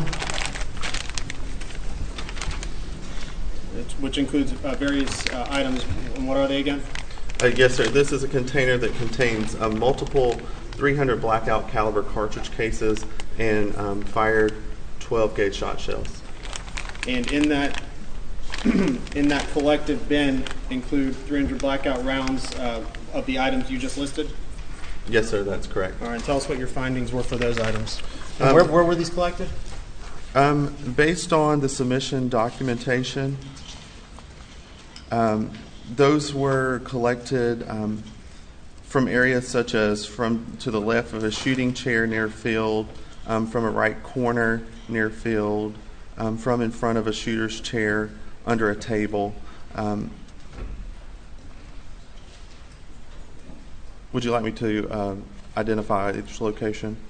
For those items, have you had an opportunity to review some body-worn camera footage and evidence and kind of identify what that actually meant? Oh, yes, sir. And generally, when it says left leg and right leg and near the front or back, what is it talking about? It appears that there's some type of shooting area that those were collected from. Okay. What were your findings concerning those items? It was determined that those items, and to include items 108, 113, 116, 117, and 122, also had those same matching mechanism marks, to conclude that they had been loaded into, extracted, and ejected from the same firearm as those at the crime scene around Margaret Murdaugh's body, and those several recovered from the home. So the items collected around Margaret Murdaugh's body matched the items collected outside the house, which matched items that were collected in the field at the shooting range. Yes, sir. I was able to identify that the cartridge cases recovered, items 2 through 7 near the body, did have matching mechanism marks with several of the items from the area around the home and those in the shooting field, and several of those in the shooting field, to conclude that some of those had been, that those have been loaded into, extracted, and ejected from the same firearm at some previous time.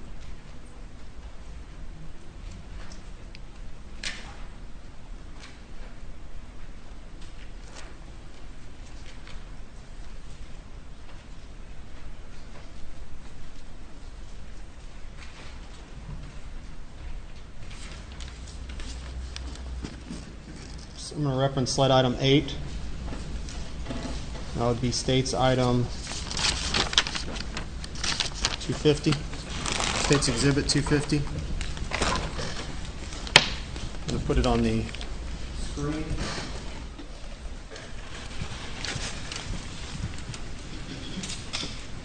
What is that item again? Remind us, please. Sled item 8 was one fired bullet, determined to be 300 blackout caliber, listed as near tire impression at marker 8. Recovered from the scene? Yes, sir, at marker 8. Is that a fired projectile? Yes, sir, that is a fired bullet. Is that, how much does that bullet weigh? According to my notes when I weighed that projectile, It weighed approximately 147.4 grains. Handing you what's marked as Exhibit 213. Remind us again what that is. State's Exhibit 213 appears to be an ammunition box marked cellular and bellow and 300 blackout caliber. What are the grains indicated on that box? On the side of this box, it has information about the projectile, and it says 147 grains on the side. Is State's Exhibit up on the Elmo, is that consistent with a 147 grain projectile? Yes, sir. That bullet appears to be intact, and based on my examination and looking at these fired bullets as a part of an examination, I would say that would be consistent with being 147 grains.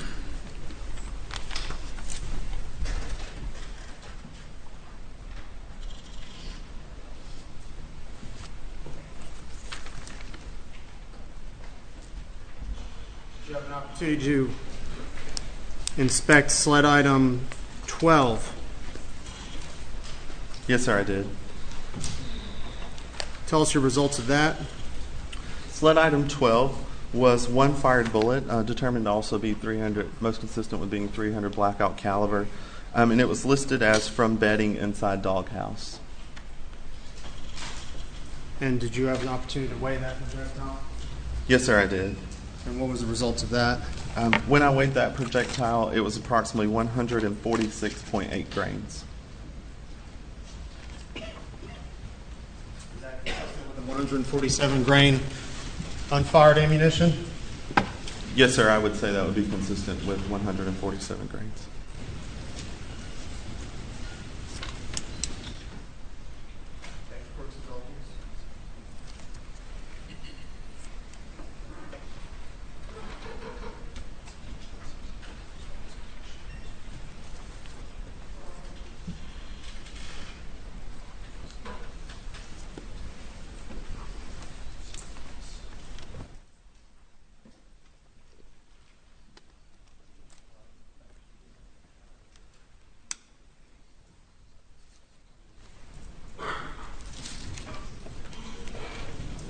Lastly, I'm going to show you what's been marked as state and entered into evidence as State's Exhibit 143, 144, 148, and 150. Could you please remove those collectively and let me know if you are familiar with the make and manufacture of those items?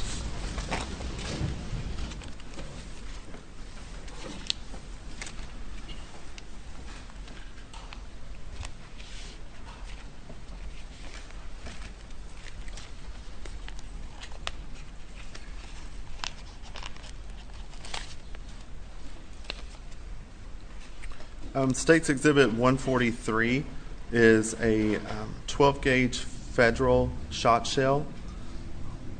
It says Federal Premium Double-Aught Buck 3-inch Magnum on the shell, on the side of the shell.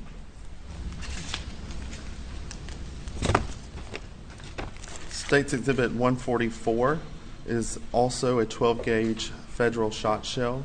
On the side of it, it says Federal Premium Double-Aught Buck 3-inch Magnum.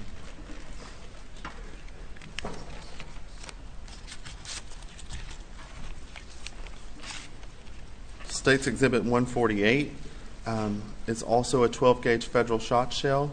On the side of it, it says Federal Premium Double-Aught Buck 3-inch Magnum.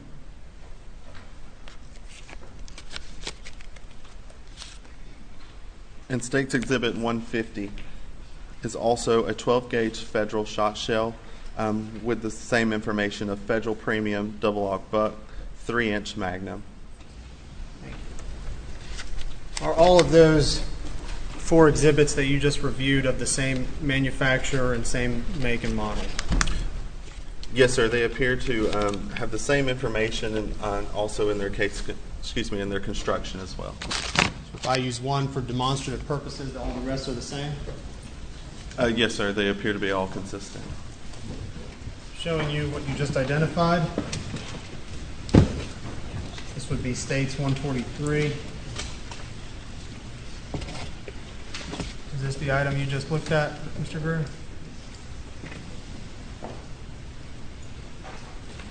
Yes, sir. Showing you what's been marked as State's Exhibit 34. Remind me again which item that is. Sled item 9. State's Exhibit 34 was sled item 9. That's correct. And what's the make and model of that? Sled item 9, State's Exhibit 34, was a fired 12-gauge shot shell with the Federal Premium double-aught buck 3-inch Magnum, red in color. Showing you what's been marked as State's Exhibit 399. This would be, where's item 9 from? Item 9 is listed as from marker 9, and again, based on my understanding of the crime scene document, that was near or around the speed room. And marked as State's Exhibit 399, sled item 22.7. Where is that item from? Sled item 22.7, State's Exhibit 399, was the unfired 12-gauge shot shell that was originally submitted as item 22 with the camouflage Benelli shotgun. State's item 4, and you've already reviewed this. Exhibit 4 for the state, 22 for you. Is that the same shotgun that you're referring to?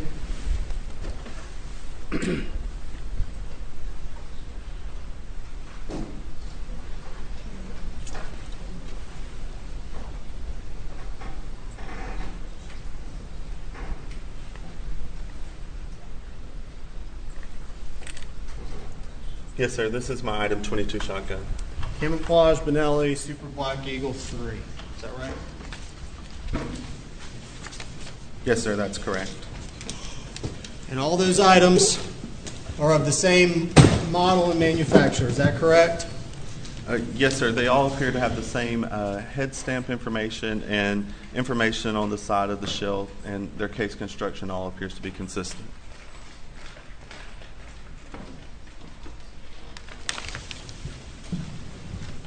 Reference your item 10 now.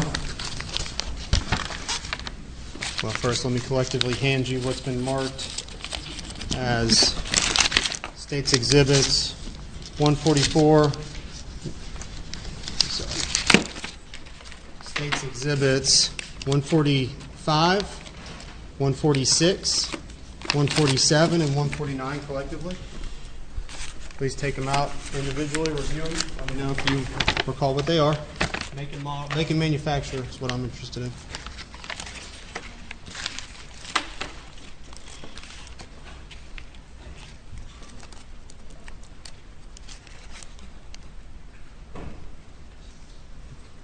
State's Exhibit 145, it's head stamp Winchester 12 gauge with dry lock 3-inch and a 2 on the shell.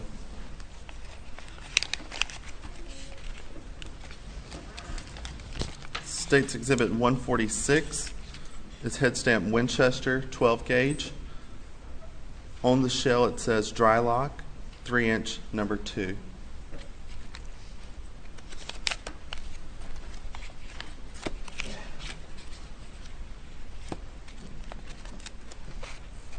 State's Exhibit 147 is head stamp Winchester 12 gauge. On the shell, dry lock 3-inch number 2.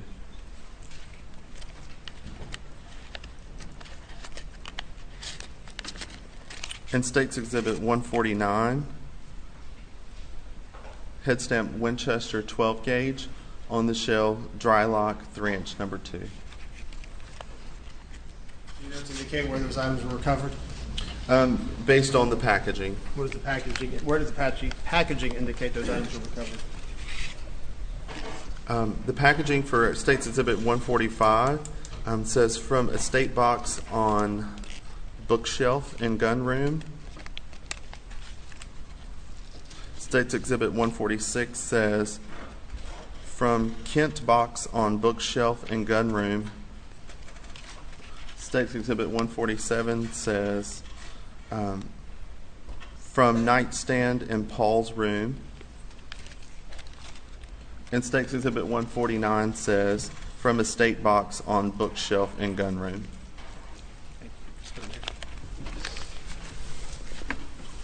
And hand you what's been marked and identified as State's Exhibit 33, slide item 10. Where was that located?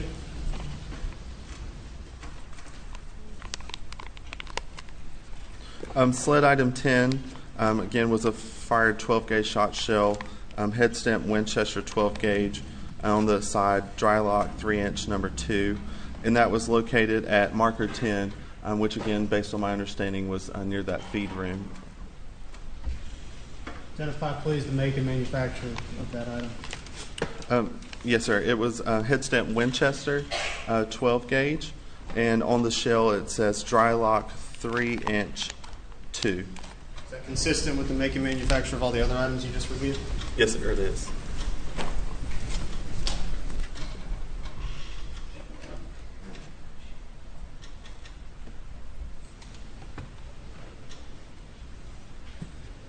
Are those all the items you just reviewed, Mr. Greer? Yes, sir. All right. No further questions from the state.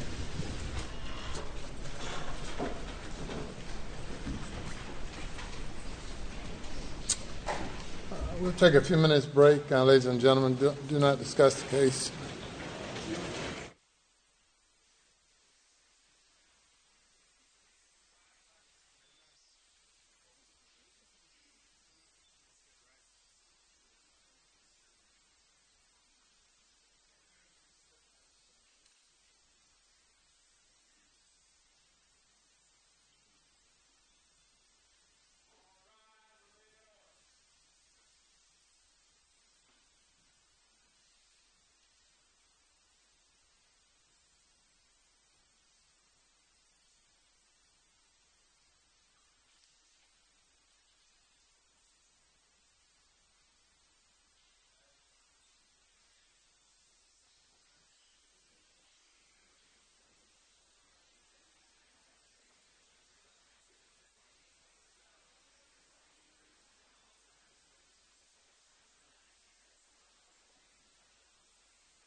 You may now be seated.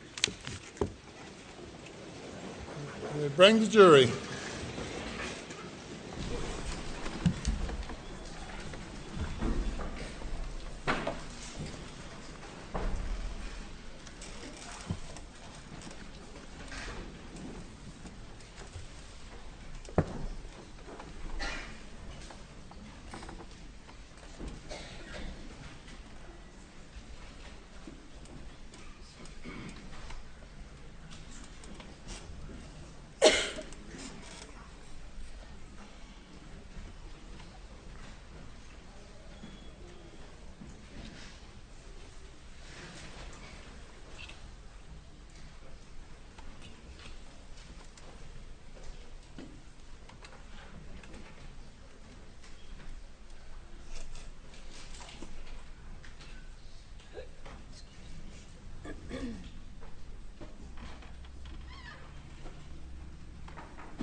Sir, cross-examination.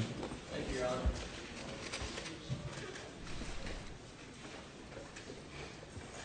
Good afternoon, Agent Rear. Good afternoon.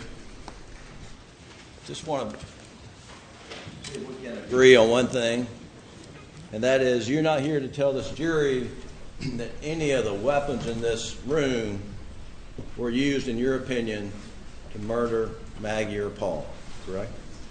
Based on my examination of the evidence, was able to identify that there were matching mechanism marks in items around, as mentioned, in the body of Maggie Murdaugh and other areas of the property. And in regards to the two shot shells in comparison with those shotguns, items 9 and 10 were inconclusive with the item 22 shotgun. So that means you cannot, and you did not, and you are not offering an opinion that item 22 shotgun was used to murder Paul Murdaugh, correct? My result was inconclusive, and what that ultimately means is I'm not able to determine that. It's a possibility that it could have been fired by that shotgun, and it also could have been another firearm with similar characteristics. Meaning it's just equally possible it wasn't that gun. That's possible. And this 300 blackout. We know a 300 blackout was used to murder Maggie Murdaugh, correct? Based on the evidence that I received, I did have several projectiles that were 300 blackout caliber that were most consistent with that, as well as several cartridge cases that were head stamped that caliber. And you're not here to tell this jury, in your opinion, that this 300 blackouts laying on the floor here was used to murder Maggie Murdaugh, correct? The results of the comparisons of those cartridge cases, items 2 through 7, with test fires from that item 33 rifle were also inconclusive, meaning I was unable to determine if those cartridge cases were fired by item 33 or they've been fired by another firearm. Well, how many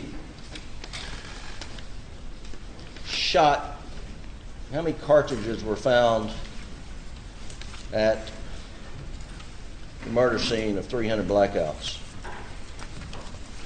Do you remember? Based on my understanding of the crime scene, I believe I was only submitted items 2 through 7, so that would be 6 fired 300 blackout caliber cartridge cases.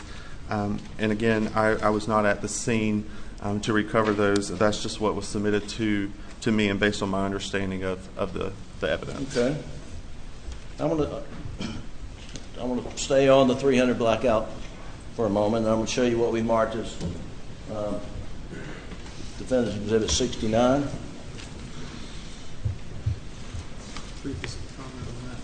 Excuse me? Just what I previously. Yeah. And you have your file there, but take a look at Defendant 69 and tell us if you recognize that document as coming from your firearms file report, extended report.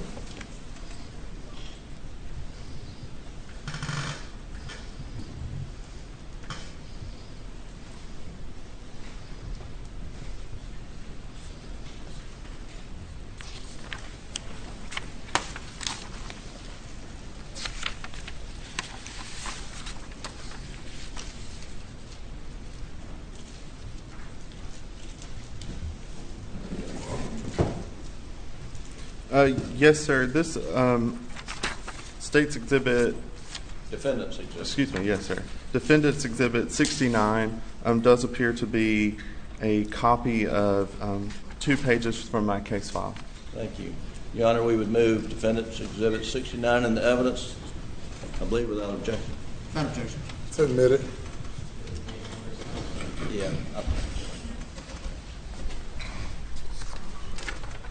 This is page number 67 and 68. We're going to pull it up on the screen. And while we're doing that, Agent Greer, is this your worksheet for the 300 blackout that's here in the courtroom and sled item 33, which bears State's Exhibit number 88? Yes, sir. That would be a copy of my worksheet for sled item 33. Okay. And this is the item that you're not prepared to tell the jury here that, in your opinion, was not used to murder Maggie Murdaugh.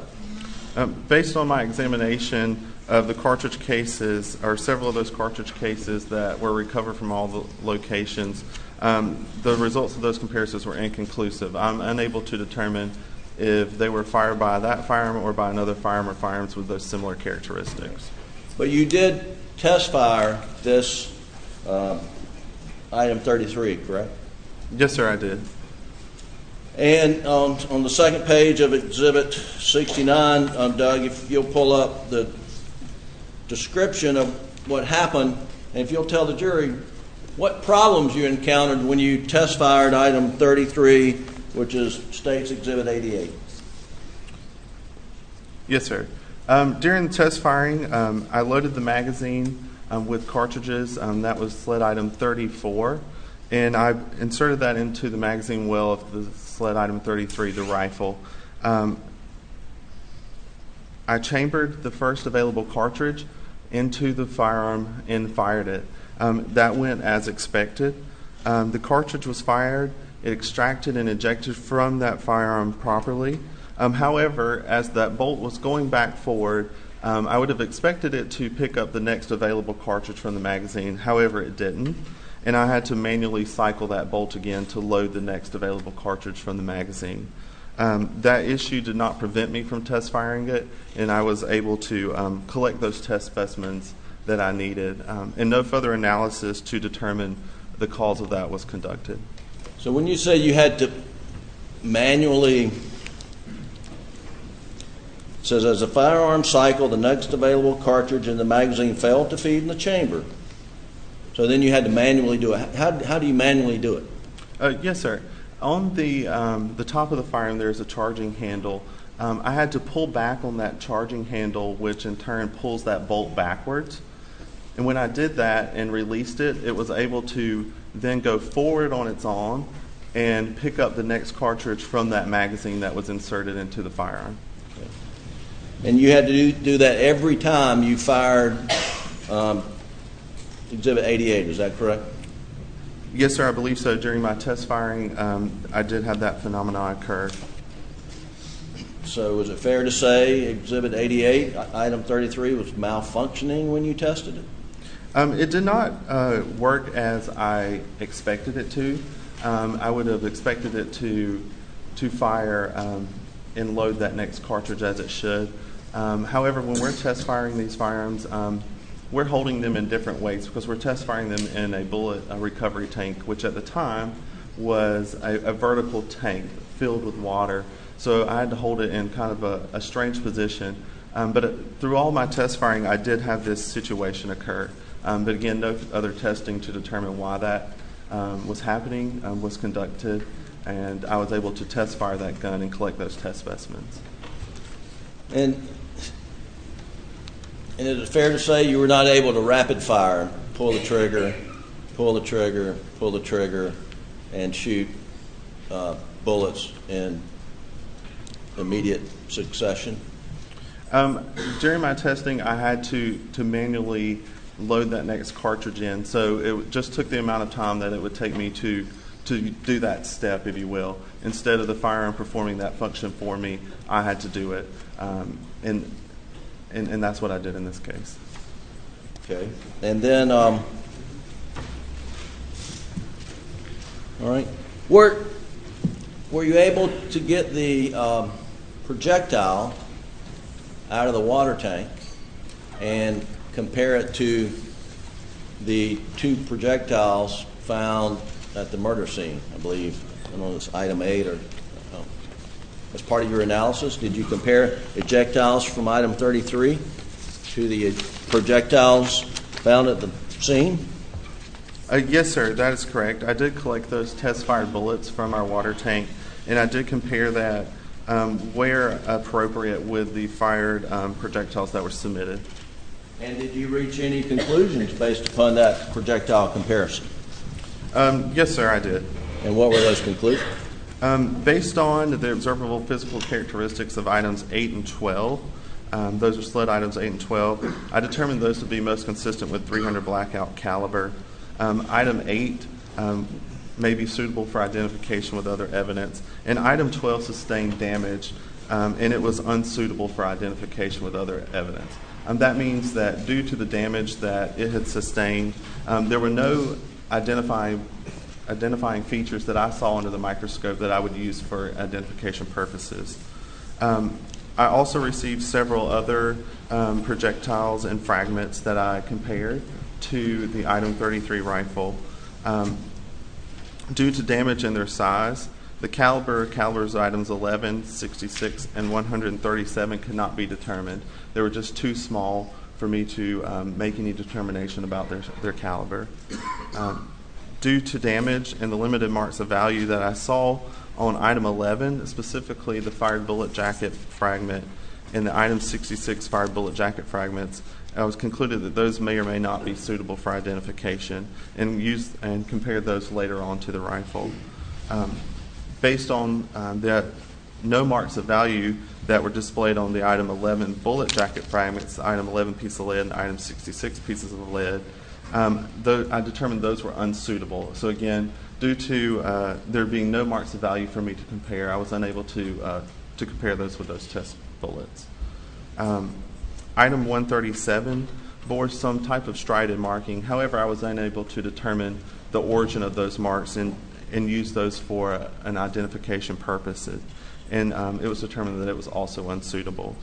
Lastly, the 3 items that I did compare with those test specimens that fired from those rifle, which were item 8, the item 11 fired bullet jacket fragment, and the item 66 fired bullet jacket fragments, the results of those comparisons were also inconclusive with each other and with those test specimens, and that was due to damage and just insufficient markings for us to base our opinion on. It could not be determined whether those items were fired by item 33 or by another firearm or firearms with similar characteristics. So Exhibit 250 is the projectile that was found by marker 8, I believe. Just confirm that one conclusion.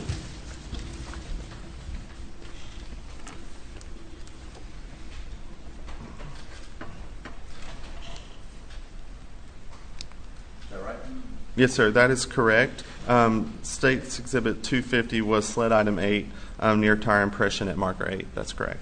And I believe you just, as you're reading from your report, told the jury that you couldn't make any conclusions about the projectile seized at the scene from the projectiles fired in a water tank from this .300 blackout laying on the floor here. Is that right? That's correct. The results of those comparisons were inconclusive, so I'm unable to determine if item 8 was fired by the rifle or by another firearm with similar rifling characteristics. Well, aren't the rifling marks on a projectile as it goes through the barrel more reliable when making firearm identifications than most any other tool marks that you rely upon?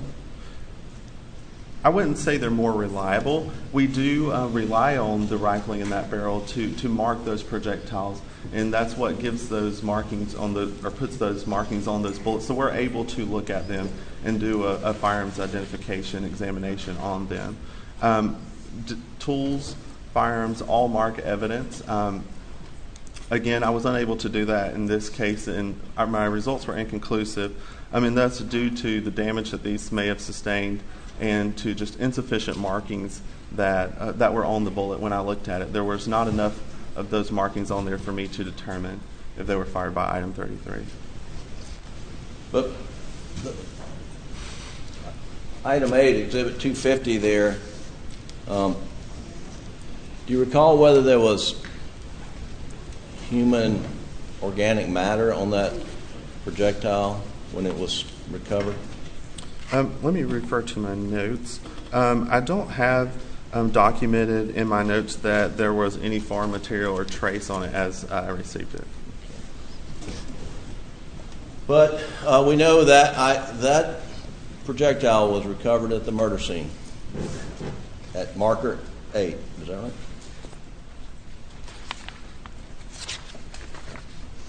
Near the tire. Yes, sir. Near the tire impression at marker 8. That's correct. And you made comparisons of of shell cartridges, the back end of the full bullet that were collected at the shooting house on the property at Moselle. Did you not? I don't have the numbers, but we went through them a moment ago. You did.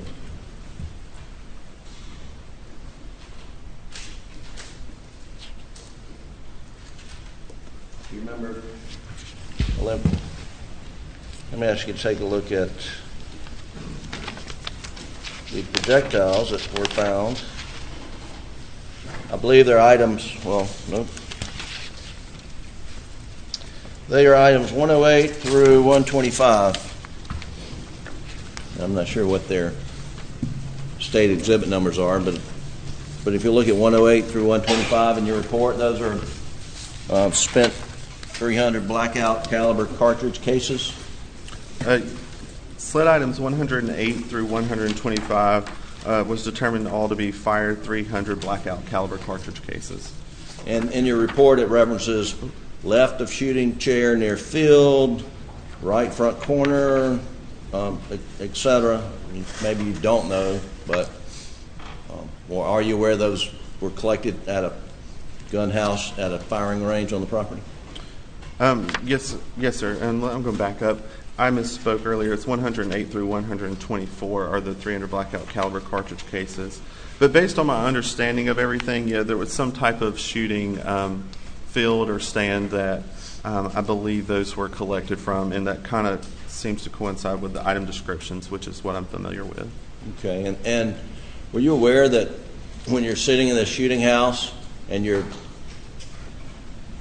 target practicing that there was a earthen burn that the shots were fired into? No, sir. I've never seen this area. Okay. Would it have been helpful to your analysis if the investigators had dug out items from that earthen burn of the projectiles, such as what's sitting in front of you as State's Exhibit 250? We're able to look at bullets that are submitted. We don't have any type of restraint. It may have been helpful. Bullets, as we've seen here, come to us in all shapes and sizes due to their damage that they may have sustained. So I'm unable to really answer that question without seeing the evidence and determining if it would be helpful. Okay. I want to ask you a little more about the conclusions that you've reached as documented in your report. And particularly focused on item 128, and I'm still talking about the Buster's 300 blackout that's laying on the floor here in the courtroom. And just so we're clear, there were items, the cartridges that we talked about, the back end of the bullet, that you were able to conclude that they were fired by this gun, right? Yes, sir. I was able to determine in looking at the totality of the marks on those cartridge cases that there were items submitted to me have been fired by that firearm. And your conclusion that they've been fired by this gun, and we're talking about the cartridges. One is cartridge 38, which is up by the residence, correct? Yes, sir. Sled item 38, that's my understanding, and it was submitted as being recovered from near a door. Well, and that's the door that you testified that you saw when you went on the property. Yes, sir, I believe so. That's my understanding. And so it's been a long week, 2 weeks, but there was a sled agent early in the case who had body cams going around picking up spent shell cartridges adjacent to that door, and you believe this is one of those, correct? That's my understanding, that those items came from the area outside that gunroom door. And you concluded that item 38, along with some other items found at the shooting house, which would be,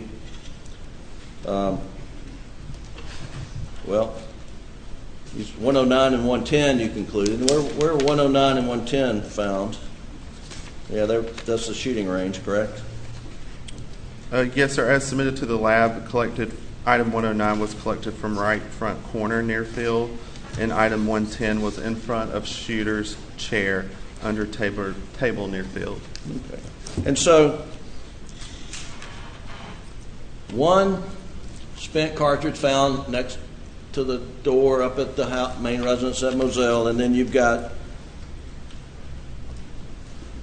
5 found at the shooting range that you say, in your opinion, were fired by this gun. Yes, sir, that is my opinion. But then you've also matched other cartridges, according to your report, items 111, 114, 115, 18, 19, 123, and it says 128 in your report, that you say were loaded into, extracted, and ejected from this rifle. That's correct. But you don't say they were fired from this rifle. That's correct. But they were spent shell casings found at the shooting range, correct? Yes, sir. And those were fired cartridge cases, and it's just plain term. They had been fired. When I'm looking at the totality of all these markings, again, we go back to those 5 areas that we're really going to look at. The marks that I saw that were in agreement, that I made that conclusion and based my opinion on, were those ejector or lug and extractor marks, and that's not what detonated that primer. So that's the difference there. So we know those marks can occur when that cartridge or fire cartridge case is cycling through there, but that's not what detonated that cartridge, and that's the difference in that result. Yes, sir. Well, let's look at it from the other side of the coin. So you're saying that the breech marks on the primer, where the firing pin hit the primer, did not match up. Item rifle 33, the breech marks on the firing pin didn't match up on these spent cartridges. 111, 114, 15, 118, 119, 123, 128. No, sir. When I did compare all of these cartridge cases to each other and with those test cartridge cases fired from it, those items, 111, 114, 115, 118, 119, 123, and 128, Due to insufficient corresponding markings on that primer and in those breech face marks, I was unable to determine if they were all fired by item 33 or by another firearm or firearms with similar characteristics. I did examine those, and the results of those comparisons were inconclusive. So you're saying you didn't, you're not telling the jury they don't match, it's just you couldn't match them. They're inconclusive. My results of those comparisons were inconclusive, yes, sir. Okay. And then you also in your report reached the same, you conclude that it's inconclusive on whether item 33, State's Exhibit 88, are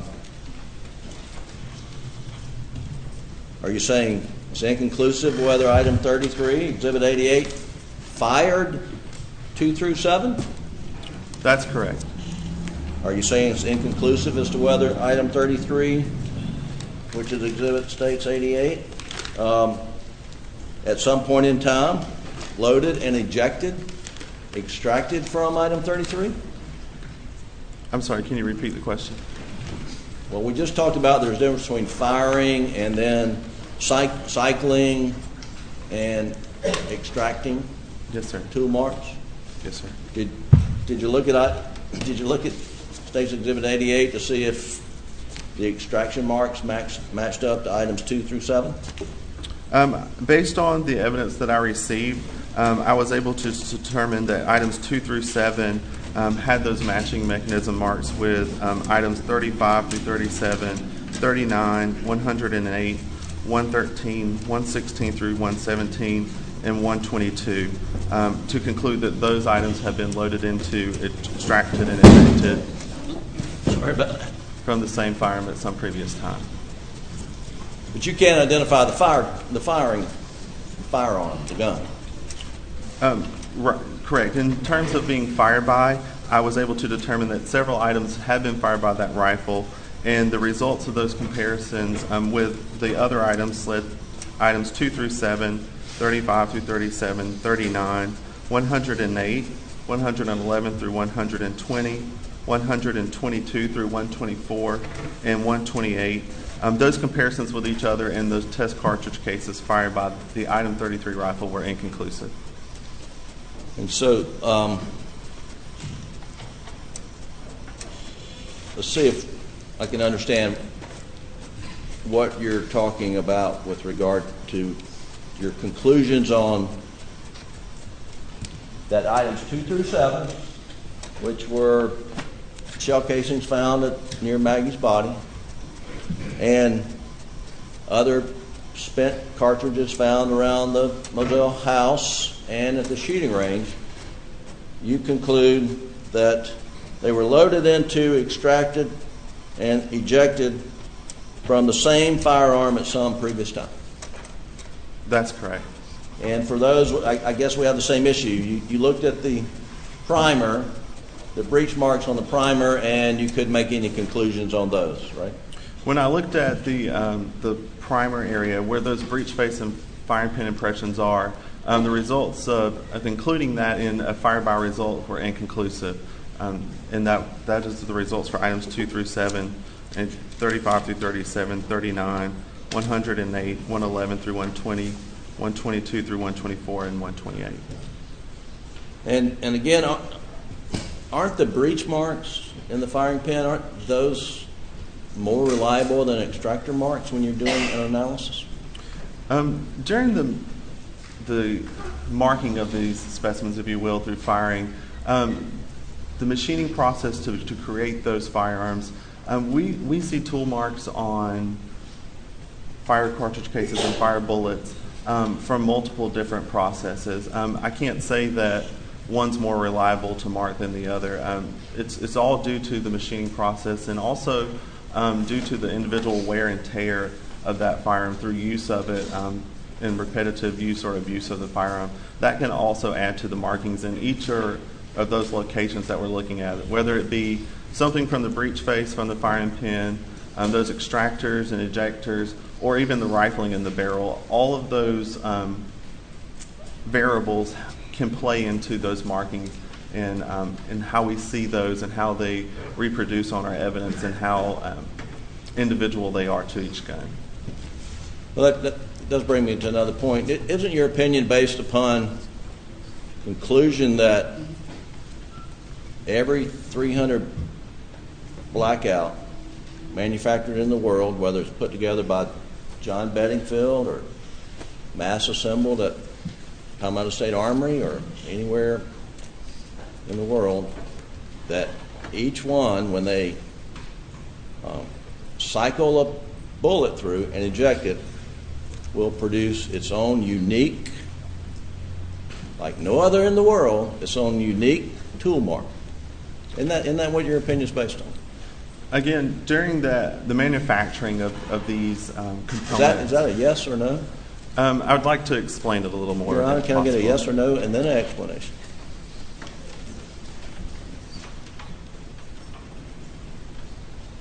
Your Honor, I'm objecting. You can answer the question. Restate the question.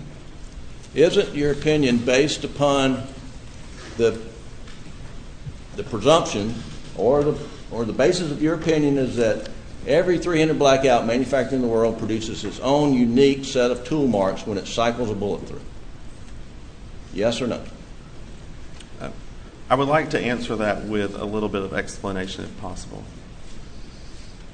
Your Honor, would appreciate a yes or no, and he can explain all day long. If you can answer yes or no, you must answer yes or no, then explain.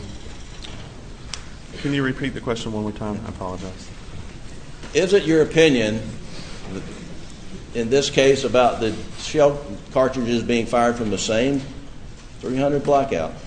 Isn't that based upon your presumption that each 300 blackout manufactured in the world makes unique tool marks when it cycles a bullet and ejects it?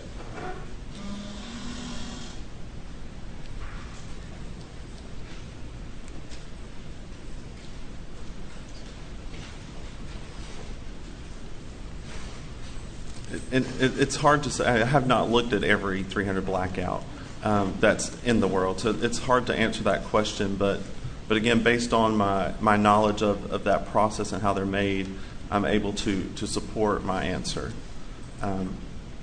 without answering it in a yes or no manner, I suppose. But you're saying you found shells here, cartridges here, cartridges there, cartridges at the murder scene, and they all have not all the marks are identical, but enough marks are close enough to being identical. In your opinion, they were fired by one weapon in the world. It's my opinion that those had all been cycled through the same firearm at one point in time. Yes, sir. But not fired by the same firearm. No, sir. That's not what my conclusions say. As far as being fired by that firearm or by the same gun, those results are inconclusive. So that means that the markings on the breech, because they were all fired, they all have a fire pin hitting the primer, and you call that breech markings, correct? Yes, sir. Those are breech face markings that we would see on the primer. And there were dissimilarities between those where you couldn't reach a conclusion. That's correct. Those shared, again, those same class characteristics. So we compared those to each other. Based on our comparisons, that's correct. There were not enough. There's not enough agreement. There was insufficient agreement there for me to reach a conclusion based on my training and experience and looking at all of these cartridge cases that I could say that they were fired by the same firearm, and that's how we arrived at that conclusion. And can you say when those tool markings were made on the, or when the, scratch that. Is there any way to determine, for you to determine, when the shell casings, cartridges, were cycled and ejected in this one firearm that's unique to all others in the world? I cannot date when those were fired or when those were loaded into or extracted and ejected from a firearm. No, sir. I cannot put a time stamp, if you will, on that. No, sir. And you can't state whether it was a 300 blackout assembled in 2016 given for Christmas gift, or if it was a replacement given in 2017 or 2018. I mean, you don't know what year the gun was that cycled and ejected? That's correct. I do not have knowledge on the year of manufacture of these firearms. Okay. Now let's move on to the shotguns. And you were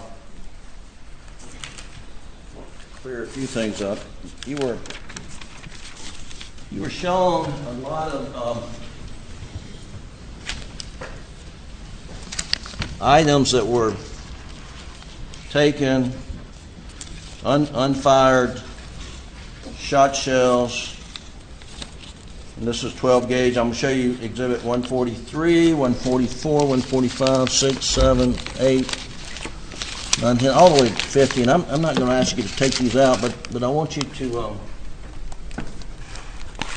take a look at all those and tell me when those were seized or taken into evidence in this case.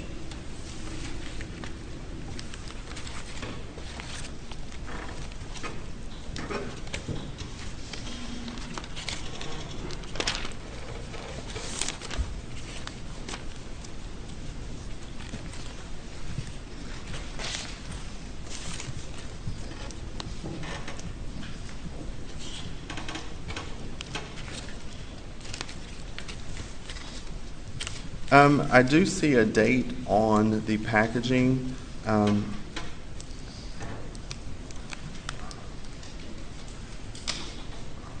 of these packages are ripped right through it. That states 9/13/21. Okay.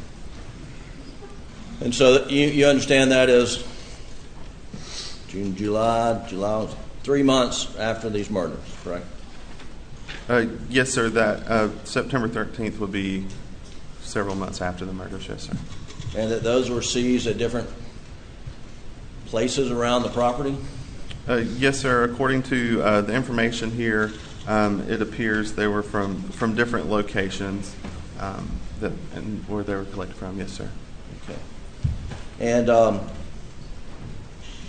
And I guess you don't know whether, I mean, the property of Moselle was open to Alex Murdaugh, I mean, from June till September, as far as you know, right? I have no knowledge of that, no, sir. And if he had the mind to, he could go out and remove every shotgun shell on the whole property, right? I have no knowledge of how the scene was maintained. Right. Well, it would appear that no one removed any shotgun shells since you have them there in your lap, right? It does appear that these were collected from these areas listed on the package on September 13th, or I assume September 13th as it's dated and labeled by the person who collected these. Okay. I'm going to show you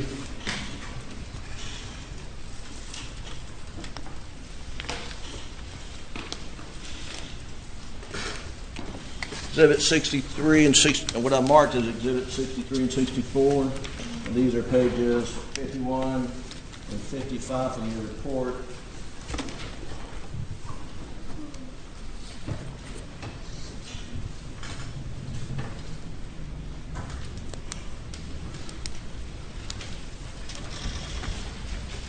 And will you just confirm this for me? 63, 64, pages 51 and 55 from your report.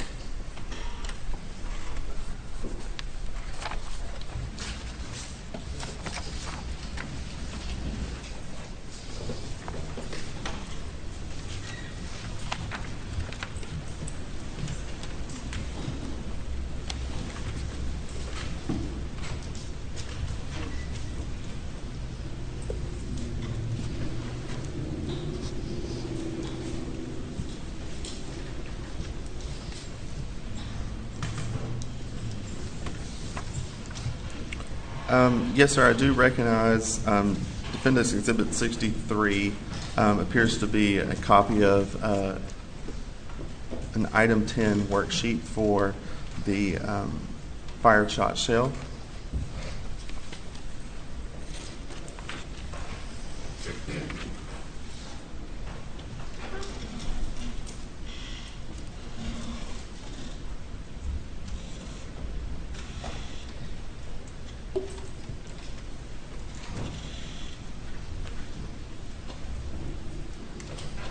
And Defendant's Exhibit 64 appears to be a copy of my worksheet for sled item 14, which were 24 birdshot pellets. Thank you. Your Honor, I'd like to introduce into evidence Defendants 63 and 64 at this time.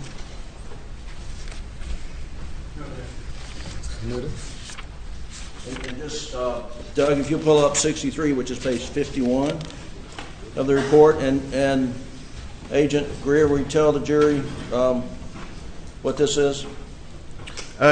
Yes, this is just a copy of one of our standard worksheets that we use to document evidence in the laboratory. So this is an ammunition and cartridge case worksheet, which is why I utilized it when I was documenting the Item 10 fired shot shell. And this contains my notes that I took on that item. Okay, and just so that we're clear, are we talking about Exhibit 33? This is the black colored shot shell that was found in the feed room where Paul Murdaugh was murdered? Yes, sir, that is correct. State Exhibit 33 is the item we're discussing. And you have a name under notes. It says on shot shell, it says, quote, dry lock 3-inch 2. You see that? Yes, sir, I do. You see that, Doug? Can you highlight that? Thank you. And again, the exhibit there, and that's what you're talking about, right? Yes, sir, that's correct. And number 2 is the size of the pellet? Yes, sir. That would refer to the size of the pellets or birdshot that was that we would believe to have been loaded into that cartridge or that shot shell. Excuse me. Okay. And then if you'll go to Exhibit 64, page 55, Doug, and it's 55 in your report, Agent Greer. And are these the pellets that were provided to you to analyze the number 2 size pellets? Yes, sir. Sled item 14, I determined to be 24 birdshot pellets, and those were listed as being from dog food storage room. Okay. And if you'll look at under the caliber, it says number 2, and it says steel. These were steel pellets, were they not? Based on my examination, based on my observation, yes, sir, they were magnetic. So that would provide that they had some steel in them, yes, sir. And birdshot can either be steel or lead, I suspect. Maybe there's a third kind. There can be multiple different metals used in making pellets. Lead is one, steel is one. There are also other metals that can be used in making pellets, yes, sir. Have you analyzed any of the Winchester dry locks that were seized in September of 2021 to see whether they're steel or lead? No, sir, I have not analyzed their contents. Okay. Now, here you've got Exhibit 64. You've got grain weight, and why don't you explain what you're referring to? I guess I needed. I'm missing a page for that. So if you'll look at your page 54 in your file, because it says continued from Wade, and I guess that's on page 54. Is that right? No, sir. That's just referencing from the weight category. That's kind of at the top portion of the page. Okay. I just continued my thoughts down below. Well, so help me out here. You say there's 5 pellets weighed 3.4 grams, and then 18 pellets only weighed 3.6 grams. How does that work? I weighed each of those pellets individually, and again, we're weighing in grains. And when I weighed those on our scale, that is what I documented. 5 of them weighed 3.4, and that should be a piece. 18 of them each weighed 3.6 grains, and 1 pellet weighed 3.8 grains. Okay. So the total of them altogether was approximately 86.4 grains. Great. Thank you for explaining that. You also weighed the grains of the 300 blackout projectiles. And you don't have that in front of us right here, but did you not weigh the grains there? Yes, sir, I did. And if you got it, just tell us what they were. I have my notes here. I believe you said 147 grains. State's Exhibit 50, which is your item 8 on your report. Yes, sir. When I weighed sled item 8, which was 1 fired bullet, it was approximately 147.4 grains. And are you familiar with how 300 blackout ammunition is sold? What weight classes there are? I don't know all of the different weights that are within that caliber, no, sir. Do you know there's like a subsonic and then supersonic? Again, I don't know everything about that caliber. There are various weights that bullets are sold in for each caliber, so I would not be surprised at other grain weights, but I don't know all of them off the top of my head today. So as far as you know, the only weight you could ever get is 147 grains, right? When I weighed these items, item 8 and item 12, they weighed approximately 147.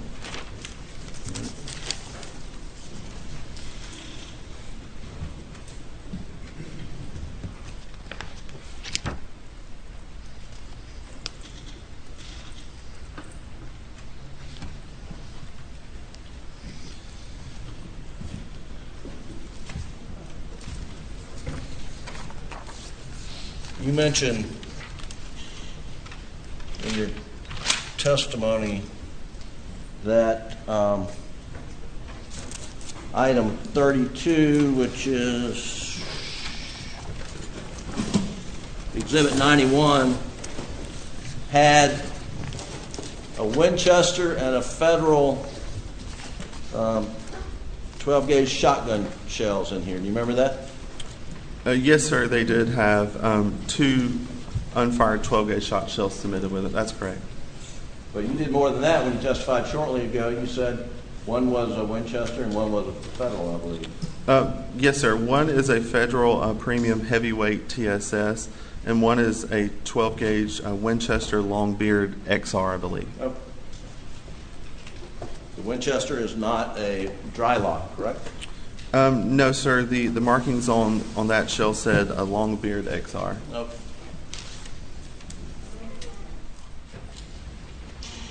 And the Winchester found at the murder scene is a dry lock, correct? The item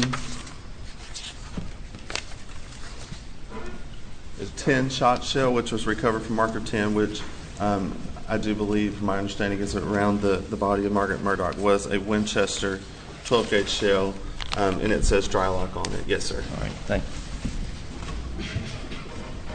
And then item 22, which is the gun that Alex Murdaugh came down, was holding or was leaning up against his Suburban when Deputy Daniel Green arrived.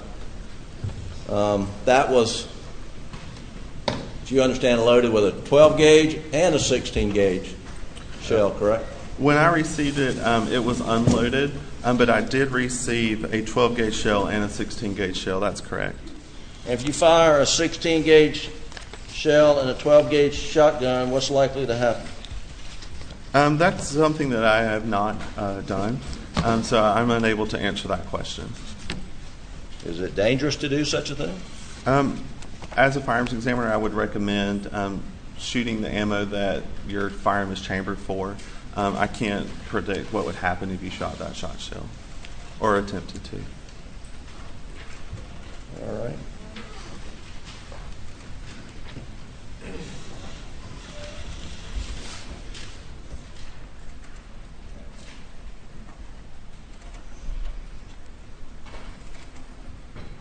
You spoke of this review process at SLED with regard to your tool mark analysis, and you said you do your analysis, you look at things under a microscope, and you type up a report?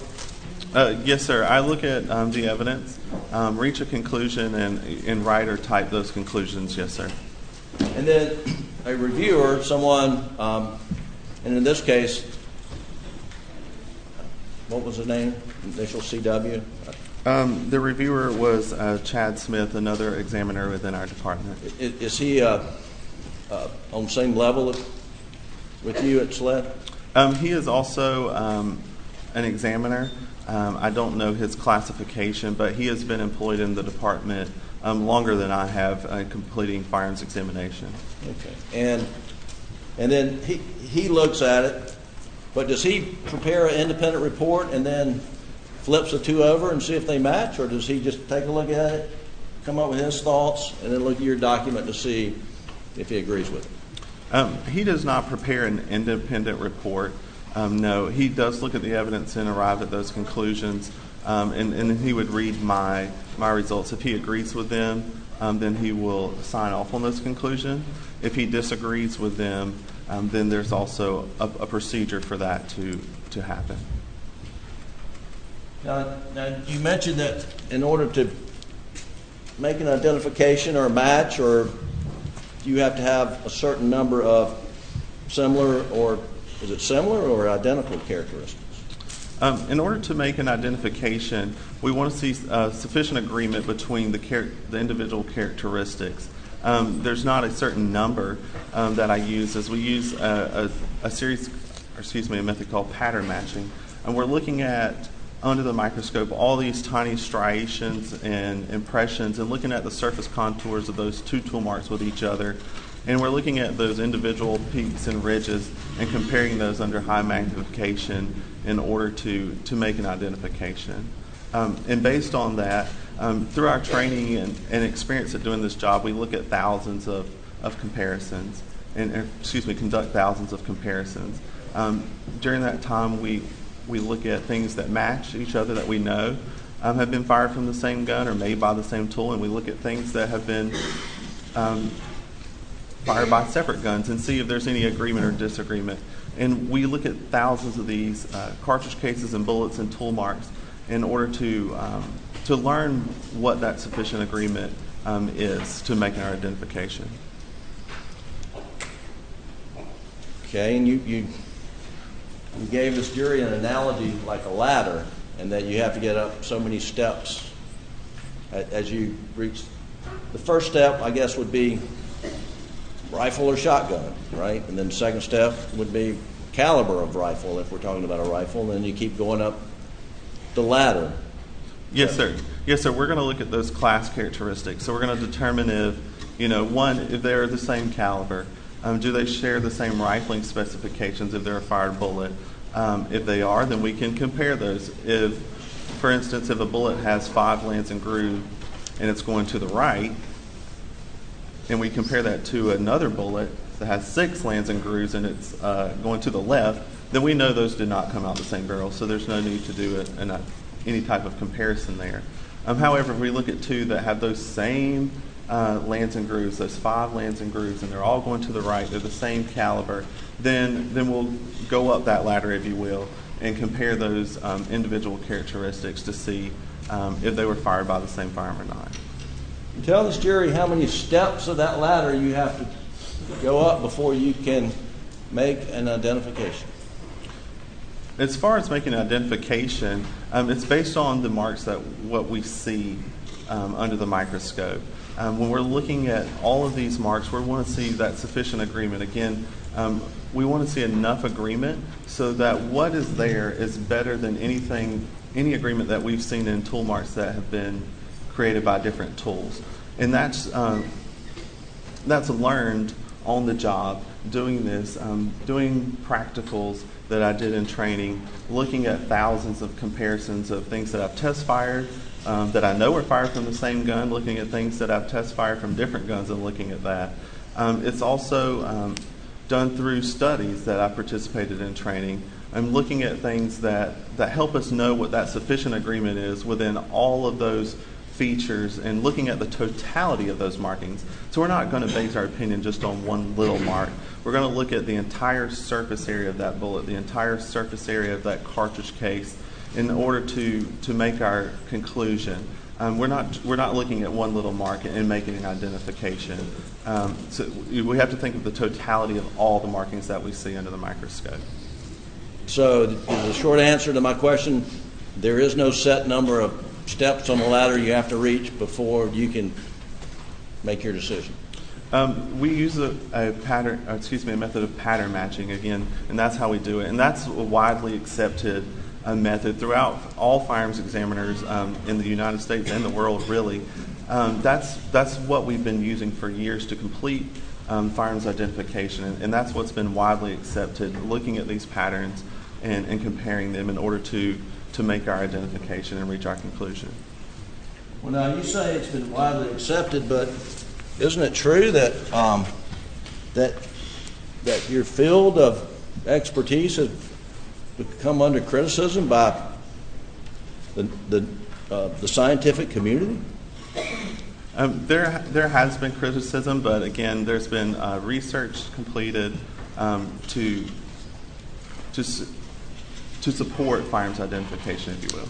Well, I mean, the National Academy of Scientists issued a report and was pretty critical of the objectivity of your work, that it is more subjective because you don't have a set number of rings on a ladder you got to reach. It's based upon your experience, your training, and your opinion. But there's no objective criteria by which to measure whether something matches or not. Isn't that, you're aware of that criticism by the National Academy of Scientists, right? I'm aware of some of the criticism, yes, sir. However, the process of making the identification is subjective in nature, but it's based on some objective data that we're looking at. There's, again, lots of information that we're looking at, the contours of those tool marks, the individual peaks and ridges of those tool marks, and looking at it, it's not just looking to see is this a match and it looks good. We're really looking under high magnification at all of these features to see what agreement or disagreement that we can determine. And again, that's based on some objectivity, of how we arrived to that situation. But you agree that your chosen field is part art as much as science, right? Our field is an applied science, really. We do use lighting and angles to look at these features under the microscope, and it's important to know how to move those items around and move those lighting and those different stages on our microscope in order to see some of these markings. It can be difficult to do, and there is a special technique that you have to learn in looking at this and doing it and using that microscope to really become familiar and efficient. Do you agree with me previously in this courtroom under oath that this profession you're in is part art? There is some art to it, and that's just the lighting thing. For example, we have to look at that, and we have to use that oblique lighting in order to make some of those striations show up. Again, these are tiny little marks that we're looking at under magnification. But the field itself is not art. It's an applied science. We're using scientific processes to reach these conclusions with years of research to support it. You first examined item 22 back in June of 2021, correct? Which is the shotgun that Alex Murdaugh had that was taken by Deputy Green, right? Yes, sir. Item 22 was a Benelli model Super Black Eagle, and I did receive that item in June, yes, sir. And when did you receive? I'm not going to pick it up again because I dropped it, and it's almost past 5 o'clock on a Friday. I don't want to create more of a delay, but when did you receive the 300 blackout? Is that the item 33 rifle? Yes, sir. You're referring to?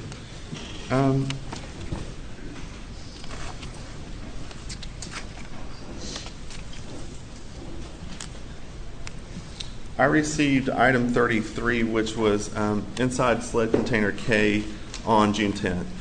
And when did you issue your preliminary opinions on item 33 and item 22 to your agency, SLED?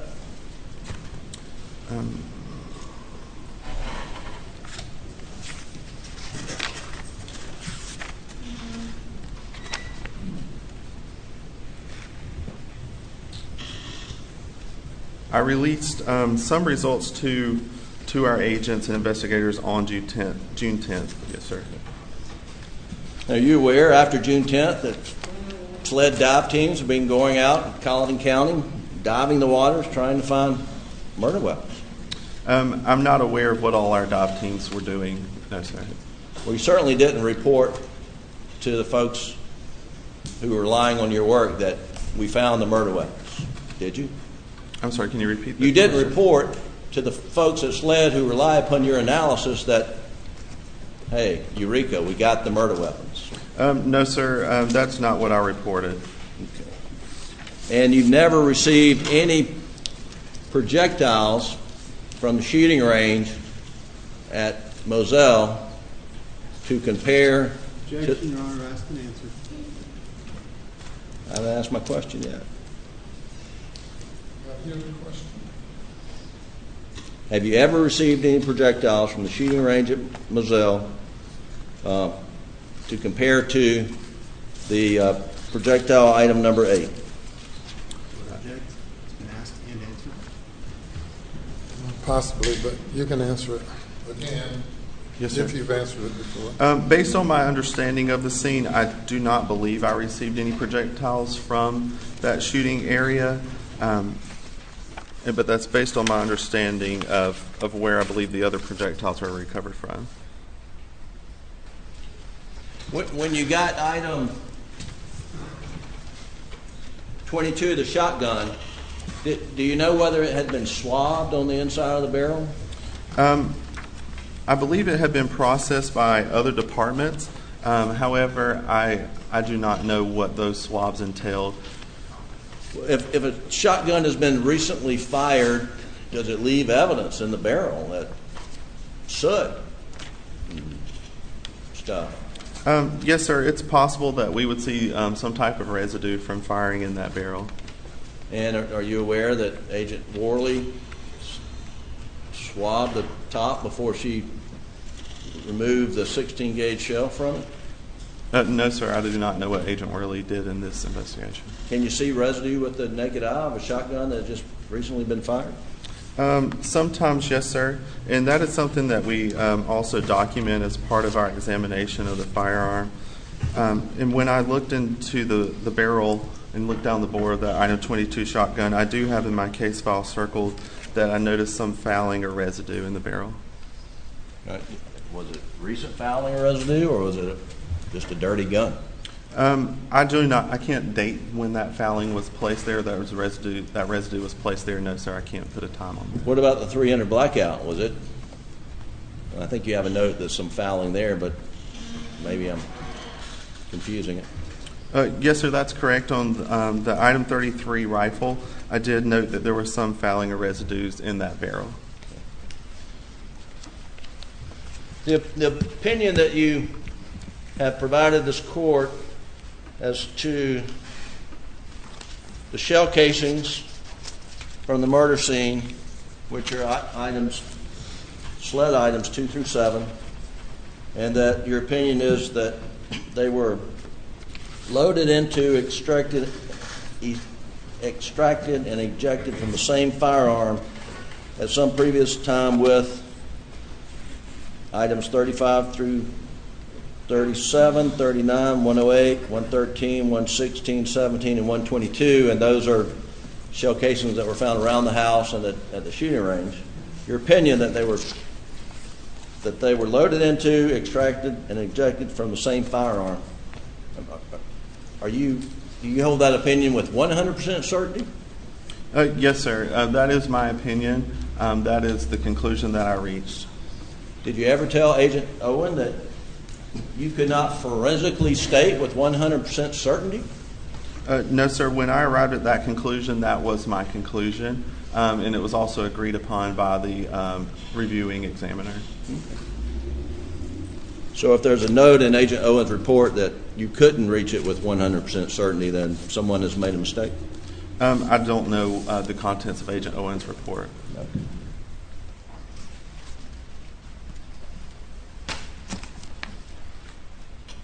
That's all I have, Your Honor. May we redirect? Yes, Your Honor. Allow me to ask a few questions.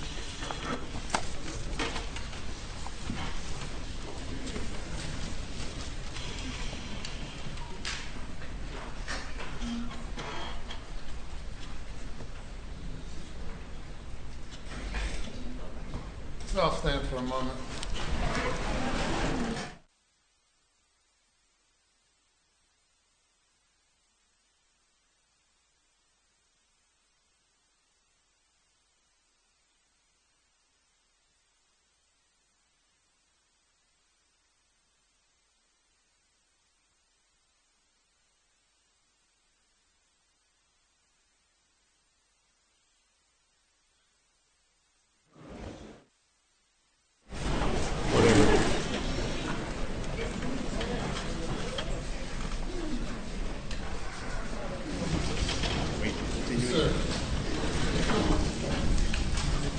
Mr. Greer, I'm handing you what's been marked as State's Exhibit 400. Could you kindly review that very, very quickly and let me know if you're familiar with what it is?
Yes, sir.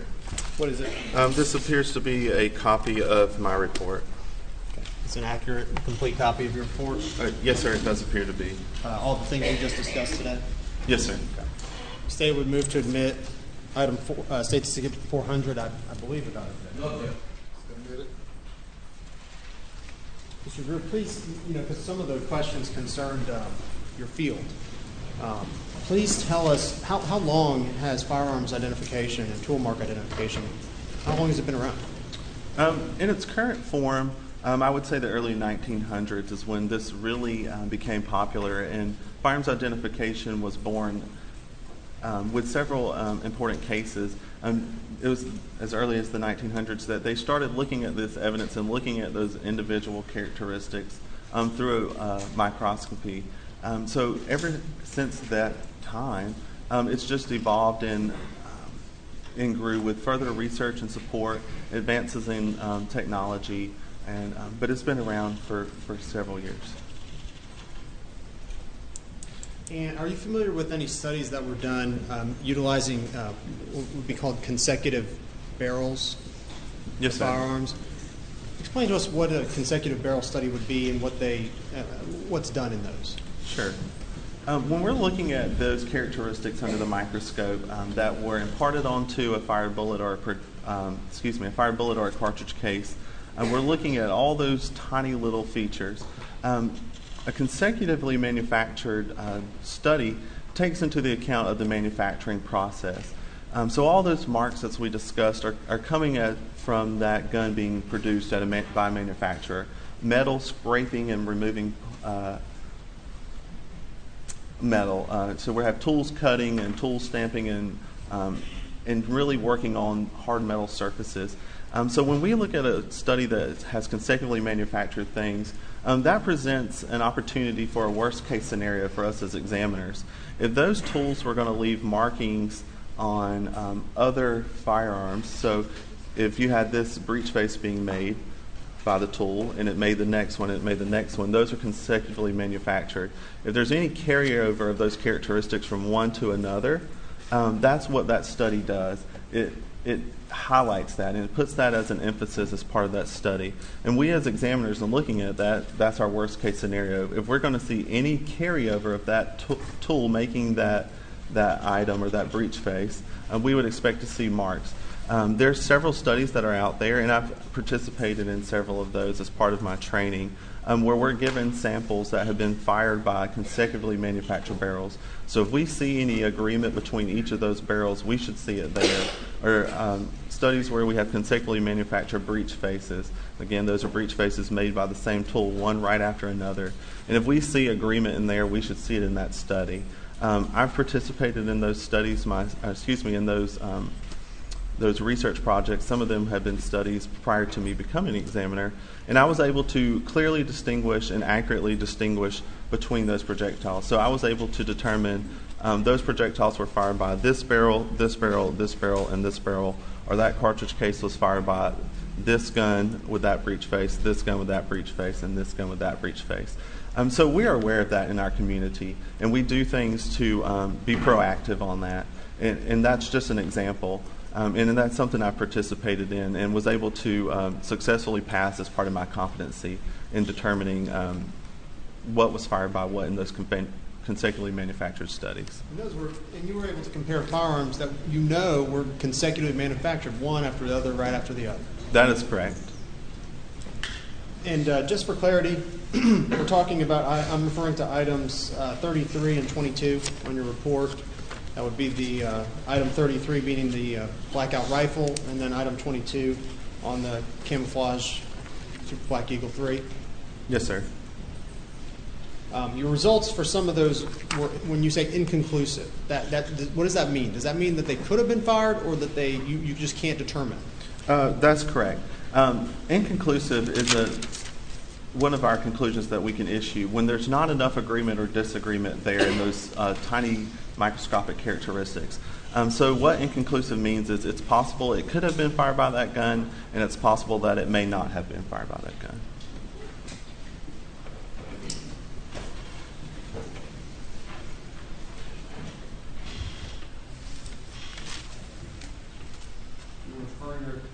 Attention to states, to your item number 165, States Exhibit 147. Remind us again what that item is. Could I see item 165? Make me find it. Sorry. It's fine.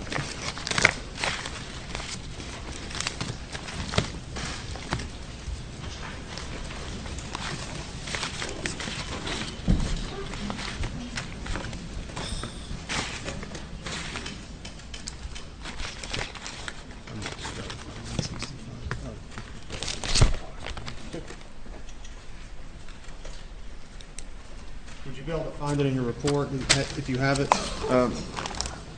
No, sir. I'm not sure that I would be able to find it.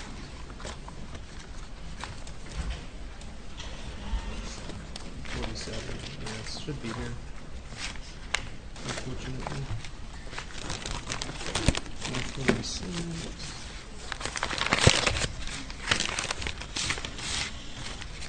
147. There. All right, I'm handing you what's been entered into evidence of States 147. That would be slide item 165. Yes, sir. Did you identify what it is again and where it was located when it was found, more importantly? Yes, sir. This was a Winchester 12-gauge shot shell. And on the side of the shot shell, it's stamped dry lot 3-inch 2. On the packaging for States Exhibit 147, it says from nightstand in Paul's room. Now, I know counsel asked you a question about, your field being an applied science. Just so we understand what an applied science is, are there any other examples of fields that are applied in that general realm of applied sciences? Yes, sir. A lot of what we do as firearms examiner is learned through our process of training and looking at samples and learning the job. It's kind of like, if you will, a physician. They go to school. They learn a lot in their medical school, but they still do a residency program, if you will. So they're on the job, doing on-the-job training. Your Honor, comparing what he does to... Objection overruled. May continue. Please continue. Yes, sir. So they learn things in school. Firearms identification is not something that you can necessarily go to a school and learn to do. You can't get a 4-year degree and become a firearms examiner the next day. There are universities across the nation that have firearms identification as part of their firearms program, and they're teaching that component. But in order to achieve your competency at this, you need on-the-job training. You need the experience in looking at these samples and knowing how to evaluate the markings that we're looking at on these ammunition components. Lastly, Agent Greer, Mr. Greer, I'm going to refer you to State's Exhibit 400. I'm going to put that on the screen.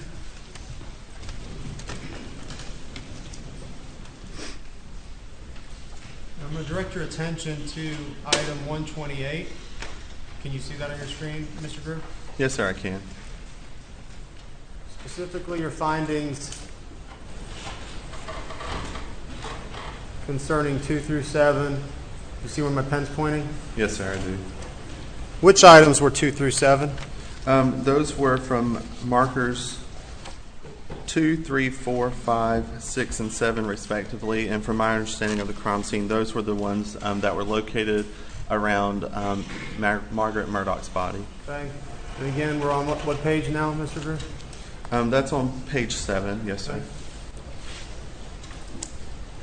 Items 2 through 7 found around Maggie's body.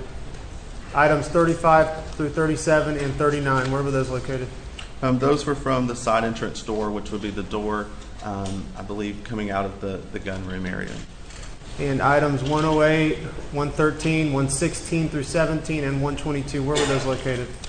Those were from various areas, thought to be from the shoot field or from the field. And tell me again what your conclusion was.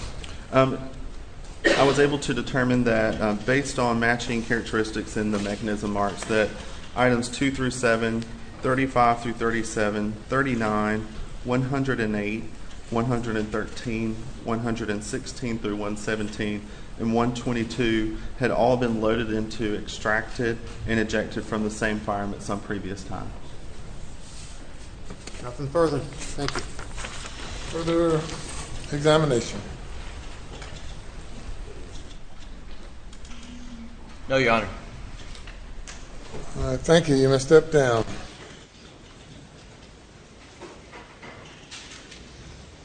And while he's preparing to step down, ladies and gentlemen, we will recess for the remainder of the day and the weekend, and we need you back at 11:30 on Monday morning, 11:30. Please do not discuss the case.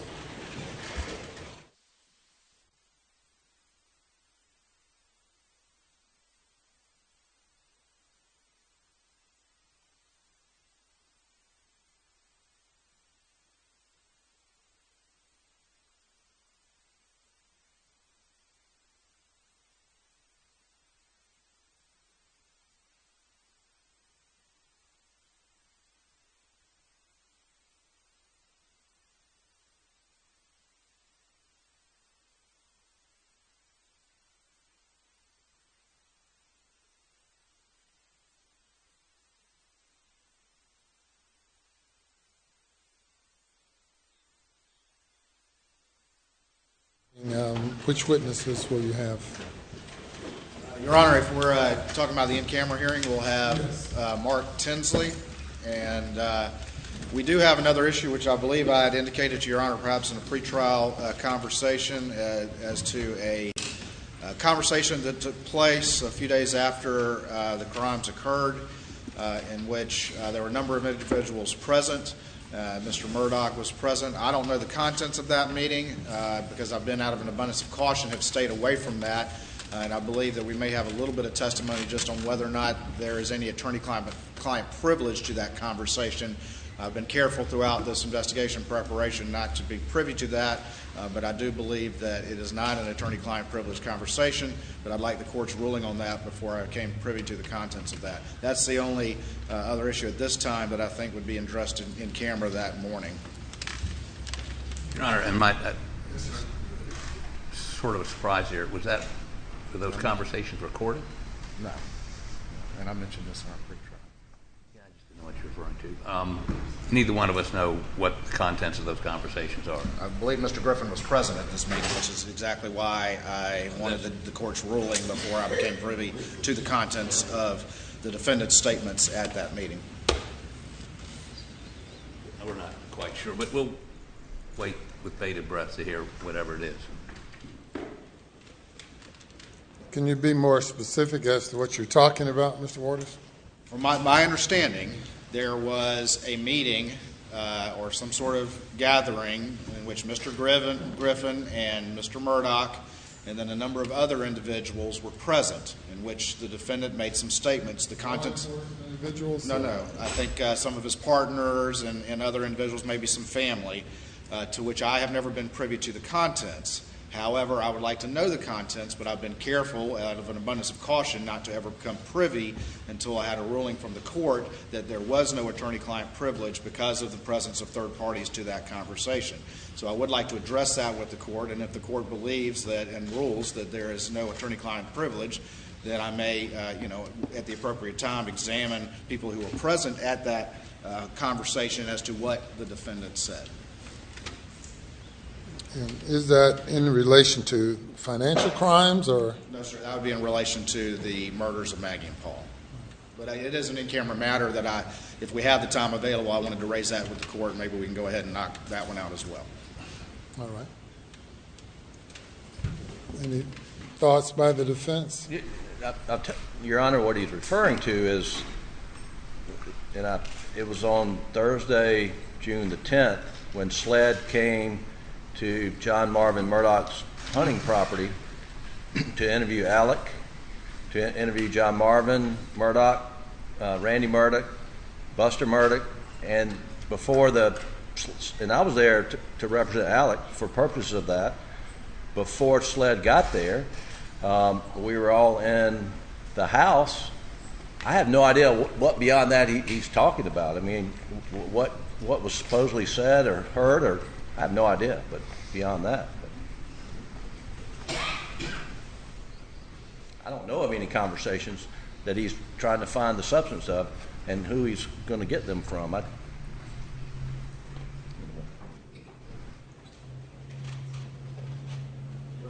Your Honor, I think that's just it.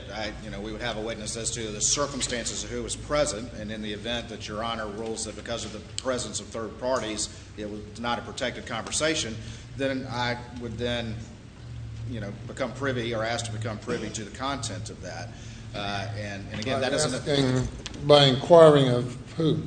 Well, the witness who were present, and so I'm going to call one of those, which could be partners. Exactly. And again, I wouldn't even have to do that on the stand. I would just want Your Honor's blessing before I did that because of an abundance of caution and protection of the attorney-client privilege. At that point, I could, offline become privy to the content of it. It may be nothing. I've just been told that there was that meeting and the circumstances of it, and I don't believe it's protected, and so I'd like to know, what the defendant said at that meeting. Yes, sir. sounds like he's asking for a deposition, Your Honor. And he's got no right to an evidentiary hearing about what happened at a meeting in the course of a trial. He's got no right to compel people to come testify so we can find out what was said. That's discovery. I mean, state grand jury allows him to do that, but there's no rule that permits him to conduct a deposition, whether in court or out of court, and that's what he's trying to do. Not asking to conduct a deposition, Your Honor. I've actually been doing this out of abundance of caution and protection of the defendant's rights and making sure that we didn't cross a line without the court's input. And again, the content may be something that's useful or not. Well, if you would like to brief or send a memo or cases to the court regarding statements made in the presence of counsel and third parties, whether that's protected by attorney-client privilege or not, then the court can address the issue. Yes, sir, Your Honor, and I'll be happy to address that Monday morning. I will.